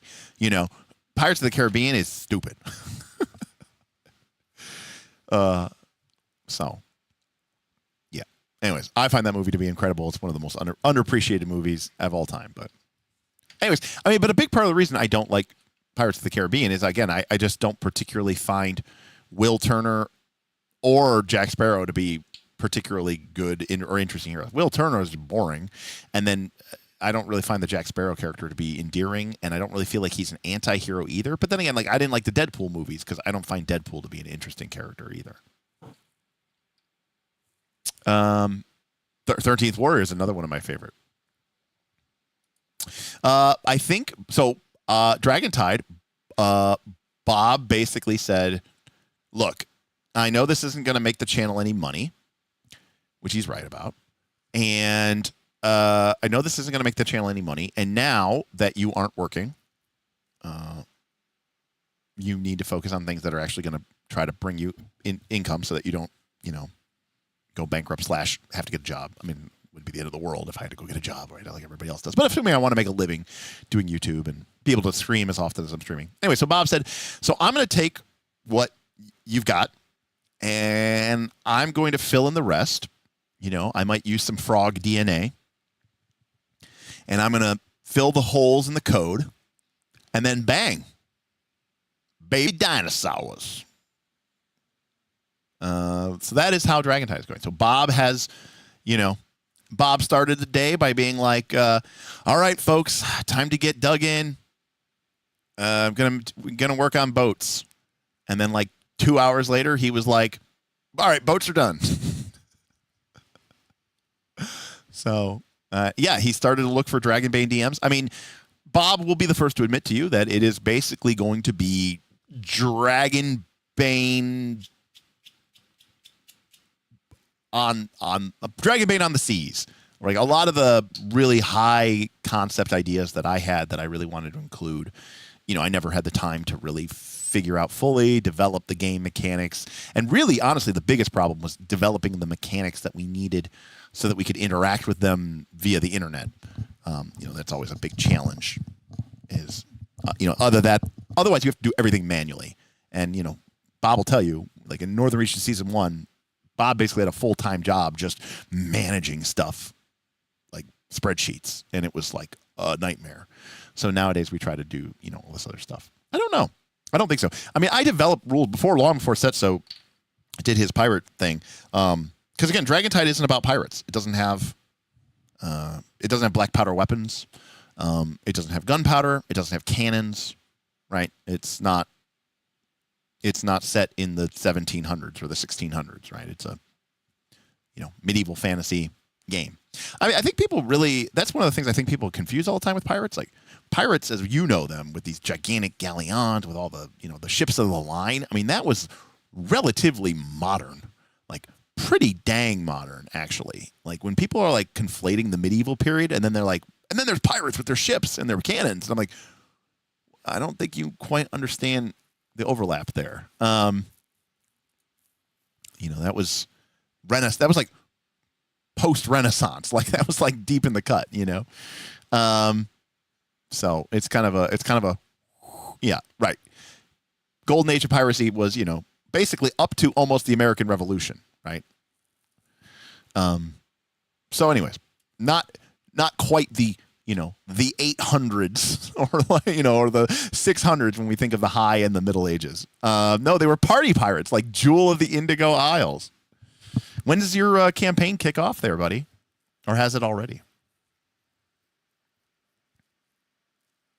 I am the streaming goat. Well, normally I would disagree with you, but in the TTRPG space, I think I am. I don't really. I mean, is there anybody else out there that's streaming this much? I don't think so. I mean, there might be people out there who are. I don't know. Probably not. No. But look at the gunslinger, Derek. That's clearly medieval. I mean, that's true. No. There have always been pirates, 100%. But I don't think people want to play pirates. That don't have like flintlock pistols. Rob confirms there isn't. I follow most. Thank you, Rob. I appreciate it. I played last night. Roll for Combat's talking about his new PF2 campaign because they finished their Agents of Edgewatch campaign after 3 years, Stephen? We played last night, and my player spent all night stunned at the power of Foundry because they've been playing on Roll20 for years. And Steven didn't move them over into Foundry just because he's like, I don't want to disrupt it. I don't want to learn. 5 years. 5 years since COVID. Jesus Christ. How do you... Hi, buddy. What's going on? Oh, you went outside. You want to come up? You want to say hi? You want to say hi? Hello? Okay. I know. Oh, I know. Thank you. I know. Thank you. Jackal says I would murder my GM for keeping me on Roll20 that long. Yeah, we got a puppy. An old man. He's 11 and a half. But he's very good health. He just went to the vet. And he likes to run around and get into trouble and be an idiot. Okay, thank you. I know. Okay, I'll let you down. All right. Anyways, so you hate Foundry? Roll20 is all I need. Theater of the mind, simple character sheet, rolls dice. I mean, Foundry does that too. It's just you don't have to pay a monthly subscription for it. Jim Scott says, I have to admit, Derek, what you did with Torchbearer on Roll20 really works well, and I hate Roll20. Yeah. Well, but again, I put in a lot of coding into doing that.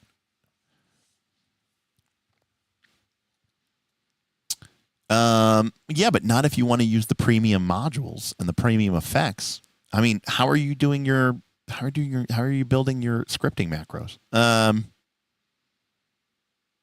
As someone who's recently had to revisit Roll20, I can confirm it still blows rocks compared to Foundry. I mean, Foundry's just way better. But I will say that Foundry is. Yeah, but what if you're playing a game that isn't Theater of the Mind? Right. Right. Not if you want to do stuff. If you're not doing that, why don't you just use Discord? Yeah, I agree.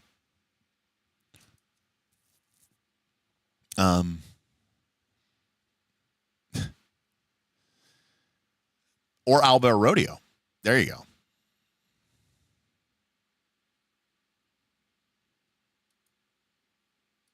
That's a game. That's a system that I do want to. I don't know. I want to get to know better. I know there's not a lot to it, but I do want to sort of. I'm just not. I haven't really messed around with it or played with it or anything like that.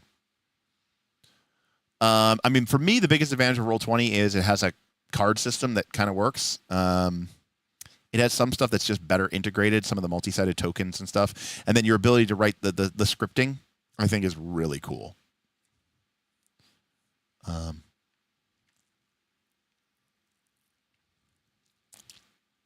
Again, I feel very limited when I play in a VTT. I just do, like, very limited. It's just not an area where I feel comfortable.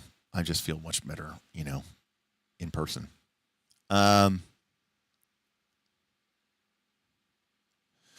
and then you get into the situation like with Torchbearer, there is no Torchbearer module. So when the Torchbearer people made an official sheet, they made it for Roll20, and so if I want to have, anything that even remotely kind of works together, I have to basically use it on Roll20. And part of the problem with Foundry is like a lot of these unofficially supported games basically are really out of date, or they never get another update again, or or they just doesn't exist, or the features are so thin, or it gives you a blank character sheet and then it basically asks you to fill in everything. And I know you might say, well, isn't that what you would do in person? And I don't know why it's different for me. It is. It's different for me. I have absolutely no problem filling out a character sheet and then looking up what my feat does and adding it to my feat. But when I need to do that on a computer, I just want to kill myself. Like when I'm on a computer, I'm like, I just want to drag and drop it. I don't know why. I don't know why. I just do.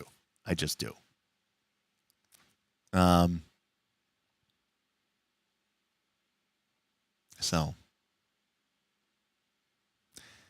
I'm not quite there in the full Ben era yet, but I will say when I get my new streaming PC built up with my quad set of cameras, I will have at home access to like 5 high quality cameras. So maybe that'll revolutionize the way that I play games online. But I like being able to. I don't know. Anyways, I'm not gonna go off that line, that tangent. All right. Well, my dog is bothering me. It needs to. It needs to go outside for sure. And I myself have gone on enough tangent here. No, yeah. Just kidding. So, I just got, or rather, the other day, right after I got back from Gen Con, I got the final lens that I need for my camera. Bob was going to come over and help me install everything, but I didn't want to do it. I was just tired. This is way too much information, but I was building my new streaming PC because I need a more powerful PC than what I have in order to be able to handle all the 4K input. That'll overload I don't have enough PCI lanes in my current computer to handle my graphics card and the bandwidth from 4 or 5K. I got the lens. I got the lens. It came like 3 weeks late, but I got the lens. So I need to build a new computer. Now I used to have a streaming computer that was at the studio, but that thing got torched in the garage. So I built the new computer, and I was building it last night. And this is funny. This is getting a little nerdy, whatever. The top M2. I don't know. I don't know what's up with that. That's very strange. That's what it appears like on my stream. I don't know. That's what it even looks like in my YouTube. But my motherboard,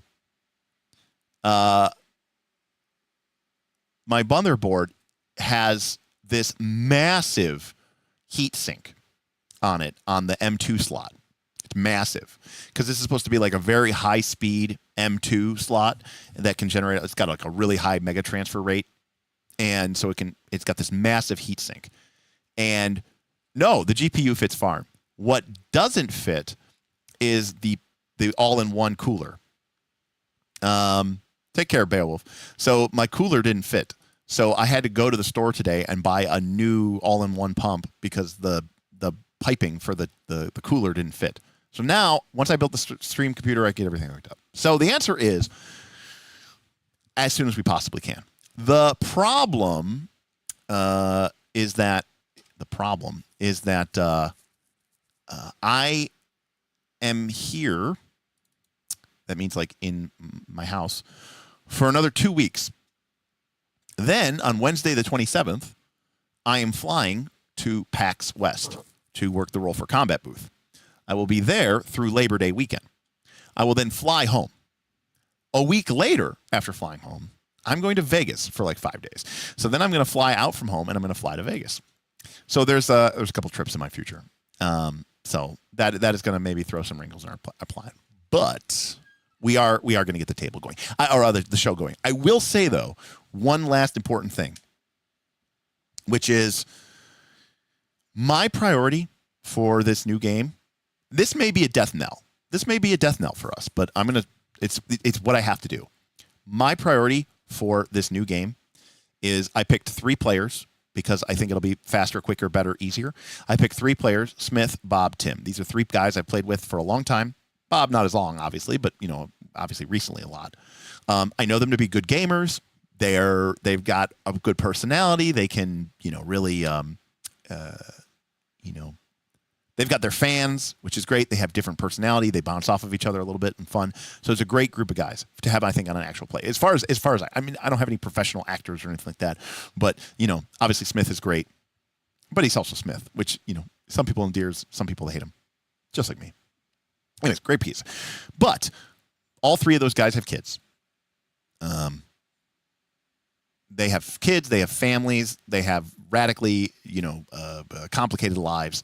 And so I don't think it's a possibility for me to just say, hey, guys, we're going to play every Tuesday or every Monday or every Wednesday, and we're going to play from, 7 to 10 every week.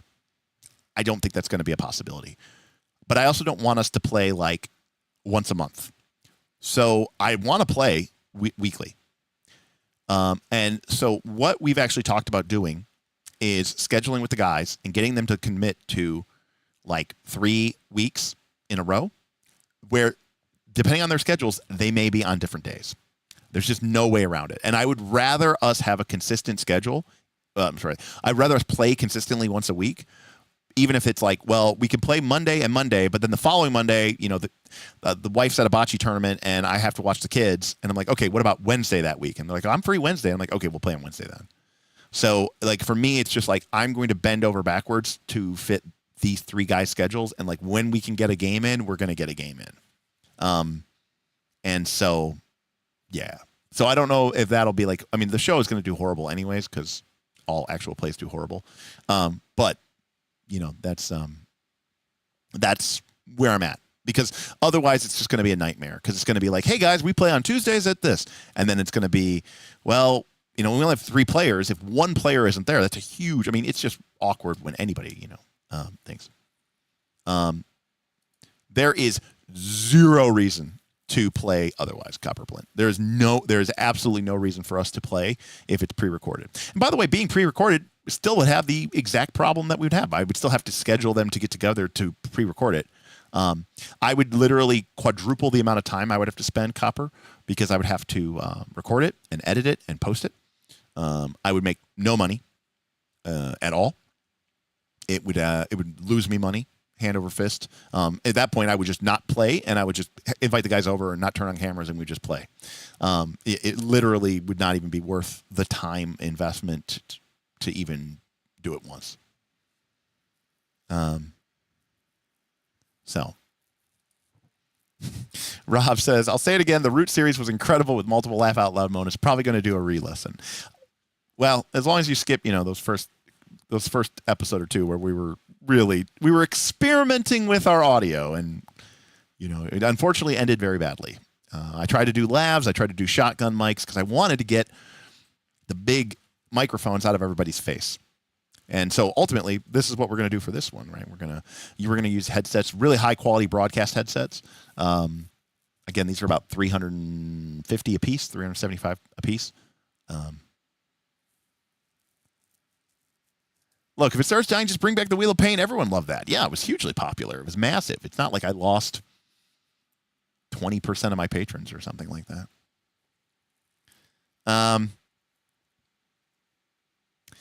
No, Copper, I certainly appreciate that. But, it's just the reality of the situation is, like I said,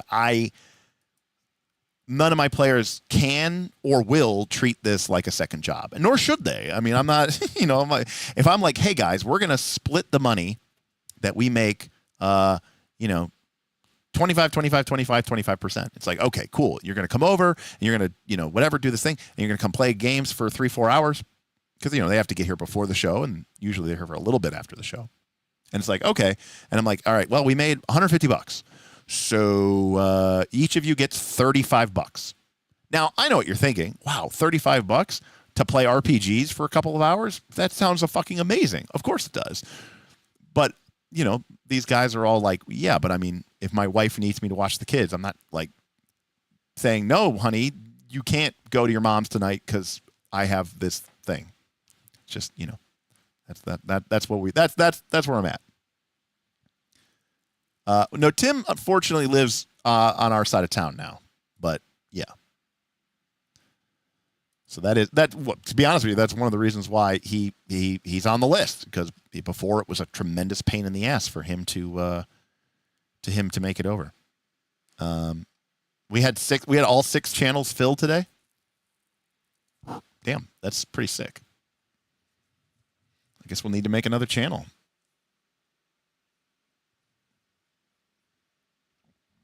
It is Bob, Tim, and Smith. That is the plan. I just hit a button and I don't know what happened.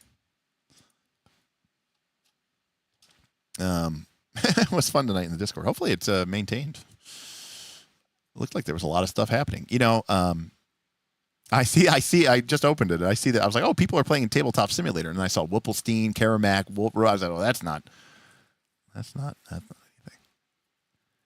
No, 3 for an actual play is correct. Yeah, it's Bob, Tim, and Smith. I like 3 for an actual play. I think 3 is. We did our last Pathfinder 2 campaign with 3 players. It was Bob, George, who's in chat as obvious. We did George, Bob, and Smith, and it was 3 players, and it was great. It was a lot of fun. It was pretty cool. No plans to do that, Kendall. I don't exactly know what Colville did for his 4E game, but I can tell you that editing games like that is literally like a dozen or more hours of work. And doing that would probably generate me maybe 1,000 views. So I would probably be putting in like 10 plus hours of work to make $5. And that's not even work I like doing. So like, even if I was making $50 for 10 hours of work, I still wouldn't do it. And that's only $5 an hour. But realistically, I would get 1,000 views or less. And that's like about $5. So no plans. Like if I had Colville money, you know, I would just pay someone to go edit it. But I don't. So I'm barely above water with my finances here, you know. Well, random handle for Anon. I mean, I made contact with the Darrington Press people. I mean, they haven't responded to my emails, but you know, it's only a week after Gen Con. I'm sure they're very busy. You know, so I haven't caught up. I haven't given up hope that they hate me now or something. But you know, we had some really good relationships with them, and I got to meet some of their branding people, and I think and Spencer Stark is a fan of the channel, fan of the show. So, you know, I'm hopeful that we can eventually get him on the show, and we can do some cross promo stuff as well. Maybe not Critical Role, but maybe Darrington Press at least, you know. Yeah. I mean, Kendall, if you've watched our games, we don't have a lot of dead air. I mean, I could be wrong here, and you know, I don't really watch actual plays, but maybe you all at home who have watched like our Root and stuff like that games and our Quest for the Frozen Flame games, you guys can weigh in better than me. I don't think we have a lot of dead air, personally. Yeah, it probably would. But I mean, I kind of feel that way, Thad. I don't, you know, I see 5 is the most I'll run. I mean, 6 is out of question. And even then, 5 has got to be for the right game, for sure. But I see these people with 6, 7 people at their table. Oh my God. I don't even know what you're doing. Well, there you go. That's a great way to watch. Hey, remember when Derek showed up and then no one watched Critical Role ever again? That'd be great. Right. Yeah, and to be clear, the Torchbearer sessions, I'm not running for an audience, right? I just happen to be hitting record. Those are literally games. That's why people call them actual plays, because I'm not even doing them for an audience. You know, we're just recording it, you know.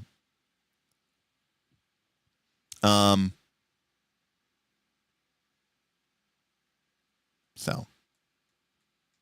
Well, Onyx, that's the other thing, too. As a game master, I can't stand, you know, fluffy bullshit time and unnecessary waxing each other. You know, like I'm like, let's get to it. Let's get the ball moving. All right, you know?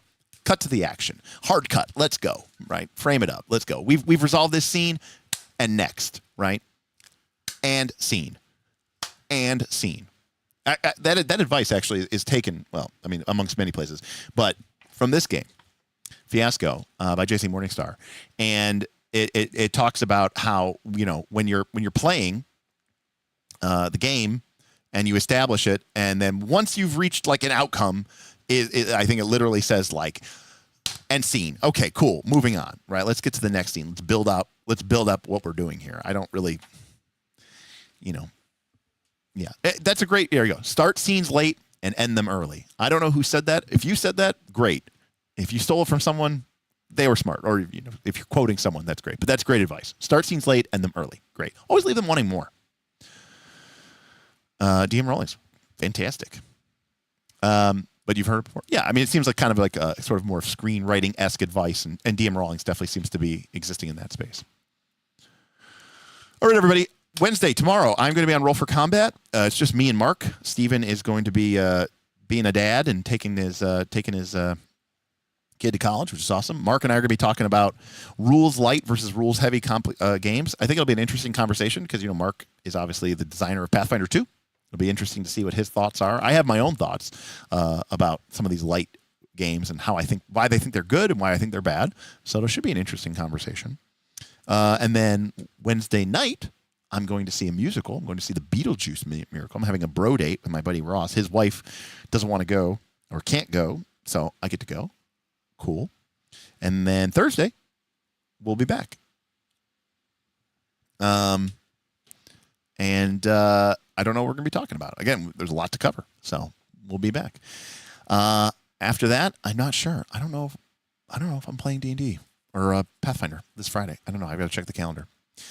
Other than that, always keep a close eye to keep an eye to the YouTube streams and keep that bell notified because you never know when we'll just drop a random stream. And I really, really appreciate it. Good night, everyone. Thank you so much. Hopefully, I'll see you on the Patreon. Again, if you want to support us, you can do that with Twitch by signing up for free through our Patreon or for Amazon Prime. Or you could join us at patreon.com/Knights-of-Last-Call, which will get you access to the Knights of Last Call Discord, where 6 games we're apparently running tonight, and amongst a variety of different games. A lot of Pathfinder 2, because Northern Reaches is very popular, but we do try to keep a wide variety of games going, and one of the things I want to invest in this year is more support for our community games and our community gamers, and our GMs. So keep an eye out for that as well. Other than that, I'll catch you next time on Knights of Last Call. Good night, everybody. Peace out.